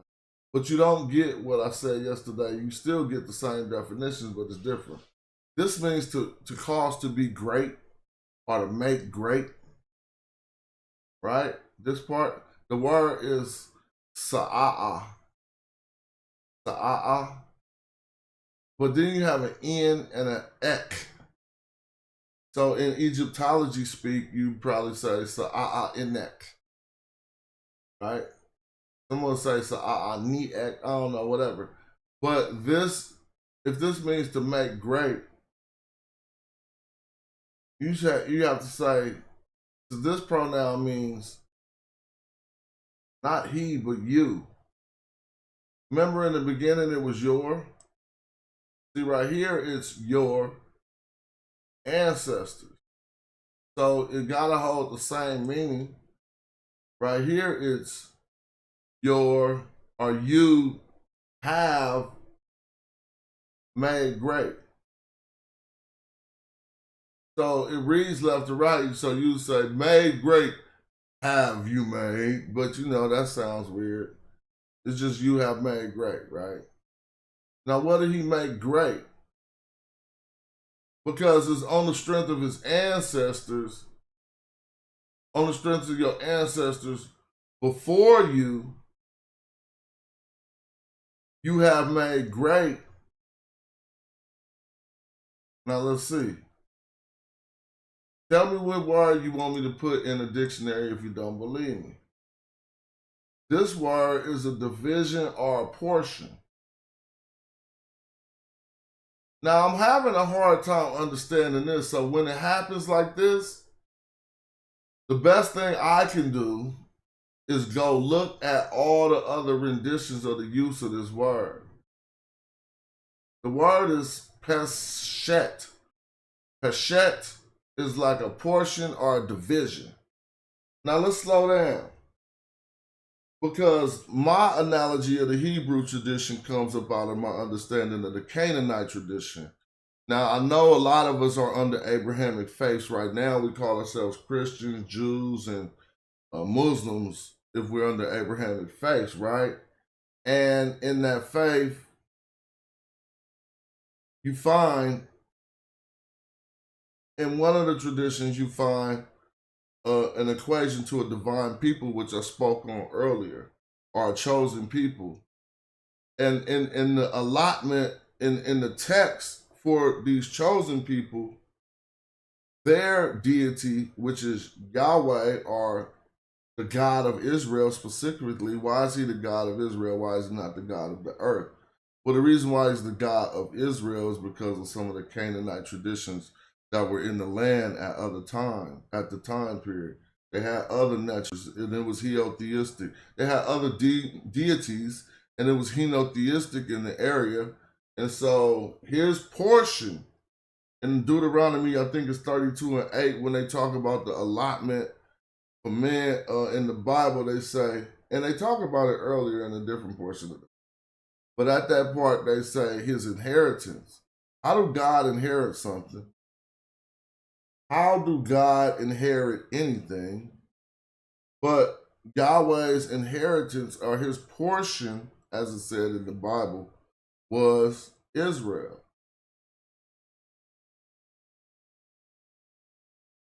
That's weird.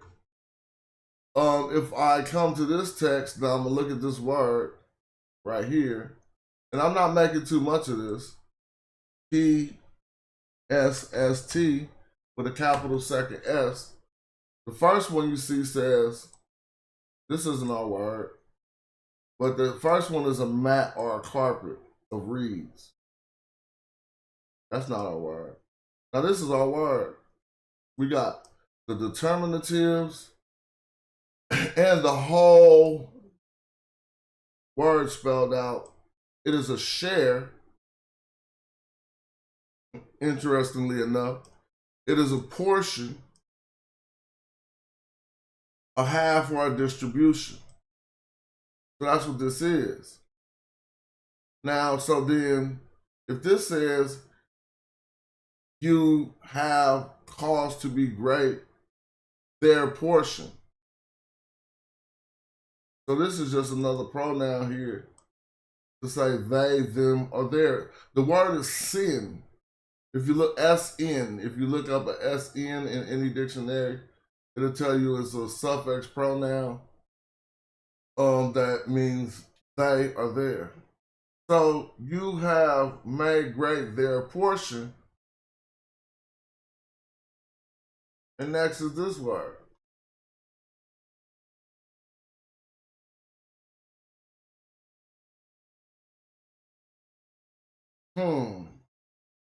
Their part, you have made their part great.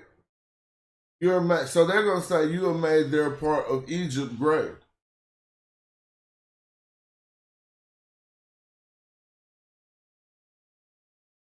See? But now I'm going to continue. We read this yesterday. I would like to read something that I don't know the answers to, because I like learning on my show.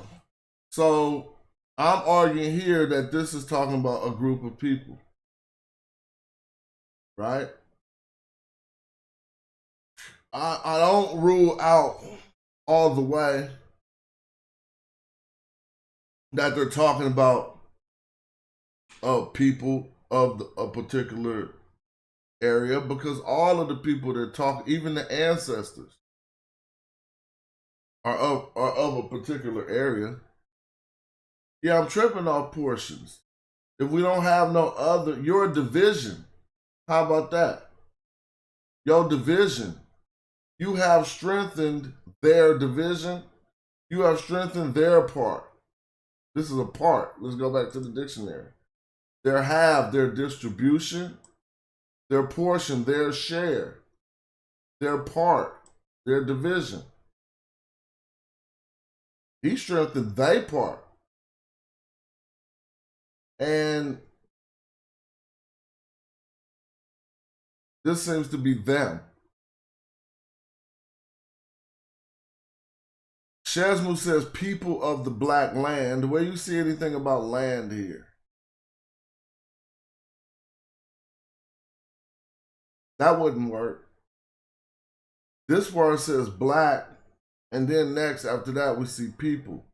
If we want to expand that concept and not read a literal, this isn't the term that says people associated with the black land. That would be Kemet to you. This is some people and a word for a color.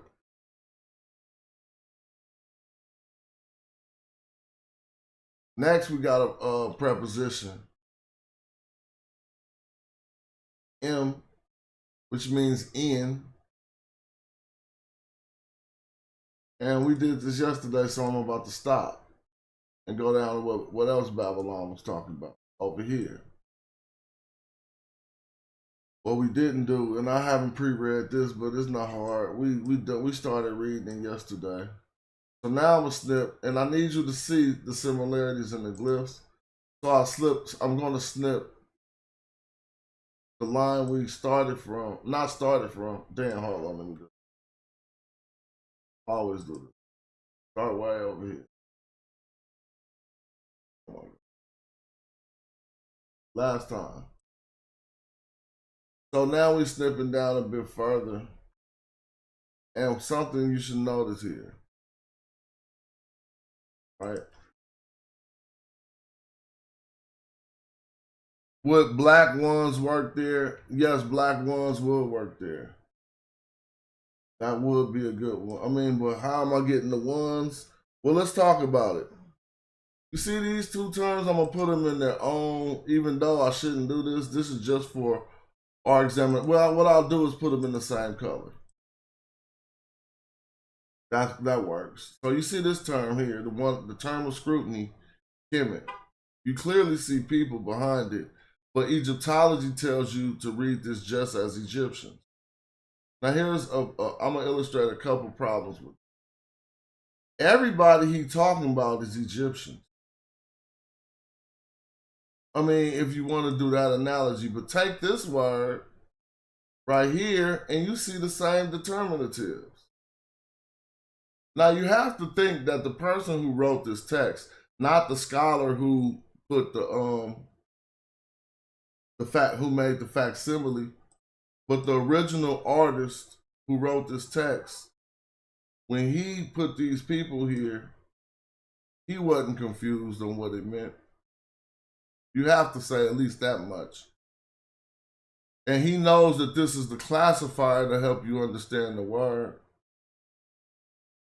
Now, when we come, look how they break grammar rules in order to not say black people.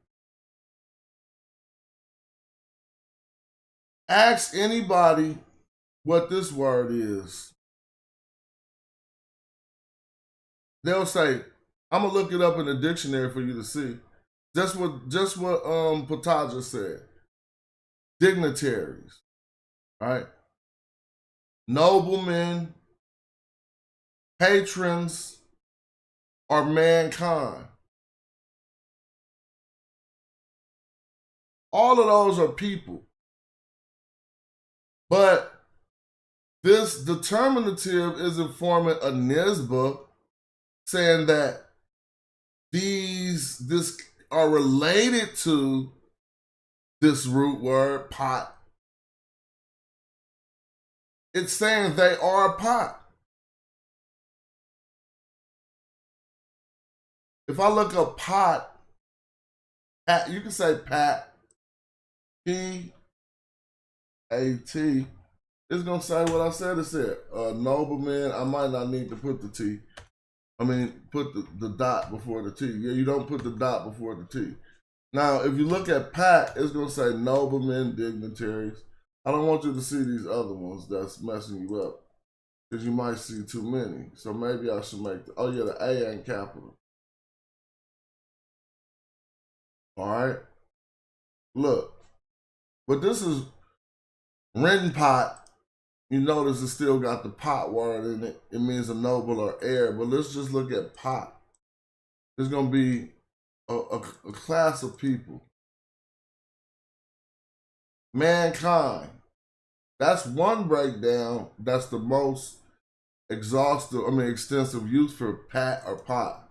But let's look at let's look at when it's used to say, all right, patrons, mankind again. Just people, like is my example. This is my point, but isn't it more expanded? See, this is the more expanded. The elite. This is where we get dignitaries from. Don't think elite like American and get all mad at the pot. They just was some noblemen, some right, you know, they weren't always referred to as just patrons or mankind. Right here, they the elite or they are the dignitaries. That's all we say it. So you probably find it someplace even saying dignitaries. But you can see what pot is. So that's this word. We clear they talking about people. And nothing about this is relating this word to a toponym, or it's not saying that. It's not a nisba being formed. It's just saying this word means class of people. This word does too.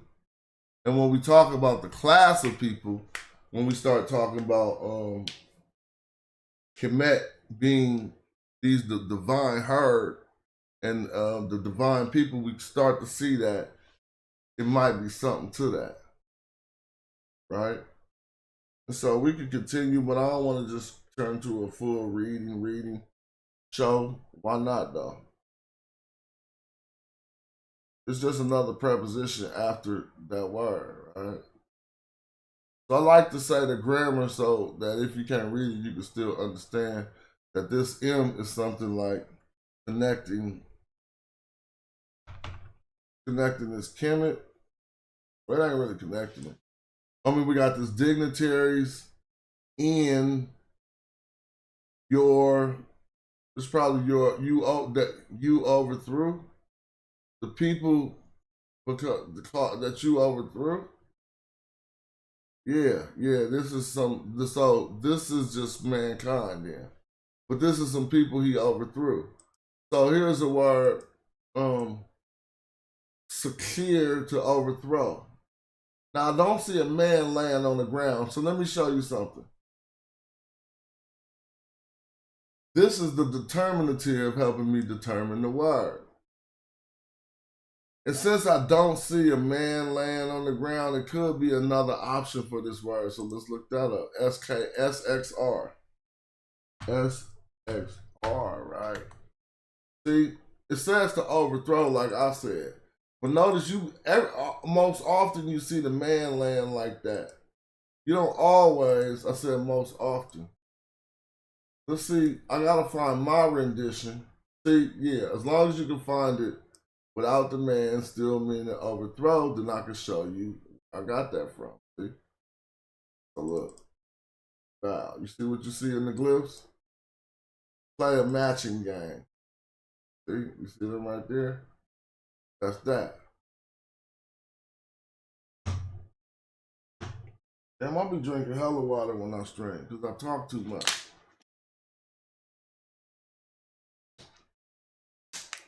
We read all this part down to this Ndebwe part, the two banks.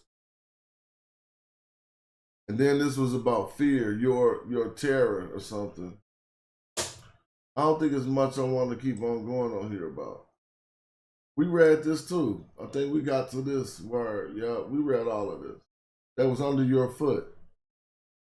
You feel me? You have given your foot, their foot or something. All right, let me come on the screen, man. Let's get back to cracking. What's up, man? Why I'm hungry? Oh, my wife made dinner. I ain't eating none of it. That's why I'm hungry. But now that I know that that's there after the show, that's cool. I ain't even tripping. So I don't know if that proved anything that we just did. Let me go back to it. I don't know if that proved nothing. I know one thing, that this whole text is talking about people. Well, all right, let me see something. Right here is when they talked about the land, see? So now you really caught up. Right here is when they start talking about the land. And they didn't even call it Kemet, so you messed up. It's called Ndebwe. This is a name for Egypt. These two triangles and then these two things that look like this is Ndebwe. That's a name for Egypt. It means the two banks. So in theory, these are determinatives that represent something related to water, maybe. And then these are actually the two banks of Egypt. So this one they talking about Egypt, they don't even say Kemet. So how you gonna say this is toponymic when he say the toponym is this? I ain't supposed to know that, huh? We wasn't supposed to know that. So let's do something better with the glyphs. Like, I mean, you know, I ain't even really tripping, but I don't want to stay here. Like, this ain't even it. I ain't really trying to. We won this subject, man. We won that subject. I want to show y'all some better shit that I was talking about earlier. We could go straight into this text corpus. Because I beat the brakes off Black Egyptians. Don't nobody ever want to argue that with me. I got the best in the field commending me on my work. I give them praise for that. Feel me? And what can I say? So we're going into the text corpus. I told you she'd get boring, but it really don't. It be cracking. Oh, I know what I wanted to show y'all. It's what I was talking about earlier. I showed this a few times. So now we're going back to the black symbolism. We learned a few things from the beginning of the show. We learned about the connection with the cattle. I can show y'all that now in the text. See, anything that I was referring to ain't coming from secondary sources. It's lightweight coming from what I've seen in the text. So when we're talking about the cattle, I'm gonna just let me run through it. And how that black reality, we got a little bit of explanation on that. Coming from their reverence for the bovine, a black cow being called Kemet, then their herd being called Kemet. A divine group of black people, not going by social constructs of blackness. Because you'll see it expanded as we start to look at these ancient Egyptian texts. This text corpus is the Thesaurus Lingua Egypti, is a standard for Egyptology. It's done by various scholars, so the fix ain't in. Sometimes they be getting stuff wrong, but when it say what it say, they don't really lie. They don't, but it ain't 50 years ago. So you can find them talking about black people all over the text corpus. But that's not necessarily what we're gonna look at. When we're talking about the true Osirian symbolism that I think my research has allowed me to be the one to present to the world and fix what Egyptology got wrong, we're going to start to look at some funerary texts. Because we need to understand, we know it ain't the same as blackness right now, but what was it? See, when the Greeks said the ancient Egyptians was black, they didn't know nothing about the social constructs of race. They was talking about what they observed in hue, how dark they were, right? So just allow us to allow your brain to think outside of the box of what we know as American and shit. You got to think thousands of years ago on some other type of stuff, right? So we already talked about the reverence of the cattle. Next, we've talked about the veneration of a black deity. We could show right now that all the members of the family of Wasir was black, not just an image drawn in what Egyptology calls Osirian symbolism, which they misnomer, but this simply was generational. They was black. It's like that. It was Plutarch who said Osiris was born. No, not Osiris. It was Plutarch who said Isis, Aset, was born ruddy and black and ruddy. And the funny part about that is if you go into the Vertibule, which is Aldorf Erman's most cited Egyptian dictionary, when you look up Isis' name, he says it in, I guess it's French. So hold on. Is that French? No, that's German. Yeah, that's German. Schwarzer Frau is German for a black woman, right? Schwarzer Frau or something like that. And so that's what it says right in the ancient Egyptian dictionary for Isis. It says a little bit more. Isis von Os, for as a black woman, something like that, right? And you just be having to pick up on this a little bit. But what I'm going to try to show you expands the thought range of their black reality. Is not limited to how somebody looked in the physical, because when you attach it to your nature or your deity, more starts to happen. So when I asked earlier who was Osiris's mother, I thought somebody would say Nut. I hope that's correct, right? I'm about to ask, who was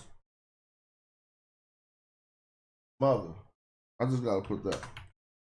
It was Nut, right? And the father was Geb. So look, this is why you gotta understand this. Osiris's mother is the sky goddess Nut.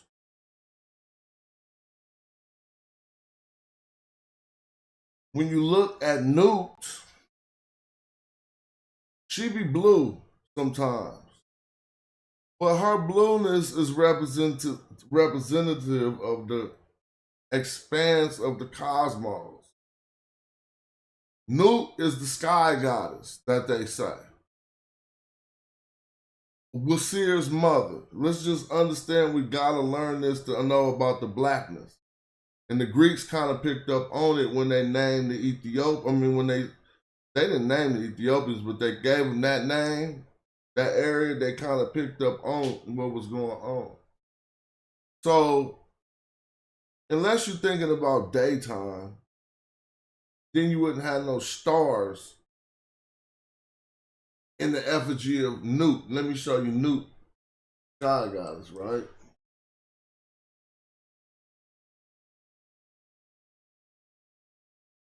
Normally, when I show her effigy, if I go to images, look. So Nut is not just represented as, right? Can we get a big? Nut ain't just this person here, even though you see her represented and all of existence is supposed to be under that. But even the sky of the cosmos, as you see stars in her image, but this is Nut too. Let's not be confused. Right? And this is how we learn what we about to learn. Because they had a concept that Osiris's mother was the sky. But the dark sky at night, the cosmos, and it becomes significant when we start to look into these ancient Egyptian texts. I haven't pulled up this text in a long time. There's a particular word. Oh, I know the word. It's magic. See, this is why I love studying ancient Egypt.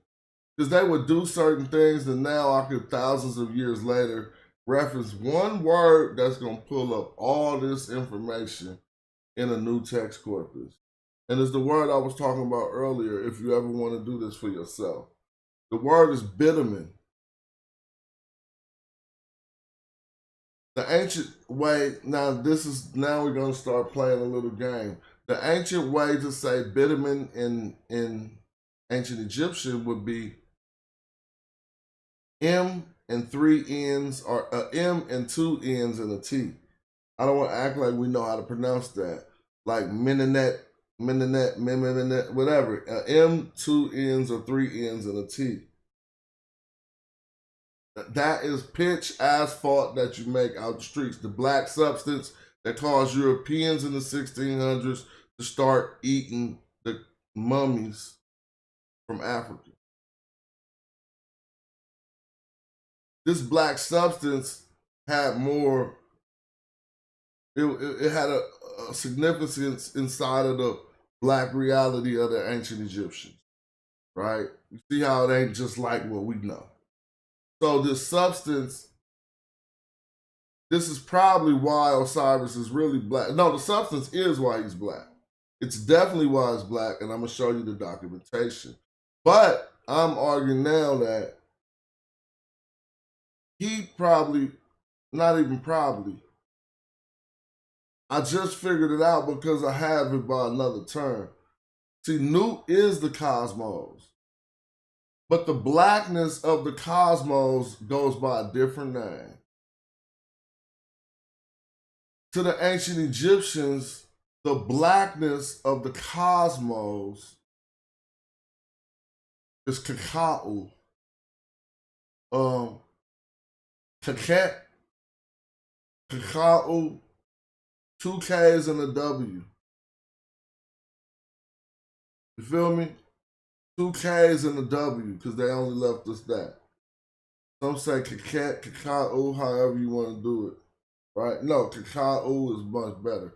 This is the blackness of the cosmos, which is not Kemet. But you got to understand the religious significance of the blackness of the cosmos. I only seen one time where they referred to the sky in the ancient Egyptian text corpus, and I've been looking for years, as him black. When they comparing a woman's hair to the blackness of night. And they use the term Kim that they use for black people. Right? But when we talk about Newt being all the cosmos, and then the darkness of the cosmos having a different name, we're going to now find some text that let us know what's behind that. This Kaka'u is darkness, but beautiful darkness. Like that word darkness sound weird, especially since it's late at night. But the Kaka'u is darkness, right? Of the cosmos. Now check this out. The term that we're going to look at in a funerary text is a compound word. Sama Kaka'u. And Zama, I can just look this stuff up and show you in the dictionary. Zama, what if I said Sama Taui? If I said Sama Tawi, you already know Sama. Sama Tawi means to unite the two lands of ancient Egypt. So what is Sama Kaka'u? It's not to Tawi, it's not Sama Kakawi. That would be two blacknesses. Two different type of darknesses. I'm just changing the suffix. If I put a we on the end, or just a y maybe on the end, I could be talking about two of them. Tawi means a pair of the two lands. One of the oldest names for ancient Egypt. Tawi. To say the unification of the new two lands, they say Sama Tawi or Sama Taui, right? That means you got two things being unified. Just follow this. Sama Tawi. Why would you say Sama Kakayu? U does mean plurality, but the word is darkness, and you uniting with the darkness. Just like Sama Tawi was to unify the two lands. Sama Kakau is to unite with the darkness. So now we're getting some more understanding about the ancient Egyptian black reality. Theologically, you don't just join the body of Christ, like eat a piece of bread and have a communion. Nah, you join in the body of Wasir and matching his effigy, and with Wasir being the divine monarch in this dark afterlife, you are matching his effigy for these purposes, being black. This is why they're putting bitterment on the deceased who weren't already black. This is why the usage of bitterment increased after the 18th dynasty, when you start seeing an income of foreign type people into Egypt who still wanted to be a Wasir or espouse Assyrian tradition. They start putting bitterment on themselves so that when they was deceased, they would match the effigy of Nut, and they could, the effigy of Wasir, who's matching the effigy of his mother, Nut, which is the cosmos, and they need to do what? Sama Kakayu. They need to unite with the blackness. They need to unite with the blackness of the cosmos. And this was part of black symbolism in true Osirian tradition that I get from my own studies. I can show you this. There's nothing. So there's a lot of holes in their theory. They just say Egyptologists, even the best of them, they didn't put no thought to this. And so they tell you Osirian symbolism and tradition in the thickest books you can read about it. They'll tell you Osirian symbolism and tradition is, yeah, it's related to blackness, but you know, it's other people making their image or icon or effigy black to look like Osiris. Some of that's true, but it doesn't explain why Osiris is black. Again, the people who will say, well, there's a green Osiris, they put it on Wiki, all that shit is just propaganda. It's all there. You can find a blue Osiris. None of those, you can't find them in philology. See what I mean? I read the text. None of those got names. They were never vocalized nowhere. Somebody just did something, whatever. I ain't discrediting them. The one they speak about is the one with the black effigy called Kimi. Kimi. All right, the black one. So, Sama Kaka'u, we got to find that in the text. But let's remember this. This text will also reveal, and you've seen it before if you watch my show, this text will also reveal why other deities in ancient Egypt were black. And it's outside of our little thought frame of race all the time. That was apparently a reality that a lot of thought went around. They didn't just limit, they didn't have no reason to limit their thoughts about blackness to race. They wasn't even in this. I hate that mistake. It's not even a valid mistake, it's a straw man argument trying to derail the conversation, act like we thinking they talking about race. I can show you when they talk about people having different skin colors and stuff, but they don't really do too much about that. You know, they just be observing things. So then the first one I'm gonna put in here, in the text corpus, and I'm just chilling, so I got some time. I'm gonna put MN N, and see what happens. So let me make this bigger so you can see what happens. M, N, N, N. Now remember, I tried to start this game about 30 minutes ago. Now the game starts.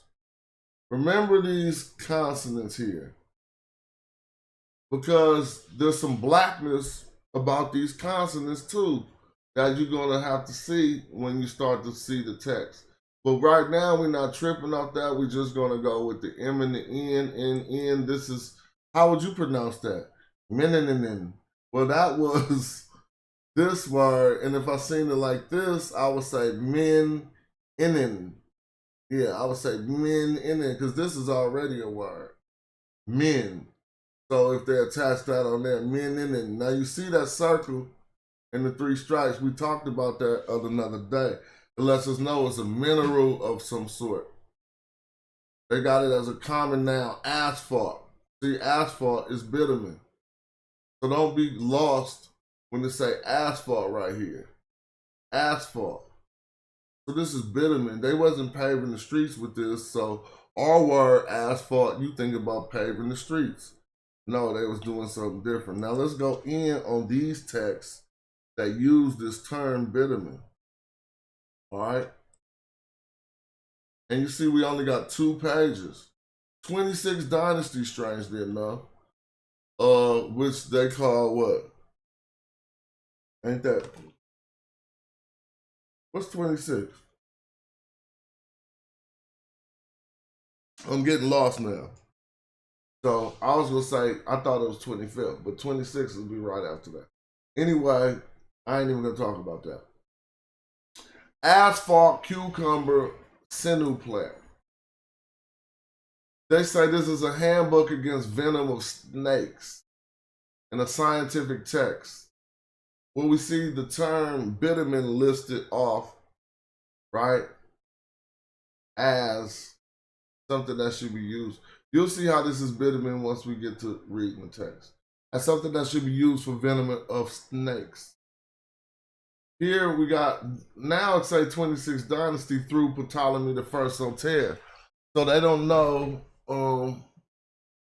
the exact dynasty, but they know that this was written sometime between that. Asphalt, the great protection mineral, be thrown into a fire. We don't even need to look at this, but we could just peek that this protecting the garden and house against reptiles, scorpions, and spiders. If we trust these scholars that this is what that's about.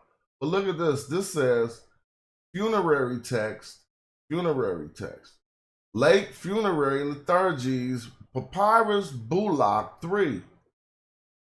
From Thebes West, an embalming ritual. Now the time, the date, the period of this is the Roman period. All right? Don't be mad at me that we ain't found it earlier. I found something I can show you. We're gonna go into this because now they stopped calling it. Now, I need you to understand how this happened. They're calling it asphalt here. If you look up each individual scholars that get,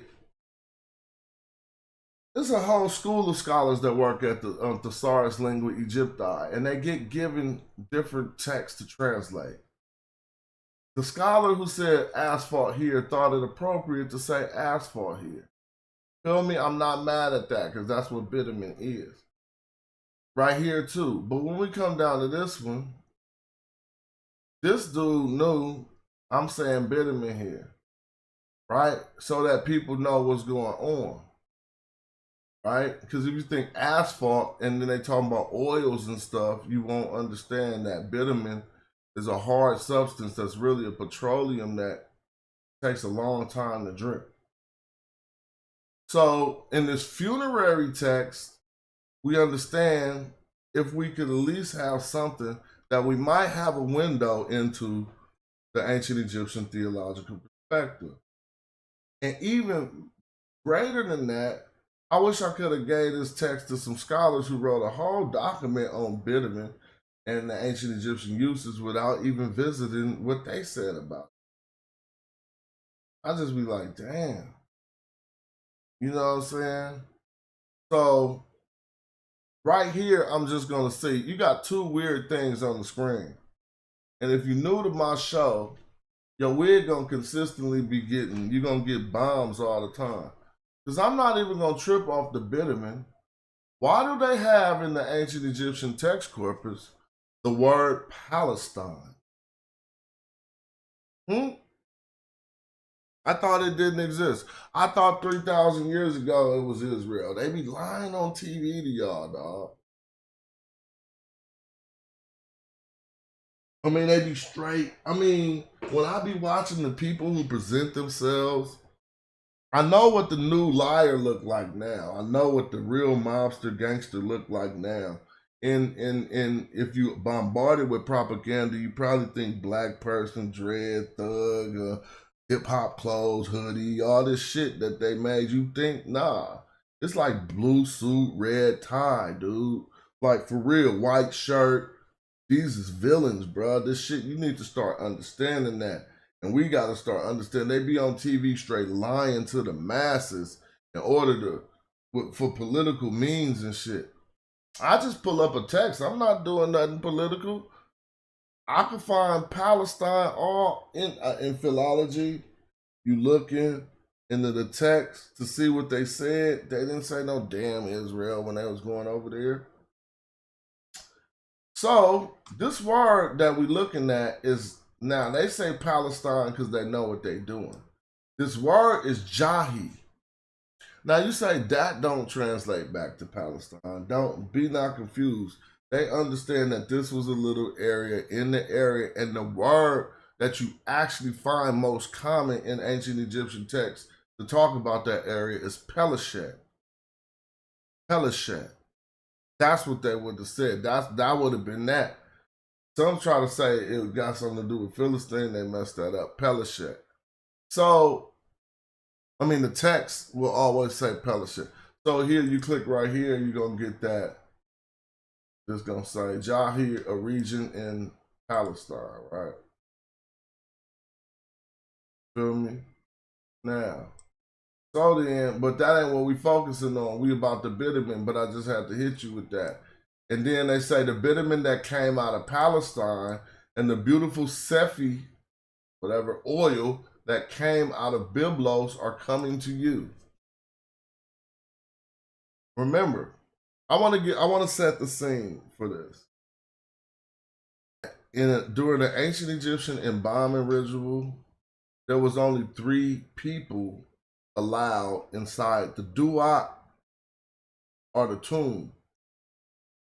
And one of them might have really probably had that jackal head on like they do in Hollywood from certain stuff that you read from the text. But one of them was a priest. One of them was the person called now this is crazy, because if you don't read the funerary, these type of funerary texts, it's not so many of them, different types.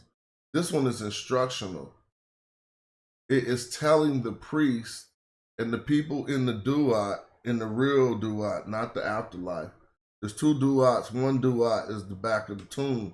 The other one is afterward. So if you are in there and you're about to perform this embalming ritual, there's one person called the Divine Sealer. I ain't never heard of him nowhere. All the time, all the shows I watch on Kibit, but then you read the text and you be having significant people. Well, the Divine Sealer quite possibly was, I'm not saying with any authority, but you could read this text too. He quite possibly was the one who did the incisions. But it's not about the incision. It's about sealing it back up and making it look good like you never even went into, because they used to have to take organs out and all type of things to mummify correctly. One of the persons who did this was called the Divine Sealer.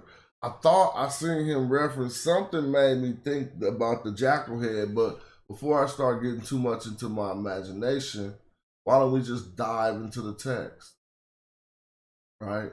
And this will be a longer one. I ain't even tripping how long this video is. I don't care about none of that. If I got time on my, I ain't be like, you have to have your YouTube this long. I don't even be monetizing half my video. I'll start back doing that, but right now I just want to disseminate information. All right. So this got 61 pages, dog. I'm not gonna do all 60, but I'm gonna do a lot. So in order for you to get the context of this, I already read this part at the bottom. Funerary text, late funeral lethargies, papyrus, bullock, Western Thebes, all right, embalming ritual. So you can't discredit it too much for it being Roman time period. This Western Thebes written in the Medu Neter, and it appears to be instructions for the embalmers. Let's go. He judges with his tongue. I'll read the Medu Neter when we need to. Broke off text, I'll just skip over. Their excellence, rush fields, whatever, it's coming to you. So hear me out.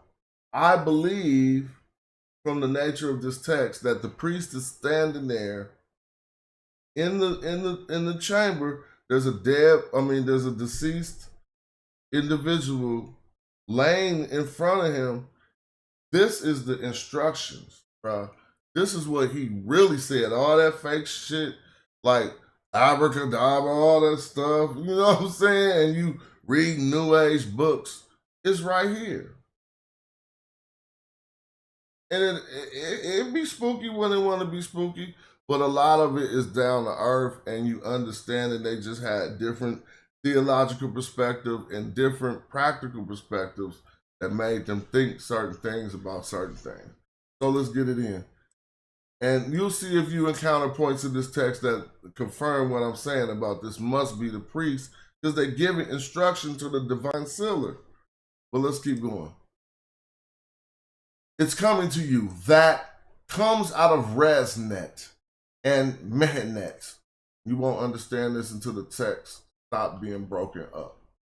Isis for blank, created by blank, some blank blank B1. Okay, I just gotta do this so we ain't losing nothing. It's gonna start cooking because the text ain't all broken up. It was just the beginning.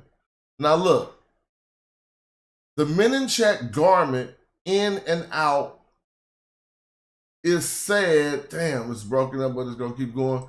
But this part about the Menenchek garment, these are some of the wrappings that when we see the Mummy movie and you got the threads hanging all off of him. Now we can start to learn the names of some of those garments. Now, if I can find, the glyphs ain't all over here, I don't think. Let me see. Check. So this would be it. I just see the check, so this is it. See, it's a cloth or a garment, but look. It looked like they put tissue. See, cloth, fabric, or a mummy's headband, see? Or a mummy's wrapping. So we now know, just from the beginning, that they talking about the mummy wrappings. And this is still broken up text. So, on your body, okay? It's broken up, but it says the Menenchek garment in and out is said something else could be on this body, but we already going to learn later that, yeah, that garment getting put on his body. So now we finally get some whole text, and we can look at any of the glyphs if we want to. So it says, on the earth of gold, Ta Nebu, right? On the earth of gold, to the ground of silver, Iu. This is a statement of fact. So this is not a dependent clause. This is another clause starting. So they wrote it as a dependent clause, but they wrote it like this is a period after that. But anyway, of the land of gold, right? They say on earth. Yeah, okay. Now, this is broken up, so what can I do with that? But that's your electrum. They say silver, that's fine. Since they say gold, you can say silver, but when I click it, it might say electrum. See it say silver? Sometimes it say electrum too. So silver. But white gold. But now since they know it's in juxtaposition to gold, they leaving it at that. This is another statement of fact. Look at these like periods or new sentences starting. And then we got this throne for Wasir, and you see Heru behind him. This is Wasir. But it says, for Osiris makes for you, renowned the great God makes for you the breath of air. Remember, this is the priest reading over that deceased body. Then his head is anointed with very good Antu oil. These are instructions. So I don't know if he's reading, then anoint his head with the Antu oil. And the divine sealer now grabs the Antu oil and anoints his head. Or if these instructions are left for priests to teach other priests how to do this ritual, right? But he clearly says, then his head is anointed with the very good Antu oil. If we want to go look and see if any of that is, yeah, okay, I don't see nothing over here that make me say, no, they don't say that. This is the good, there go the oil, the Antu, but this is, I don't know, this is what, the anointing or something? To anoint, yep. So everything lining up, right? Recitations, oh, now look. Recitation. See, the priest got to say this part out loud. So maybe this part is just instructionary, and then now he got to actually say this. How do we know this? Because right here it says Jed Medu. You see Jed Medu? Is it too small on YouTube? Let me make it bigger. It might be over big on Facebook, but you should have migrated to the YouTube anyway to help my views go up. So let me see. Right here. I could probably even make it bigger than that so really people could really see. All right, right here. Now you can see it. This is Jed. It means to speak. This is words. Medu. Just like we say Medu Necher. This is the Medu in Medu Necher. So this is Jed Medu. It means spoken word, word spoken. So they translate that as recitation. Now they're right for saying that. Because when you see Jed Medu, it's normally something like, not a spell, but it's something you should recite. Feel me? So they're about to recite this. This is actually like the prayer part. And it says, "O Osiris, the Father of God." Now, right here, in this is part of making whoever is dead become an Osiris. Let me try to prove that by showing some glyphs. Let me see. You see, the tradition we're talking about, Osirian symbolism, is all about becoming an Osiris upon being deceased. So when they say, "Oh, Osiris, the Father of God," then they got these two N's. I don't want to say what this means, but it's like a nominal name. That don't make sense, nominal.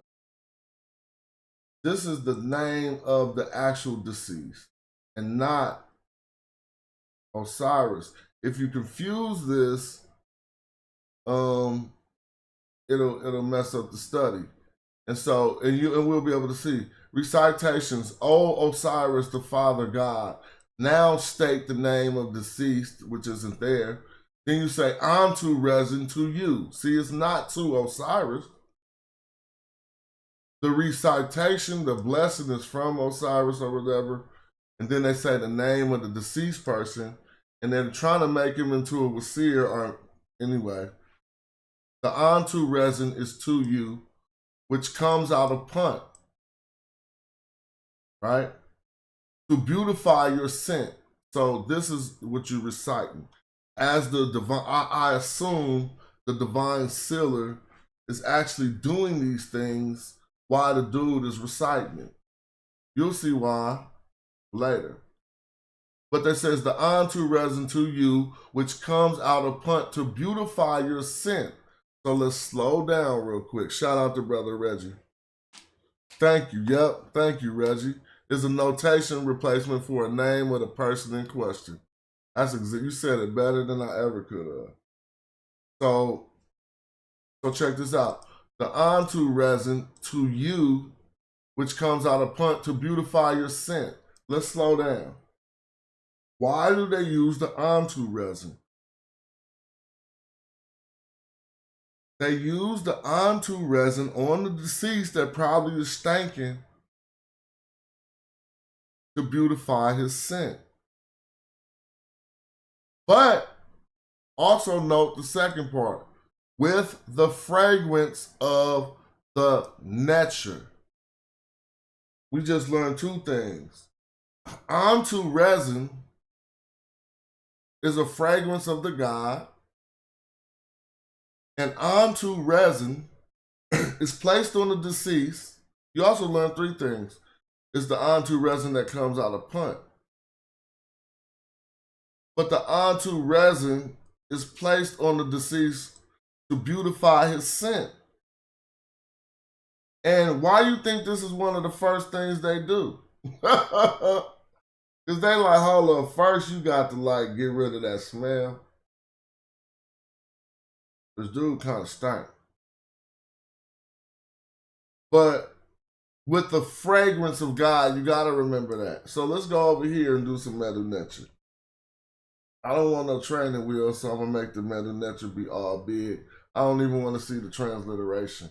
We need to find the fragrance of God. Like, this is what I'm talking about. Like, you can't have people helping you do shit with you trying to show people the truth. I mean, maybe you can. So if I'm looking at this, what's Ushket? If Ushket is Ushket back here too, is more than Ushket.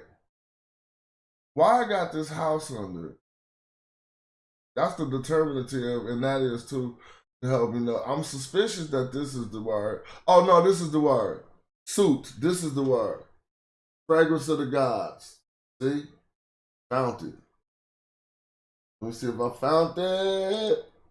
Ah, the two truths. Damn, see, that's why you can make mistakes. What's the fragrance of the god? It gotta be this. Fragrance. So that's our word for fragrance. Your fragrance in, where's the natures? All right, down here. So I don't know what this is. Let's see what this is. What's checked? The broad hall or the court. I didn't hear anything about that in their translation. In the court of what? See, it don't even say what they say, bruh. Man, that should be crazy. Let me go back. Is this not the part I was just reading? When I go click all the words, I just want to see right here. I'm going to show you it, but now we might have to read this whole thing. Yeah, this is okay. This is down lower. It's up here. Thank you. I was about to say, because I was getting too thrown off. Look, here go punt. Okay, now we can find it. Senefer. Well, so this is to make beautiful. Then this is what is still this is your fragrance. It's the fragrance of the gods. So here's the fragrance of the gods right here. Right? Okay. I was wondering. There go your word fragrance. And here's the natures, right? The scent of the gods, right? So we got that clear. But watch this, how it keeps going. With the fragrance of the god, at least we know onto resin is considered one of those. Let's continue. Because I know I started this late in this video, and I don't even care. I might have to just make myself comfortable and continue. But let's go. So now it says, I don't know why it looks like this. Make it back big again. Discharge to you which comes out of Ra. Okay? Y'all want to see this on here? It comes forth by or in by Ra. Now see this discharge to you. This is the same word, right? Nope. It was just a similar word. You just got the same determinative. I want to see this word urdu. So it's like urdu. If you click it, it's gonna say urdu. See, urdu, but it is a liquid. Okay, a liquid. So do it say discharge? Hold on, I'm messing up. Do this say discharge? Yes. Liquid, humor, discharge, fluid discharge. To you. So this is dative right here, definitely. Discharge to you, and this is to come forth, or to come out of Ra. So the discharge that you getting, discharge to you, which came out of Ra. Yep. This is a new sentence starting, and this is, it makes you beautiful. It makes you beautiful. To beautify. All right, let me see. What's this? Dang, man, this is a new word. This that first word I learned when I came to this. I gotta remember it. Ushek. What is ushek? I'm gonna remember this time, y'all. Ushek is, well, it says ushek, yeah. It is, oh yeah, it's a hall or a court, that's right. So it's the hall of truth, the hall of Ma'at. Let me slow down. Now see what I tell you. This hall right here, that's why they say the halls of two truths. It throw you off. The hall of two truths, that throw you off. This is Ma'ati. See two Ma'ats? That's keeping you on point. Remember in my song what I said? Now I'm all in your spot and I'm calling the shots while your soul get devoured in the hall of Ma'at. Woo! The hall of Ma'at, Ma'ati. See, the T is giving us the duality, whatever. Ma'ati, the Y gives us the duality, but don't trip off that. This is where the judgment takes place. The whole judgment scene we be dealing with, right? Ma'ati. And so, in this funerary text, when it says, to beautify you in the hall of the two truths, your fragrance in the hall of the Ba, I don't know that hall, but we see what's happening with this ritual and why it's happening. Now, eventually I'm gonna skip forward because this is 61 pages, but the scent of the great God is your incense. Remember they just said, we're gonna put this on you so you don't stink. Now the scent of the God which they used, and we can see it here, the great God is your incense, right? This is a different way to say incense. All right. It says the pleasant smell, it changes. Its change does not exist. So it means you're gonna smell like this for eternity, basically, because you're dead. So the pleasant smell, its change does not exist. They wishing that you stay smelling like that forever. Your form, its devastation does not exist. Your court, you also gonna have this body forever. They're mummifying him, right? Now let's look at this word for form. Form, shape, or nature. Essence or nature. Your form. This is it don't exist, what? Wait. Oh, it's devastation don't exist. Yeah. This means don't exist. All right. Oh, Osiris the Father. Now look. Now they're not putting two N's. They are putting the name of the deceased. So now we know the person being embalmed. His name is Heter. And it's going to tell us more about him. But first they're going to say, oh, Osiris the Father. Why? It's because they want Osiris the Father to accept this new Wasir, this person joining the body of Osiris. How is he doing that? He passed through the halls of Ma'at that they just was talking about, and his heart was lighter than a feather, so he is now justified. And they're saying it here. They're telling Osiris this right here. See, this is Osiris, the real Wasir in the sky, the father of God. Then they say Heter. Now, when they talk about the god Heter, that is the person becoming an Osiris. This is why he's considered a Netcher now. He's not really a Netcher, but he did. Let me see where it say.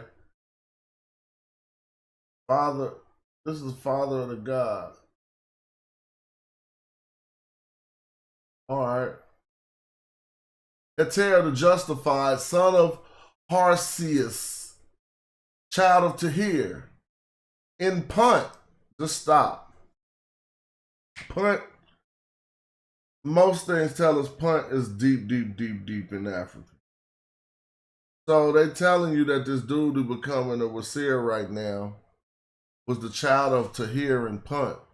Then they gonna keep on asking Osiris how to address this person. It says, your Ba will come up your body. No, in the land of God. No, they're not telling Osiris. They're talking to Heter. And say, your Ba, which is your spirit, will come upon your body, okay, in the land of God. And this is the land of God right here. All right. I guess this is your body right here. I don't know this for body, but this is late Egyptian. So Horus is directed towards you, he who emerges from Osiris, the protector that comes from him. It says, then one shall receive the ointment jar containing 10 oils. Let's stop. You getting valuable information. Even if you pseudo and you be doing them new age teachings, it would still be valuable to know that they only use 10 oils, bro. You learned the name of one of the oils earlier. I went through this, and this is another thing. I went through this and wrote all the oils, and I just haven't memorized them. But you're going to receive an ointment jar containing 10 oils. Among them, those of the opening of the mouth ritual. Okay? I remember when I was into watching Rosicrucian videos and shit. Man, I wish I just was reading the glyphs back then, because they make up so much stuff about all this stuff. You be like, what is y'all talking about? They don't say that nowhere. Trying to whip out a long leaf, man. I'm sorry. I ain't got nothing pre-ready. But look. So what happened here? To ensure that the white woman, do y'all think that is true? This is so funny when I show people this. To ensure that the white woman of Heracleopolis is aware of this. I'm not going to spend time going into that, but that translation ain't to be read like that. Right? We did a whole study on who is the white woman of Heracleopolis. And I thought I could bring that out as something, but this is not that. So let me click this for y'all. He's going to start saying different stuff. Now, it's not a white woman. Let me see. Hey, why when I right click, heck of different stuff happening? Right click. Yeah. Right to English. This is the white of Heracleopolis. It turned out to be a wall, but whatever.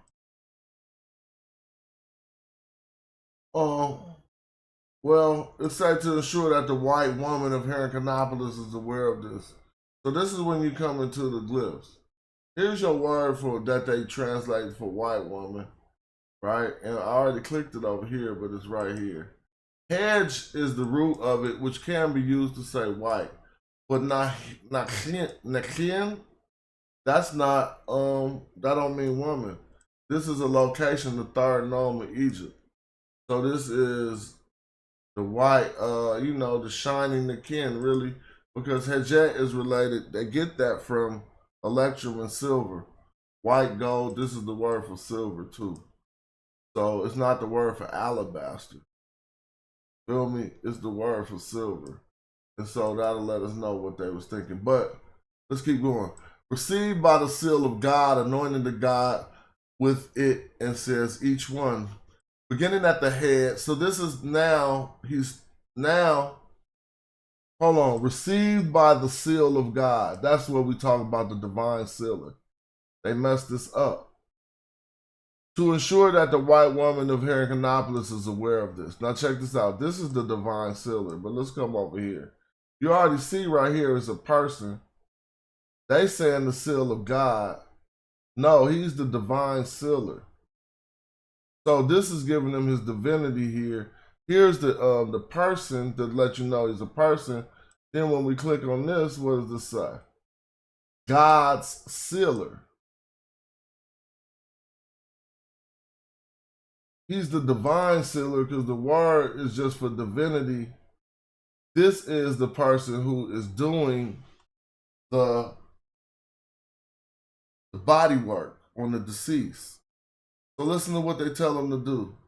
Received by the seal of God. See, that messed you up. You wouldn't know what that means.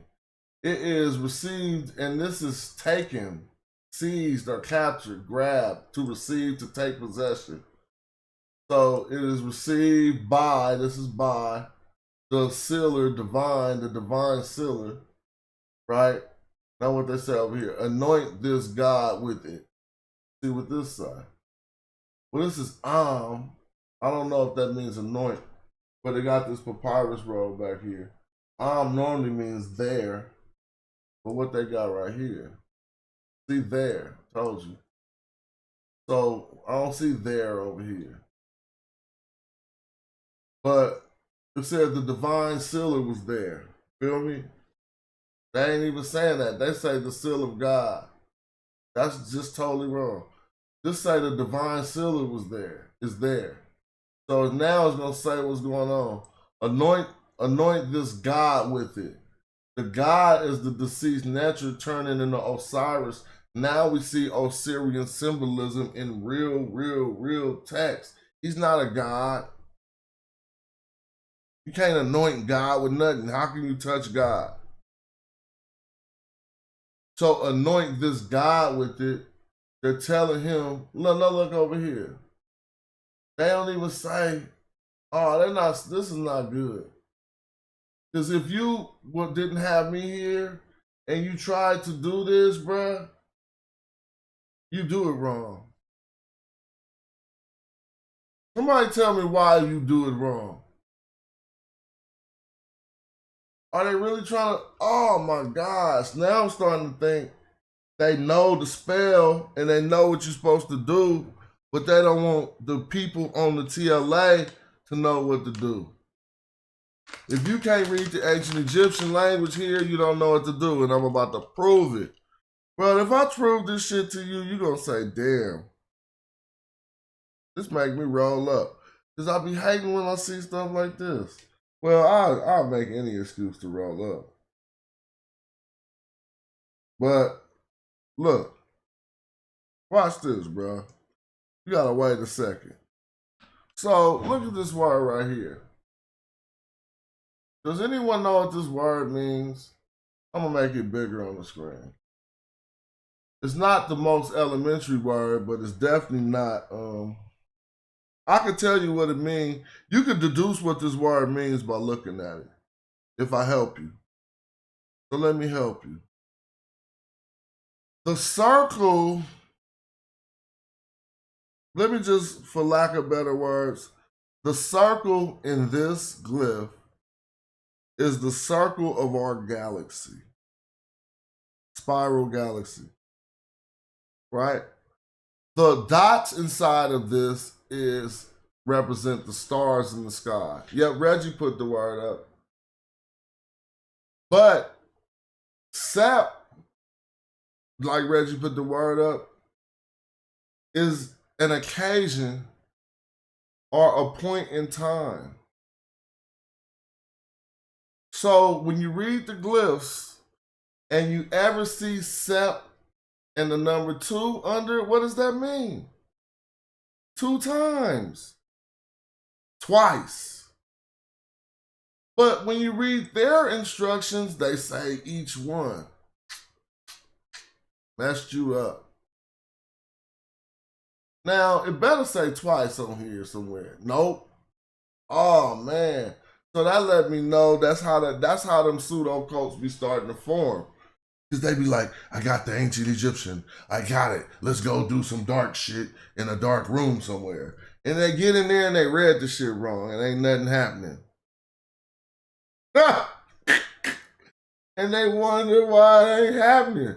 Because you don't even tell the people you got to do it twice.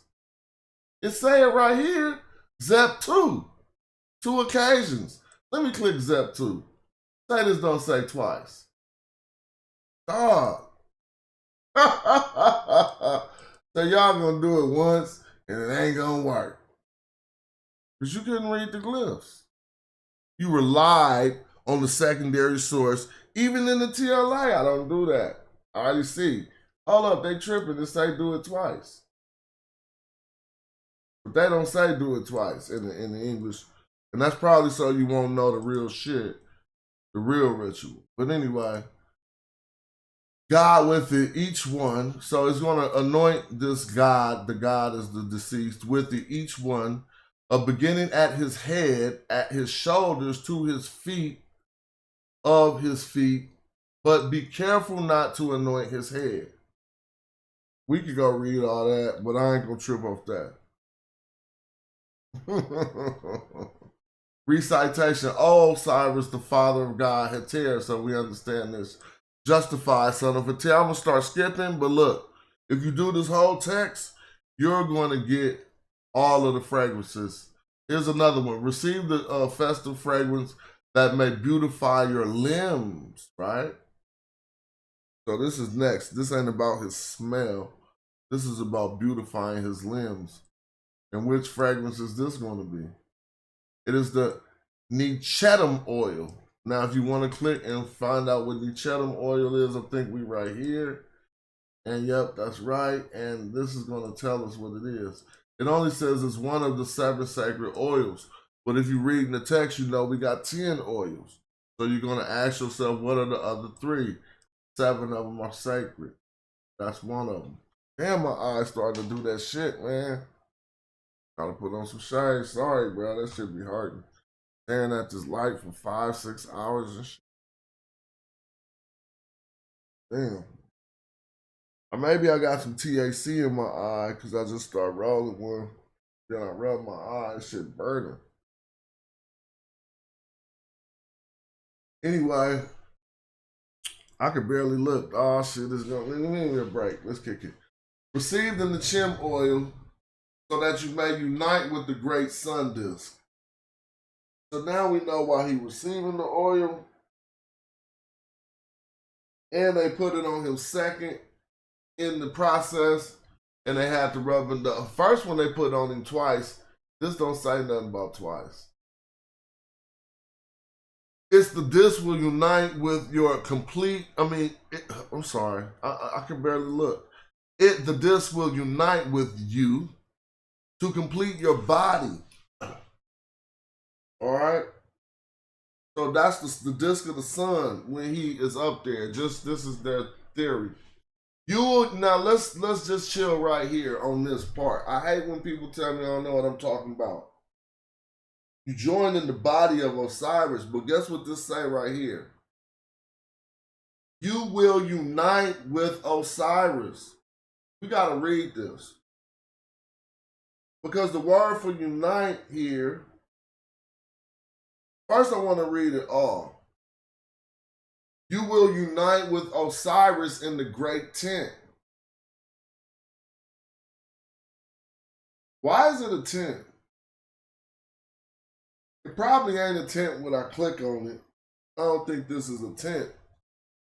This has to do with festivals and stuff. A hall or a booth. That's what I'm saying, bro. You're going to be in the great hall. They just want his shit to be a tent because Yahweh's shit was a tent. Yahweh didn't even have a house. He had no Beth.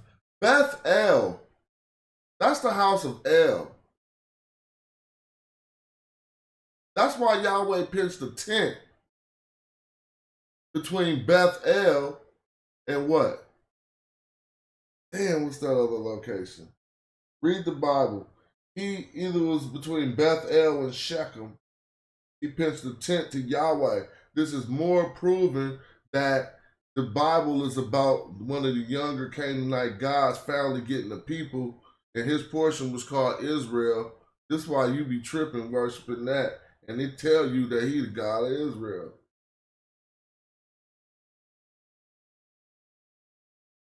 But this tent is to throw you off. You ain't have no tent. You will unite with Osiris in the Great Hall. I just clicked it for y'all to see, bruh. Booth Hall, that's English. This French tent, it'll translate to Hall of, see, no, he ain't French, nah. Keep going. The oil of Abir, we on the third oil, comes to you to shape your body. That's what it's for. So that now the divine sealer, we know he's putting the oil of Abir on the deceased to shape your body and to enlarge your heart as that which came out of Ra. So they're saying that this stuff came out of Ra, this Abir oil. We keeping it popping. May it leave you safe and sound in peace in the great duat. See, it's telling you what the stuff is for. It makes your scent Abir sweet. They're questioning. Well, do we want to look and see what that word is? The word is up here. Abir. I guess this, I don't know how this means sweet. On the gym, see, they got it going. See how that happens? You click Abir, it says Abiri, but when I click it, it goes to the word for sweet. This means sweet. See, to be sweet. But you can see these consonants switching.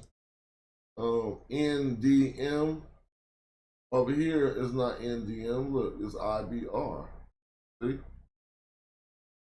So you just have to notice all that stuff. It makes your sense sweet in the realm of the dead. So now we know, and then I don't want to say realm of the dead. Let's click on this. And it's gonna say necropolis. Okay, yeah, in the realm of the dead. So now you're gonna smell cool. We got 2 cents on him to handle the smell. The guardian will come to you in peace in Busiris. Now, I want to talk to my good friend, Rita Lucarelli, about this text, right? Because I need to know more about the guardians. And we could talk about the guardians. I just went to an Egyptological event where she was speaking about the guardians. But believe it or not, we got the guardians, we got the watchers. All of this stuff come out of ancient Egypt. The watchers in particular would watch you as you traverse through not the 12 hours, either the 12 hours of the night or through the hall of my eye. One of the two, they just be sitting there with knives to make sure you ain't about to mess nothing up. But the guardian is also one of the ones. And this is what, and this isn't even right. Because this says comes to you. So this is the guardian. All right, this just says come to you. That got to be the guardian. So let's see. Yeah, the guardian. The watcher. See it say watcher? So, well, when I switched it, it say guardian. Well, I'm going to close some of these pages so I won't get lost. Because when I keep on doing this, it'll just keep opening pages.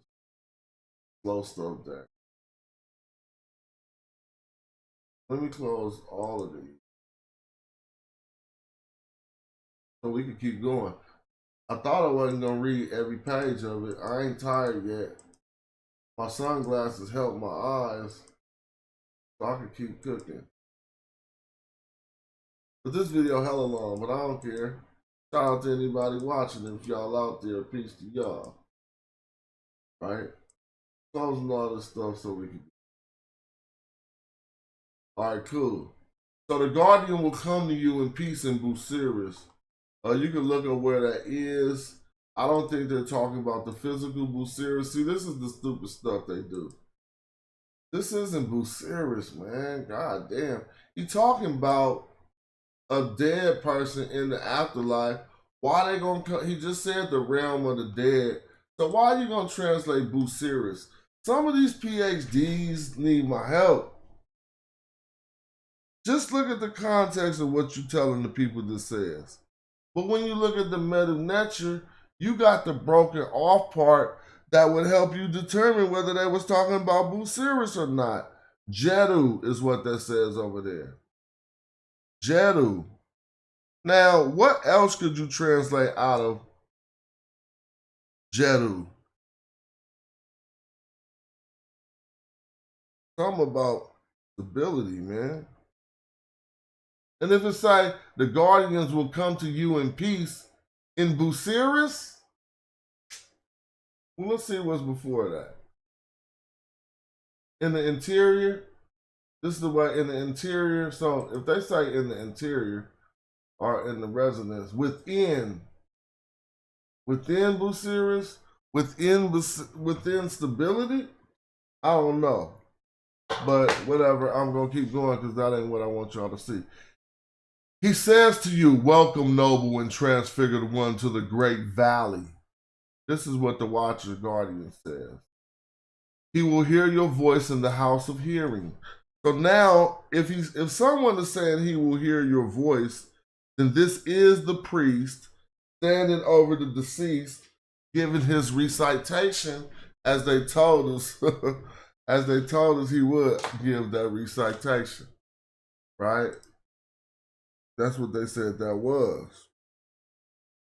So we only on page 5. Eventually I'm gonna skip, but I ain't tired yet. Every page got more knowledge of what was happening during the embalming ritual. You say within the burial place or within the pyramid place?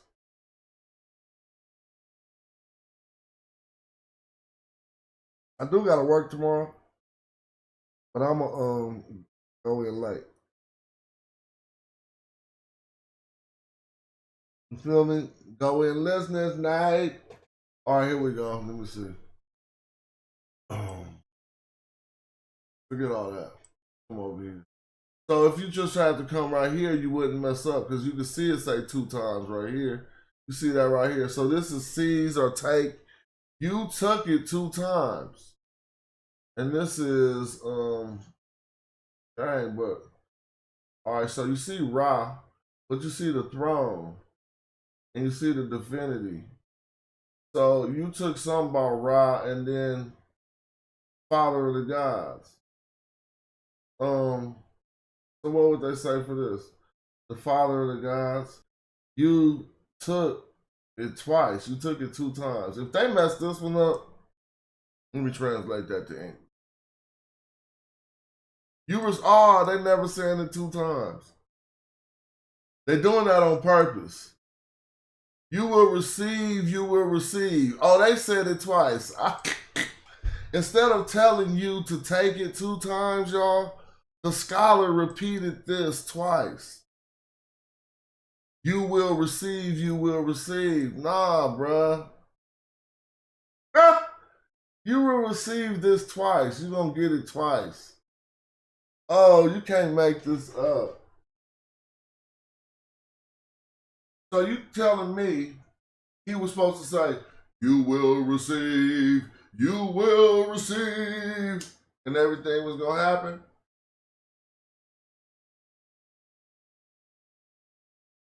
Nah, you about to receive that oil 2 times. That's what this say right here. Anyway, we don't need to tell them since they messing it up. Let's go in the back chat and just get the real stuff. Osiris, the father of God, and then receiver of the conifer oil in the west. Conifer oil, whatever, in the west. You want to look up what oil that was, then you will know how to do the ritual.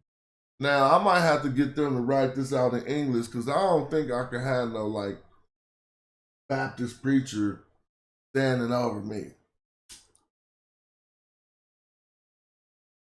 They might have to get somebody who knows how to do this for real. Or not just put me with the ashes, bro, because this is, you ain't gonna mess my effort. But that 100 years from now, so we ain't got to trip off that. He will save you from your enemies. Who's going to do that? Is Osiris going to come to you to save you from your enemies? He will establish your protection. We'll go get another water in a minute. Through the districts.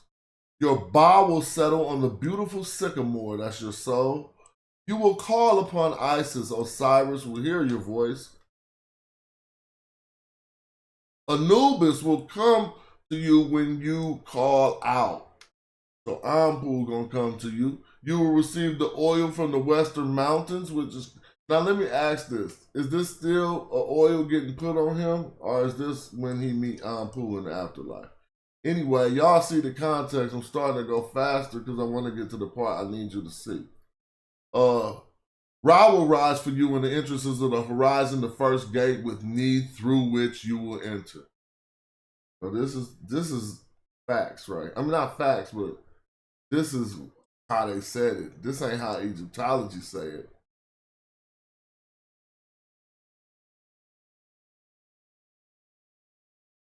It says your God will be in heaven and your body will be in the underworld. But over here, it's kind of like your soul. Your soul, right? Oh, I mean, yeah. I mean, that's all I would say. Pet in the sky, yeah, okay. All right, so now let me, here go another oil. You will receive the bottom of the Majet in the house of anointing. Your body is right in the house of anointing. You will become by being right in the opinion of the gods, by walking the path you love to every land. Now, for this to be called pagan or whatever, they still was trying to be righteous and pious to whatever they thought was God. Right? Now look, the sweat of the gods penetrates you. All right, now it's going to start cooking. Take note of that. Because a lot of those oils are the sweat of the gods. Okay? And if this is still an embalming ritual, I understand this. The sweat of the gods penetrates you. It's all over your body. Look, the protection of Ra spreads all over your limbs. I told you. So you can't mess this up. If you want to scrutinize this English, you just read it in the ancient language and they'll help you. Click. You don't even have to know how to read it. You can click each word to see if the translation matching up to the definitions of the words. You will enter and exit the districts, the soil in the regions. Now, if you go click over that word soil, I think we're going to be right around here. Nope. Nope. Let me see. Yeah. All right. Ground floor or earth. See? All right. You will act as you please in the lands of the gods by the sweat that comes from Punt. So now what the sweat is enabling him to do? To act as he please. But what sweat came from Punt? Y'all don't remember? Damn, this is like a riddle for y'all. I think my man just wrote it in the chat. Shout out to Shazboo. You sharper than the harp. You wrote it before I said it. The sweat that comes from Punt is the bitterment. Well, then we go back. Because that first bitterment came from Palestine. You know, remember? The bitterment that came from Palestine. Well, I have to go back. Please in the land of the gods. It says, you will act as you please in the land of the gods by the sweat that comes from Punt. The fat of your enemies penetrates you. If you can understand that, this fat is just another oil. And I don't know if it was of his enemies, but so what? Your heart is perfect by the blood of your enemies. Okay. Keep it popping. It's gonna, all right, nope, we ain't doing that. We just gonna read until we see something wrong. Y'all know that part. Oh, Cyrus, the father of Heter, justified, son of Herciel self. Justified child of Tahir, take the eye of Horus. His ointment will come to you so that you can be eternally satisfied. So that's why the ointment of Horus is coming, y'all. They give you the instructions. Don't mess nothing up. And this is how I figured out what Osirian symbolism is about. Then the sweat again will be placed in a vessel of Phasian, whatever, anointing the children of Horus entrails. So now you know what's up with that. The children of Horus are the canopic jars that they put one's intestines and vital organs in as they take them out. So they're telling you here, then the sweat again be placed in the vessel of Phasians, anointing the children of Horus. So those vessels got to have the sweat of God in them too. You don't just put a person's body parts in there. It says, when introducing the anointing agent, I'm going to learn how to do all of this. It's going to be going down. Of this God unto the body of God, for the intestines are well through the sweat that has come out of the body of God. All right? So they're trying to make him the one. You shall anoint with the children of Horus within them before this God. Then he looks upon them, and you shall recite this saying over them again. So he's talking, this is the instruction to the priests who doing the ritual. So they say you shall anoint the children of Horus within them. So inside the jars of the canopic jars, you gotta anoint it. Before this God though, so you gotta do it in front of the deceased while he looks upon them, which probably can't happen because he's dead. And you shall recite this saying over him again.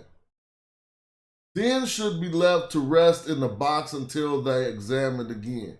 So you put him in the box and leave him. Look, then onto his stomach. So I told y'all, this is the real deal, Holyfield. This is not the new age Billy Carson. I mean, I'm just saying. This is from the primary text, can't make nothing up. You got the scholastic interpretation on the right, and if you know the language, you can click on the left. Then onto the stomach. There go his belly, his belly, his belly. Onto his belly. Right? You should first rub his back with fine marchet oil. That's what you're supposed to do. Arrange for his back to be laid as it exists on earth. I don't know what that means. Arrange for his back to be laid as he existed on earth. For him, every work of the embalming site is done with noble menchet cloth. So these are the cloths, the mummy cloths. And herb, hebis cloth to lie stretched out, excuse me. All right, I can understand that. When you lay his face up, his back is covered with marchet oil. And now no one can deny what I said about this text. This is the instructions, bruh. Like, I don't even see nobody go in like that. Don't let them pseudo say, this is what they did. Nah, go to the instructions. This is what they did. Like they be talking about, oh, they did all this pseudo stuff. They folded their arms in an X. Let's read what they say, fold the arms into an X. Anyway, anointment and the menchet cloth of Sobek and Shadet. It says, now here's another recitation. After this, the anointing of his back. It's 61 pages, bro. You got to do hella stuff.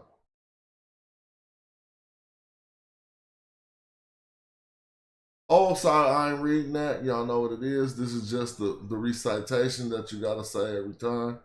Get yourself this marchet oil.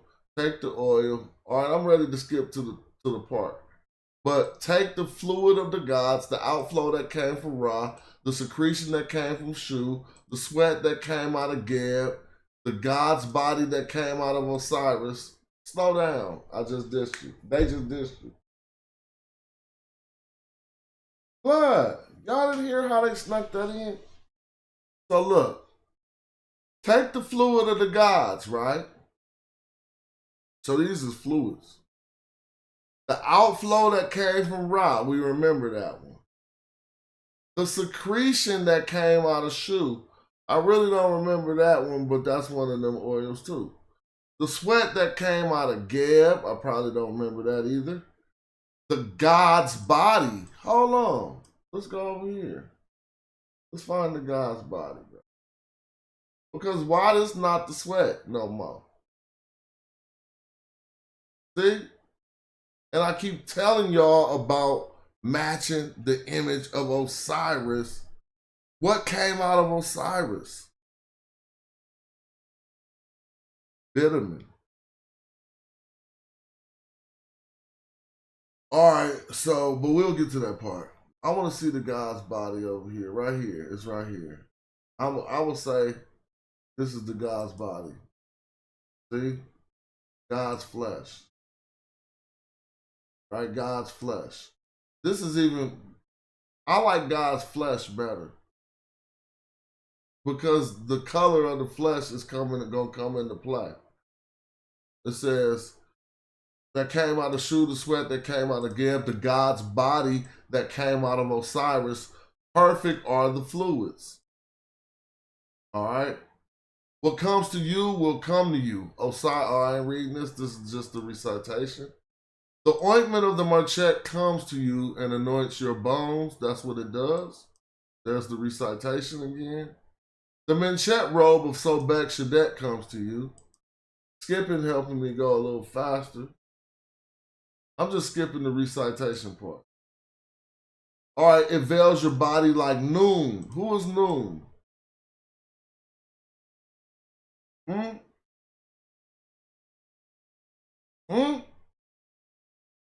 It wouldn't have nothing to do with Nu. All right, so look. The primordial waters. Do y'all know where that's at?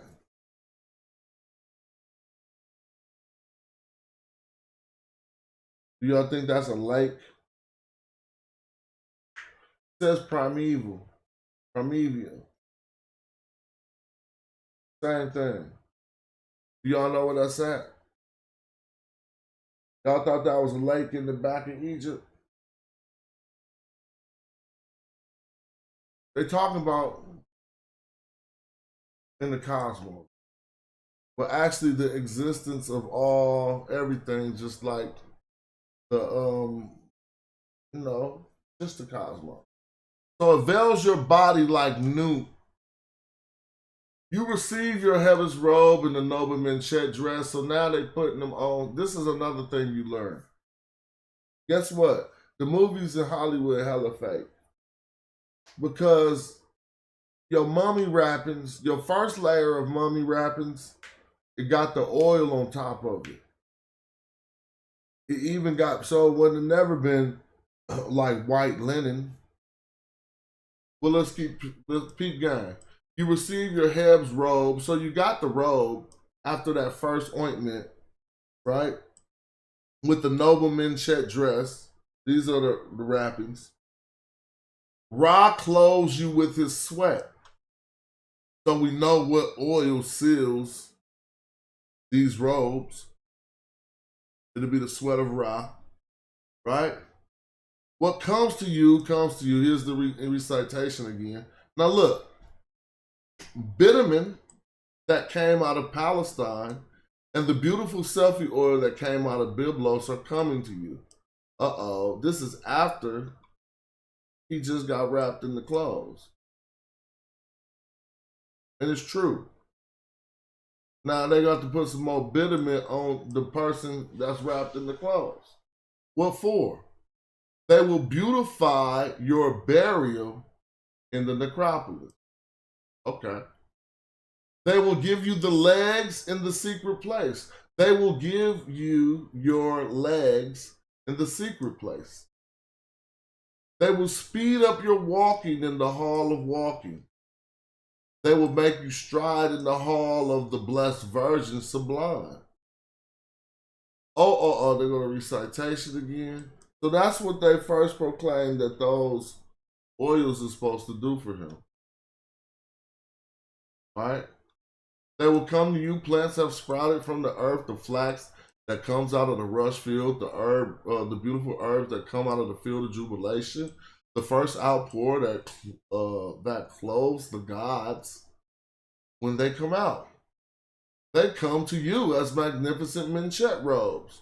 So all of the clothes that clothe the gods, you got them on now. These bandages of a mummy. He will let you be the seven band. He will let you be as a seven band. I don't know what that is, but I don't want to look. He makes you big as a sayat bandage. You feel me? So now you're getting your bandages. Look, he leaves your bones as fine as the intact jaw bandage. So, you know, they're using different wrappings. And there goes the recitation. The fat that came out of your enemies and the wax that comes out of the eye of Ra will come to you. The excretions of the gods and the sweat of the goddesses will come to you. Now, check this out. Now we're starting to get to the part that I wanted to trip off. Because you have y'all trip that they did all them oils, and I want y'all to learn them oils. This is the craziest show on YouTube. Now look, the bitumen that came out of Coptos, they hadn't mentioned this yet. Y'all remember that other bitumen they hit him with early in the thing was from Palestine. See? Now the biblical, what's Coptos? This is crazy. They saying it in ways that you cannot understand the text, yo. Coptos is like the seventh nome of Upper Egypt, but it wasn't called Coptos, and you won't understand this text if you call it Coptos. What was it called? Gebtu. When you hear Gebtu, you hear the god Geb. If the bitumen came from Gebtu, Geb is the husband of Nut.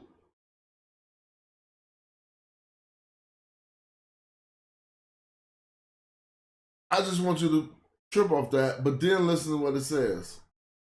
The outflow of the Chanti Amenti.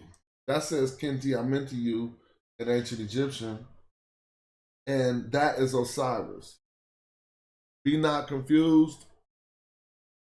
Kenti Amentiyu is Osiris, particularly at this time period. I know this video hella long, but I ain't doing shit. It's like you came to my house and kicked it for a few hours. 6 hours. Right?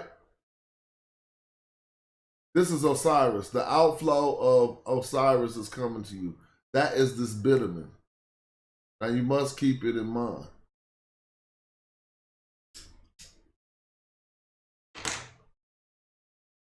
Watch this. What comes to you will come to you. There go the recitation. So now he just told him this other bitumen gonna come after you already wrapped up in your mummy cloths. People would have did this so wrong. The Sephi resin that came out of the juniper tree and the bitumen that came out of the taparu tree will come from you. I don't know about bitumen coming from trees, but that's what they said. Right? What comes to you will come to you. That's the recitation. Gold and silver and lapis lazuli and turquoise will come to you. All right, let me just skip. I'm skipping some of these, though. I'm getting tired of reading now.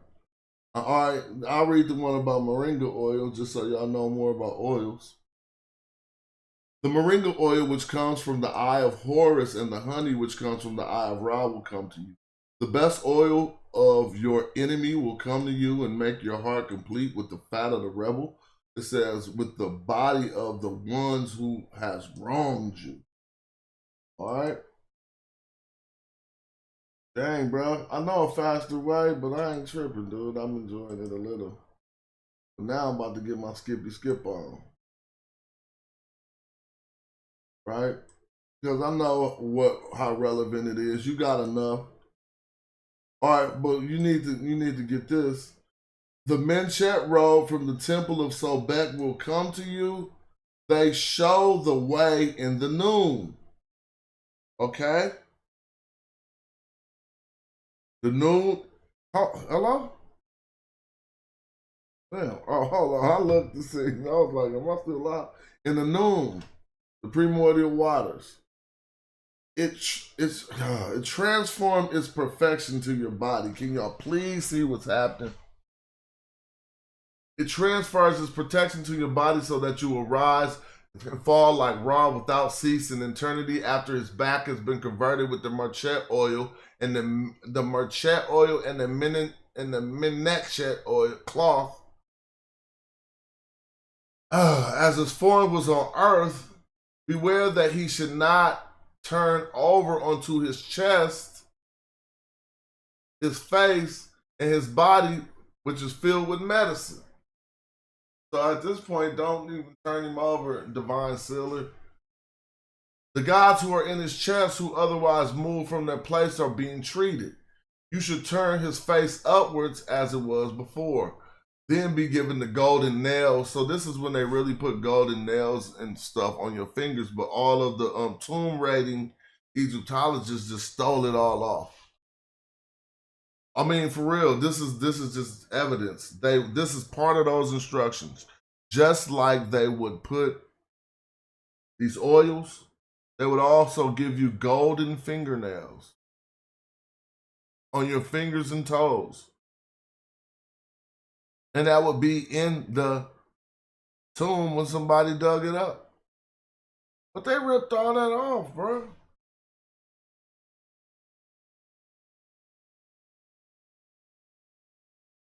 That kind of made me kind of mad real quick. Woven, says, woven with linen made from yarn and red fabric from Sias. Recitation, that's the recitation. You will receive your nails of gold and your fingers of pure gold and your thumbs of electrum. Like, really. I'm about to skip because this is making me mad and this ain't the part we tripping on. Like, how you gonna tomb raid all that and just, don't even teach people it was gold on the toes. What's up, gold toes? Let me see. It will make your face shine in the dew-eye. What's it gonna do that? Gold will come to you from the mountains. The perfect protection of the gods is in their place. It'll make your face shine in the dew-eye. You will breathe gold. You will get the proof, blah, blah, blah. They on the gold right now. I ain't tripping. Thebes, Karnak, these is all in the afterlife. Yep, there you go. On Babylon, that's right. Geb2. Let me see. It says, all right, I ain't reading all that. He had a festival. He get to do this. But look, why they say the magician Amenhotep? Your Baal pro, because this has to do with Amenhotep's coat. Right here.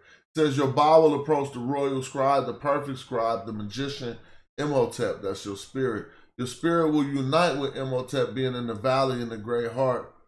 You're going to do all this stuff, bro. But trust me, I'm not skipping nothing of no significance. And since I'm ready to go to it the faster way, this is how you can do it. You don't got to read all 61 pages. I just got to page 14 and fell off, so I'm going to go back. You just start with the definition and look at the attestation. Right? And then you can skip through the attestations like this, 14. So now instead of just reading them, because I got really tired of that, I'm going to end in probably 30 more minutes. Translate to English, blah, blah, blah, blah. I'm going to go down. Bitterman came out of Palestine. The Bitterman came out of Coptos. See, you can just skip through them. The Sephiroth came out of the Bitterman. May bring you the discharge that flows out of his body.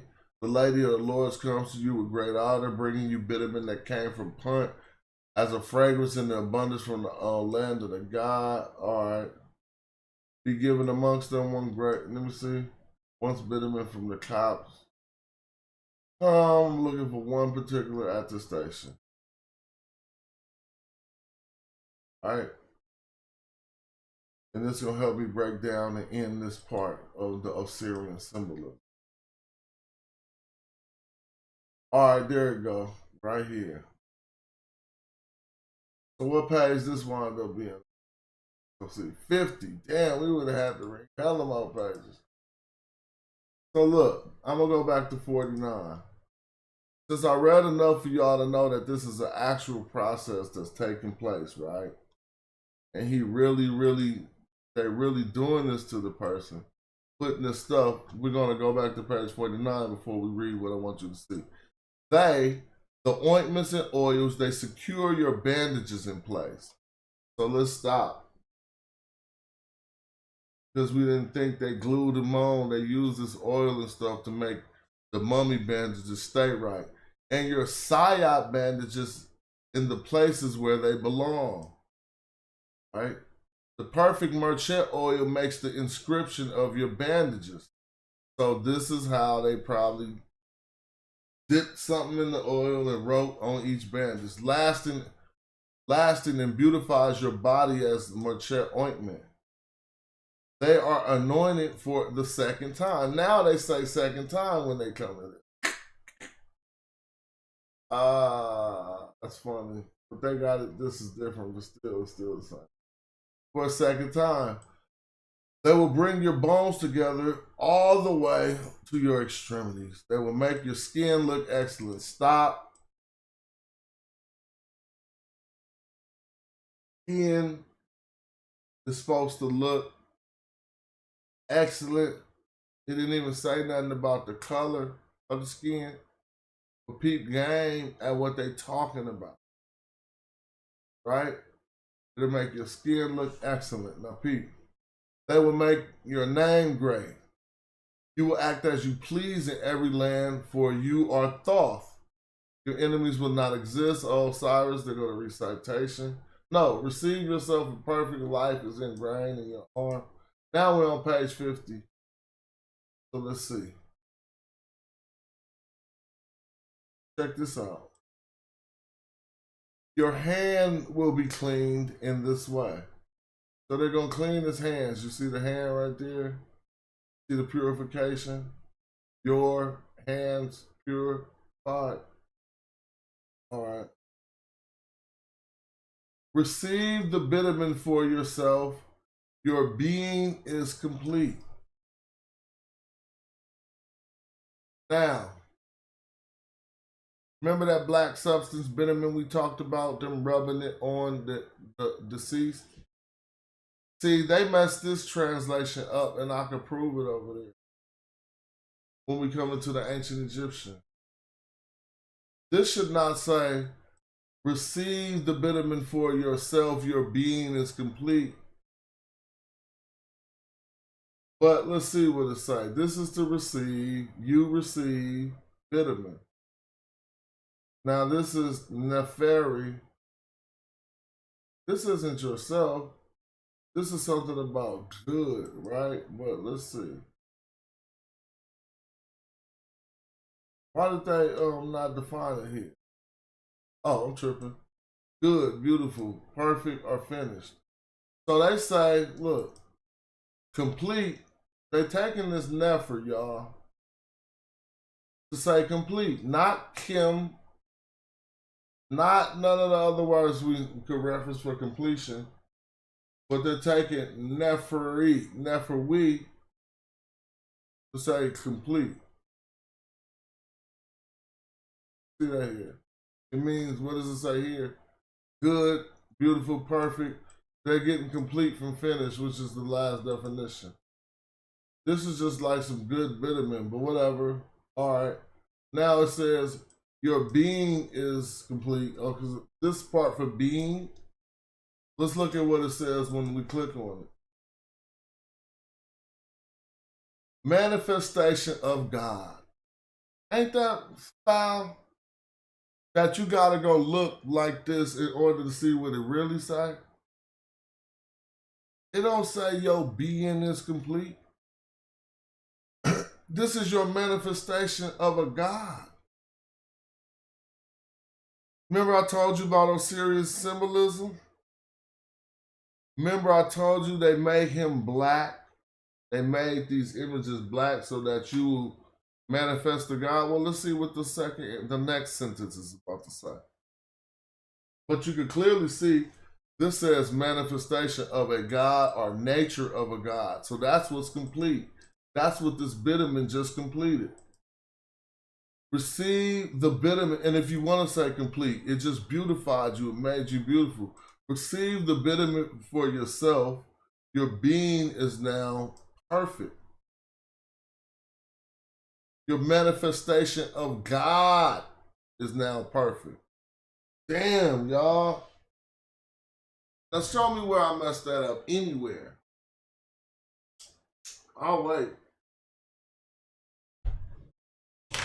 We can click every word in here. It will not say what this says. You have to you could get that translation out of this, but you're not readily just addressing it. This means to seize, to take, seize or to take, receive or to take, right? That's your, so you take, you receive. This is bitumen. So you receive what? Asphalt pitch resin, that's bitumen. Beautiful, good. Look, good, beautiful, perfect finish, but it is in the adjective position after the bitumen, but they're saying that this is a adverbial construct down here, an adverbial comment, an adjectival comment, where we see this term, manifestation of God. So before that is perfect. Perfect manifestation of God, your perfect manifestation of God because you received the bitumen for yourself. So let's prove it further. It says, perfect rites will be performed for you. The perfection, it says the perfect mummification in the skin of Seth. Now let's stop, because I wish I should have showed you when they say skin the first time. Now when they say skin, well, no, this is not skin. But hold on. This is a skin. So they say the skin of Seth, but over here they call it, it looked like they call it something particular. Let me click that. See, leather or hide. That's what I'm trying to prove to you. It's not the skin of Seth. It's really the skin of Seth, like the hide of Seth. Seth is an animal. So people got to know this stuff, like it was a Set animal. And they say in the leather or the hide of Seth, don't make you think that's the skin of Seth. That would be red. Your enemy, so that you may rejoice in your grave. So they're going to wrap you in this type of a sackcloth. All right? Let me get to the part 2. Because now I could go back. Hold on. Now that you've seen that first, I can just go like this because I don't feel like doing all that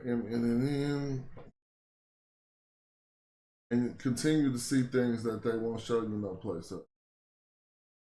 That's in academic qualified sources. Now I'm gonna skip to page 2. Oh boy, it's getting late night. It's 12, it's 1 o'clock. Damn, it's like 4 o'clock on the East Coast. Let me see. This next statement, we want to see why they said this. Oh, hold on.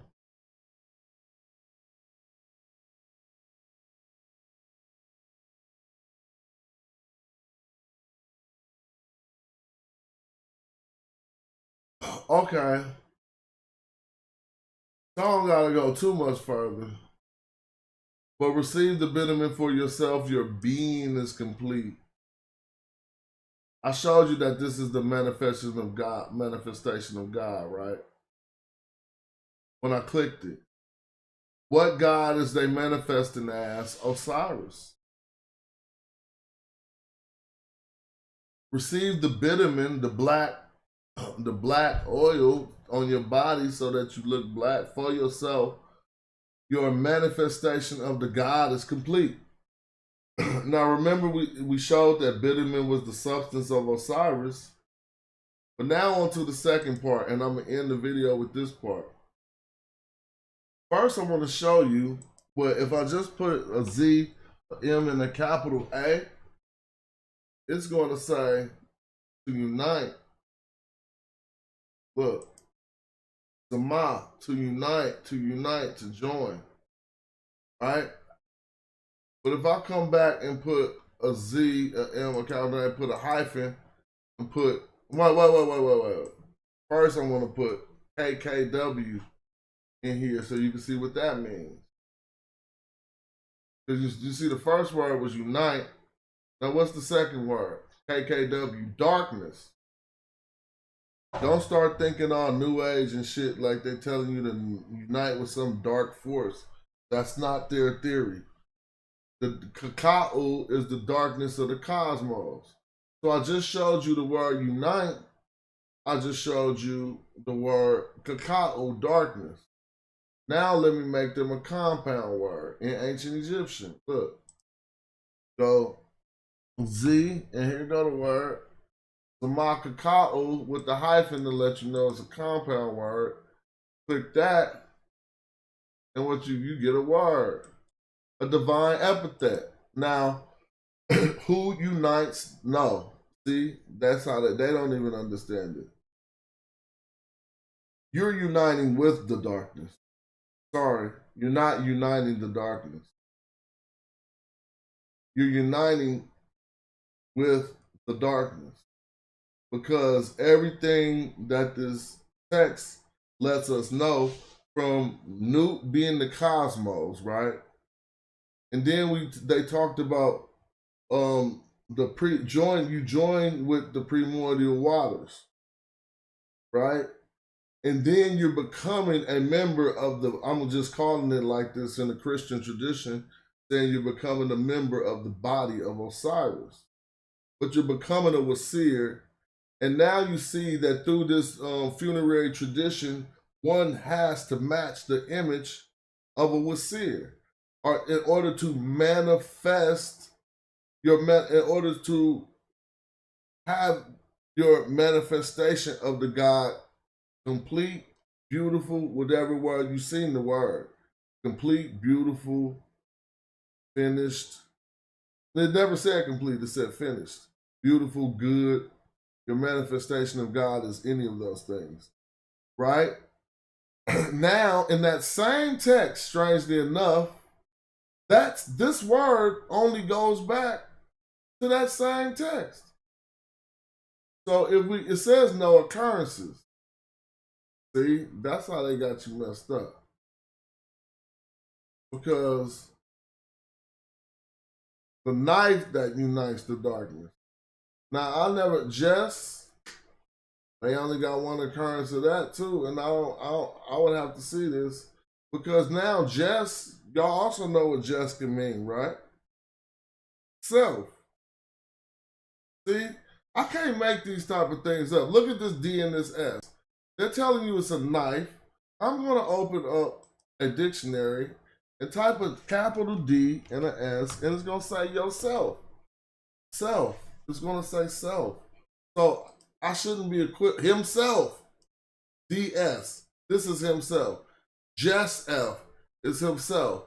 This fits into my analogy better than a damn knife that unites darkness. Like, why y'all still listening to them? Do that make any sense? Out of all I said, all this shit talk for 5 hours, you think this is a knife and they got one attestation? And I'm like, well, maybe that attestation got a knife on it or something. But Jess means self, right? Zama means uniting. Zama is darkness. Now, I can show you when the self unites with darkness because it's in the other text. It is Zamakaka'u, but for some reason, this TLA is trying to tell us that this term ain't here. But since I be all in this TLA, I know where it's at. And I just told you where it's at. So let me prove that. Now we got to go backwards. So this is what you have to do. Start at page 61. Because the uniting with the darkness happens late in the funerary thing. So let's see when that happens. You're going to see Zamaka Ka'u, but the TLE tell you it ain't there. Your image in the temples, blah, blah, of eternity.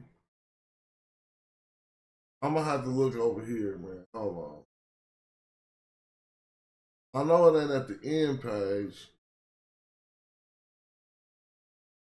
But you definitely have to see this before I end this video. So if it takes too long, I'm not tripping. Because I don't know why they said it wasn't in this text. I know a faster way that I could probably find it when I start thinking about it.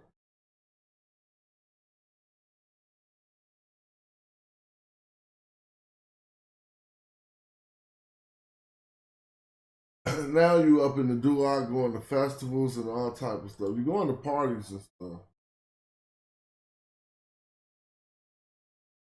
So it's strange enough that they said that that word ain't in here. So instead of going this long way that I would do, because I like to look over every page when I'm by myself, but on YouTube, that's not the best way to do it because it just makes people, like at this time, just fall asleep. But I'm going to go the other way. So what I'm going to do is go back to term that they say isn't there. They say they don't got no attestations of it, but I'm going to show you an attestation of it somehow. So since I know that this is in the Roman time period, I'm going to use that to my advantage. I'm going to put it, I'm going to put it KKW first. And I'm going to go look at the uses of this. Because maybe the scholar who did this didn't identify this as a compound word. And it's only 260 of them, but these other three. And then, oh, here we go. Look, here go another one with 48 attestations. And what does it say? They say, but this is backwards. This is Kaka'u Zama'u. Not Zama'u Kaka'u, but maybe it's this way. Twilight, darkness, gloom, united, intense darkness before creation. Okay. And they trying to say that is this. Now let me see something. If I come into this one and go from the last page, get into the Roman period, and go down, see if I see that same funerary. Look, funerary text, but this ain't the one. And so now we can see from looking at this, I'll go over all these, right? This says the secret, and not right now, but I will in my own spare time. The secret image of Shu who separates heaven from earth and the darkness. They're talking about separation, and this is talking about uniting. That translation says something about separation. I'm gonna see if I can find that same Ptolemaic text. All right.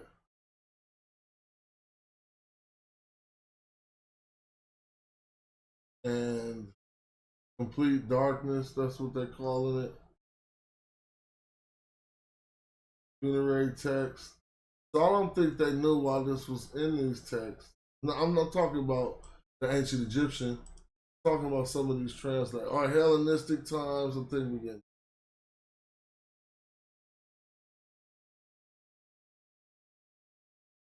So first, let's look at this. Hail Osiris, Lord of Light, right? Overseer of the great house, who is in the midst of darkness. But it says who is in the middle of Kaka'u Zama. What Seer is. So, hold on though. I still ain't found the one I want to find. And I don't think I want to quit before I find it. Oh, is it this? This is it. This is it. May your face be open to the paths of darkness. So, first of all, I said that this was a Zamakakao. Now, I know this is the text. See Thieves West? Let me keep looking. Let me keep looking. All right, cool. We about to go in and do some corrections. Stay right on point. Don't even trip. I like what it say better right here. I knew why I couldn't find it. I charged the TLA for something, and they don't need to be charged with that. So I'm coming on the screen. Now look. May your face be open on the paths of darkness.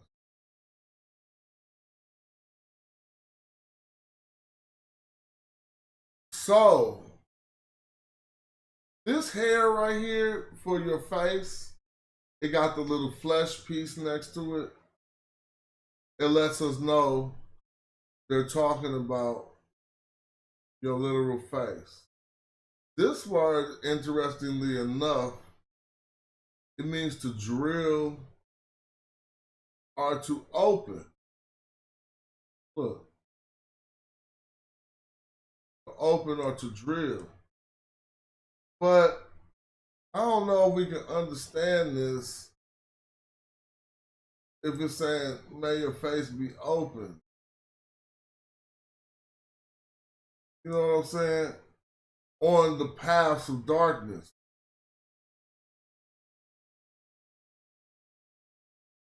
Oh, I'm sorry. Damn, I'm giving away the punchline.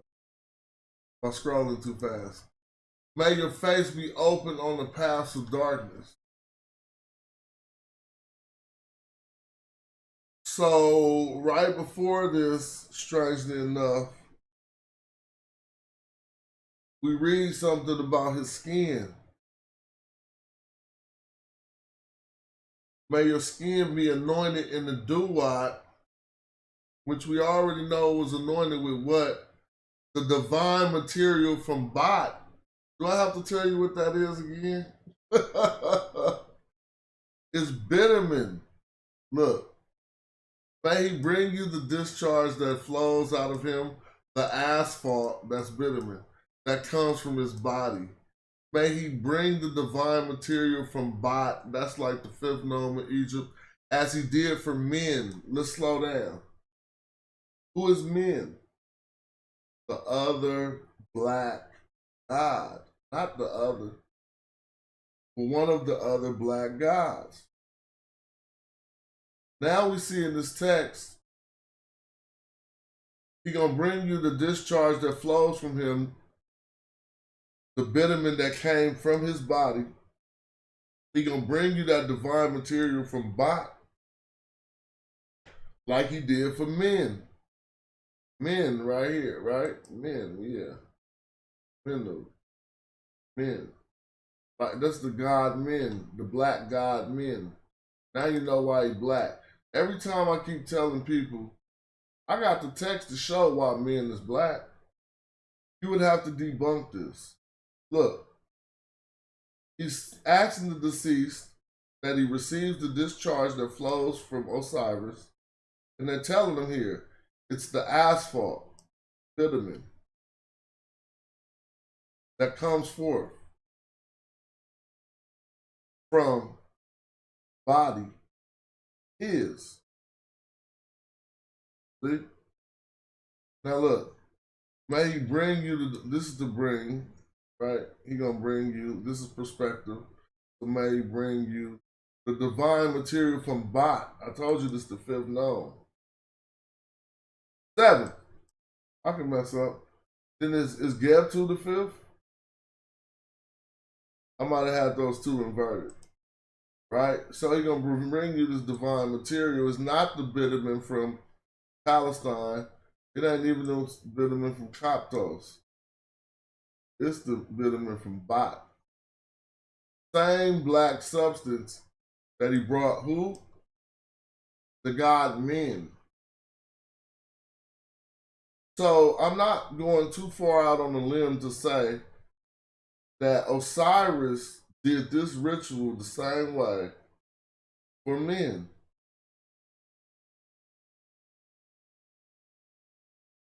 When else, you don't got no story nowhere. You can't debunk what I'm saying. This is all new to everybody. And there's no story where in the ancient, ooh, I got dinner still. Oh my gosh, I still got dinner. I did not eat my dinner. It's about to go Disney now. My wife gonna wake up, it ain't gonna be no food. But normally be some leftovers, not tonight.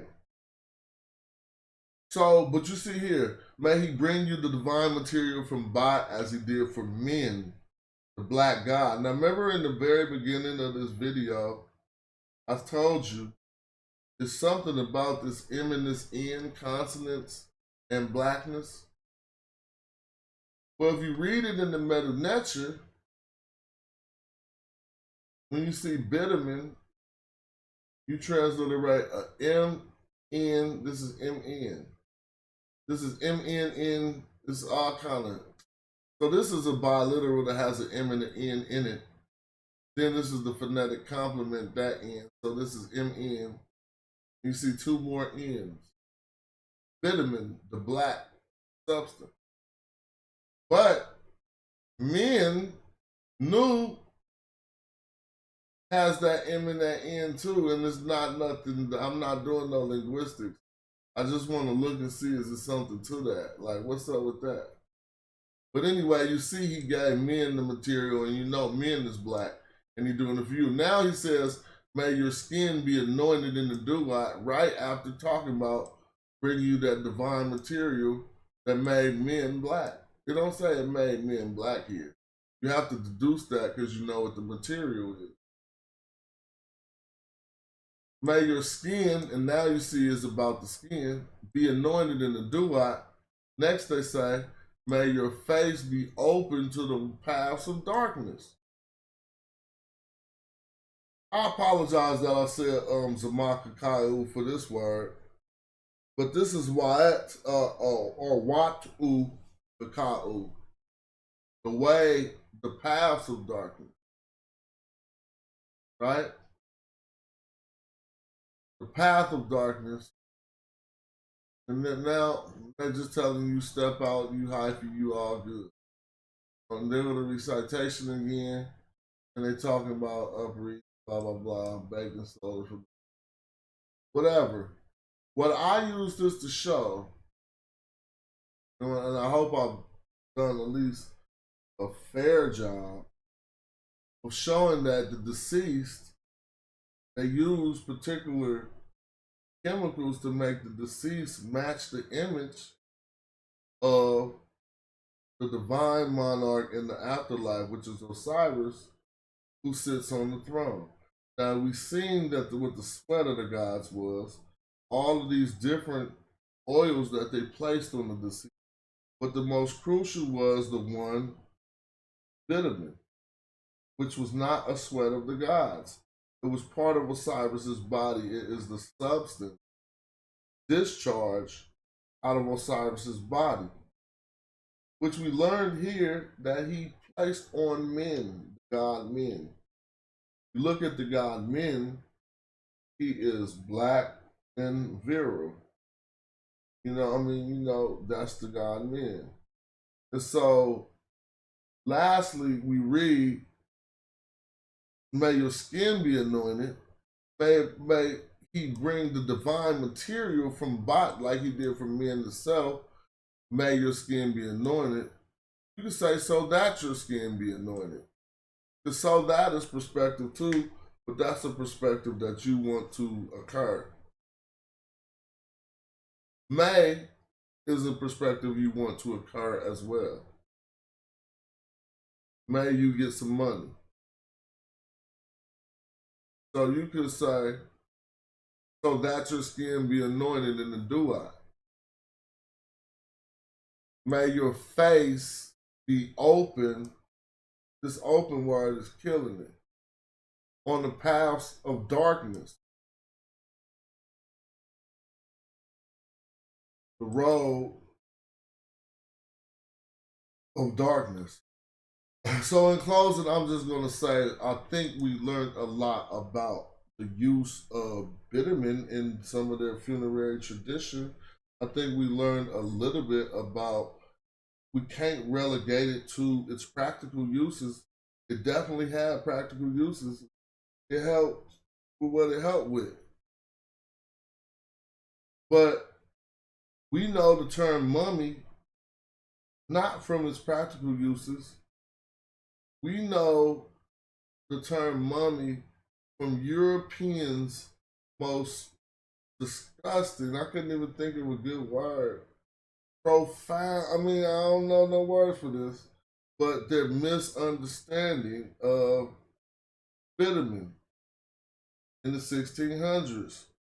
So that's why I said they just started eating these black corpses, not all mummies, because when they started running out of mummies, the Jewish merchants, and I repeat, I got it written in my book, I got all of the sources, the Jewish merchants would just go get dead black people.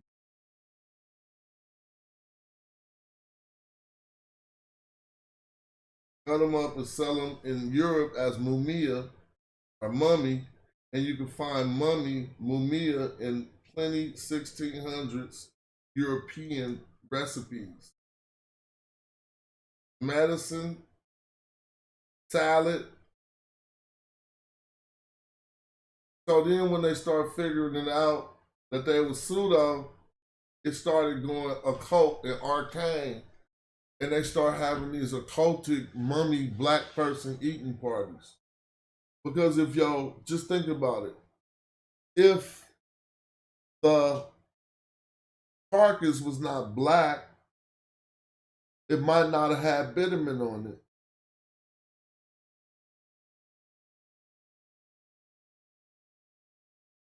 What part about this you think I'm making up?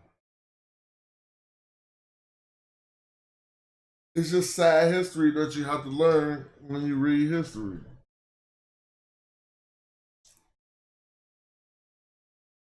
So in my whole, I just went over this and I hadn't written over this in years, and I'm so mad that it doesn't say Zamakakau. So how did I learn about that? I think they changed this. Because how did I learn about the term Zamakakau? Ah, told y'all. Man, dog, that's why you keep, man, this is the best night. Because I have asked questions, and every time I ask a question, it reveals itself to me. Look at this. I'm sitting here like something the matter with this. Right? And I said to myself, hold on, dude. How could this say the path of darkness? That messed me up. I got too much conviction on what I know. I wouldn't be on YouTube like this. I really know this shit. So look, it don't say the path of darkness. When I click this, they do this all the time.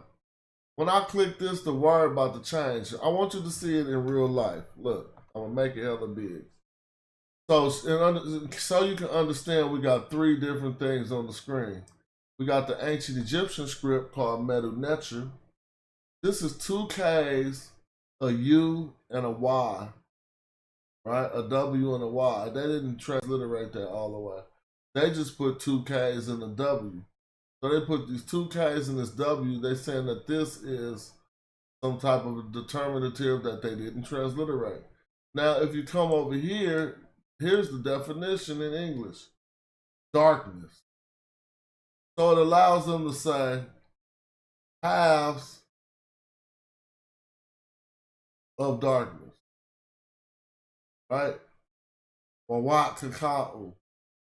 Now you still see this. Watch me click this and watch it change to the word that I was like, why ain't it there? Why ain't it there? What's going on? It's not me. It's never me. It's always somebody trying to hide some shit or something.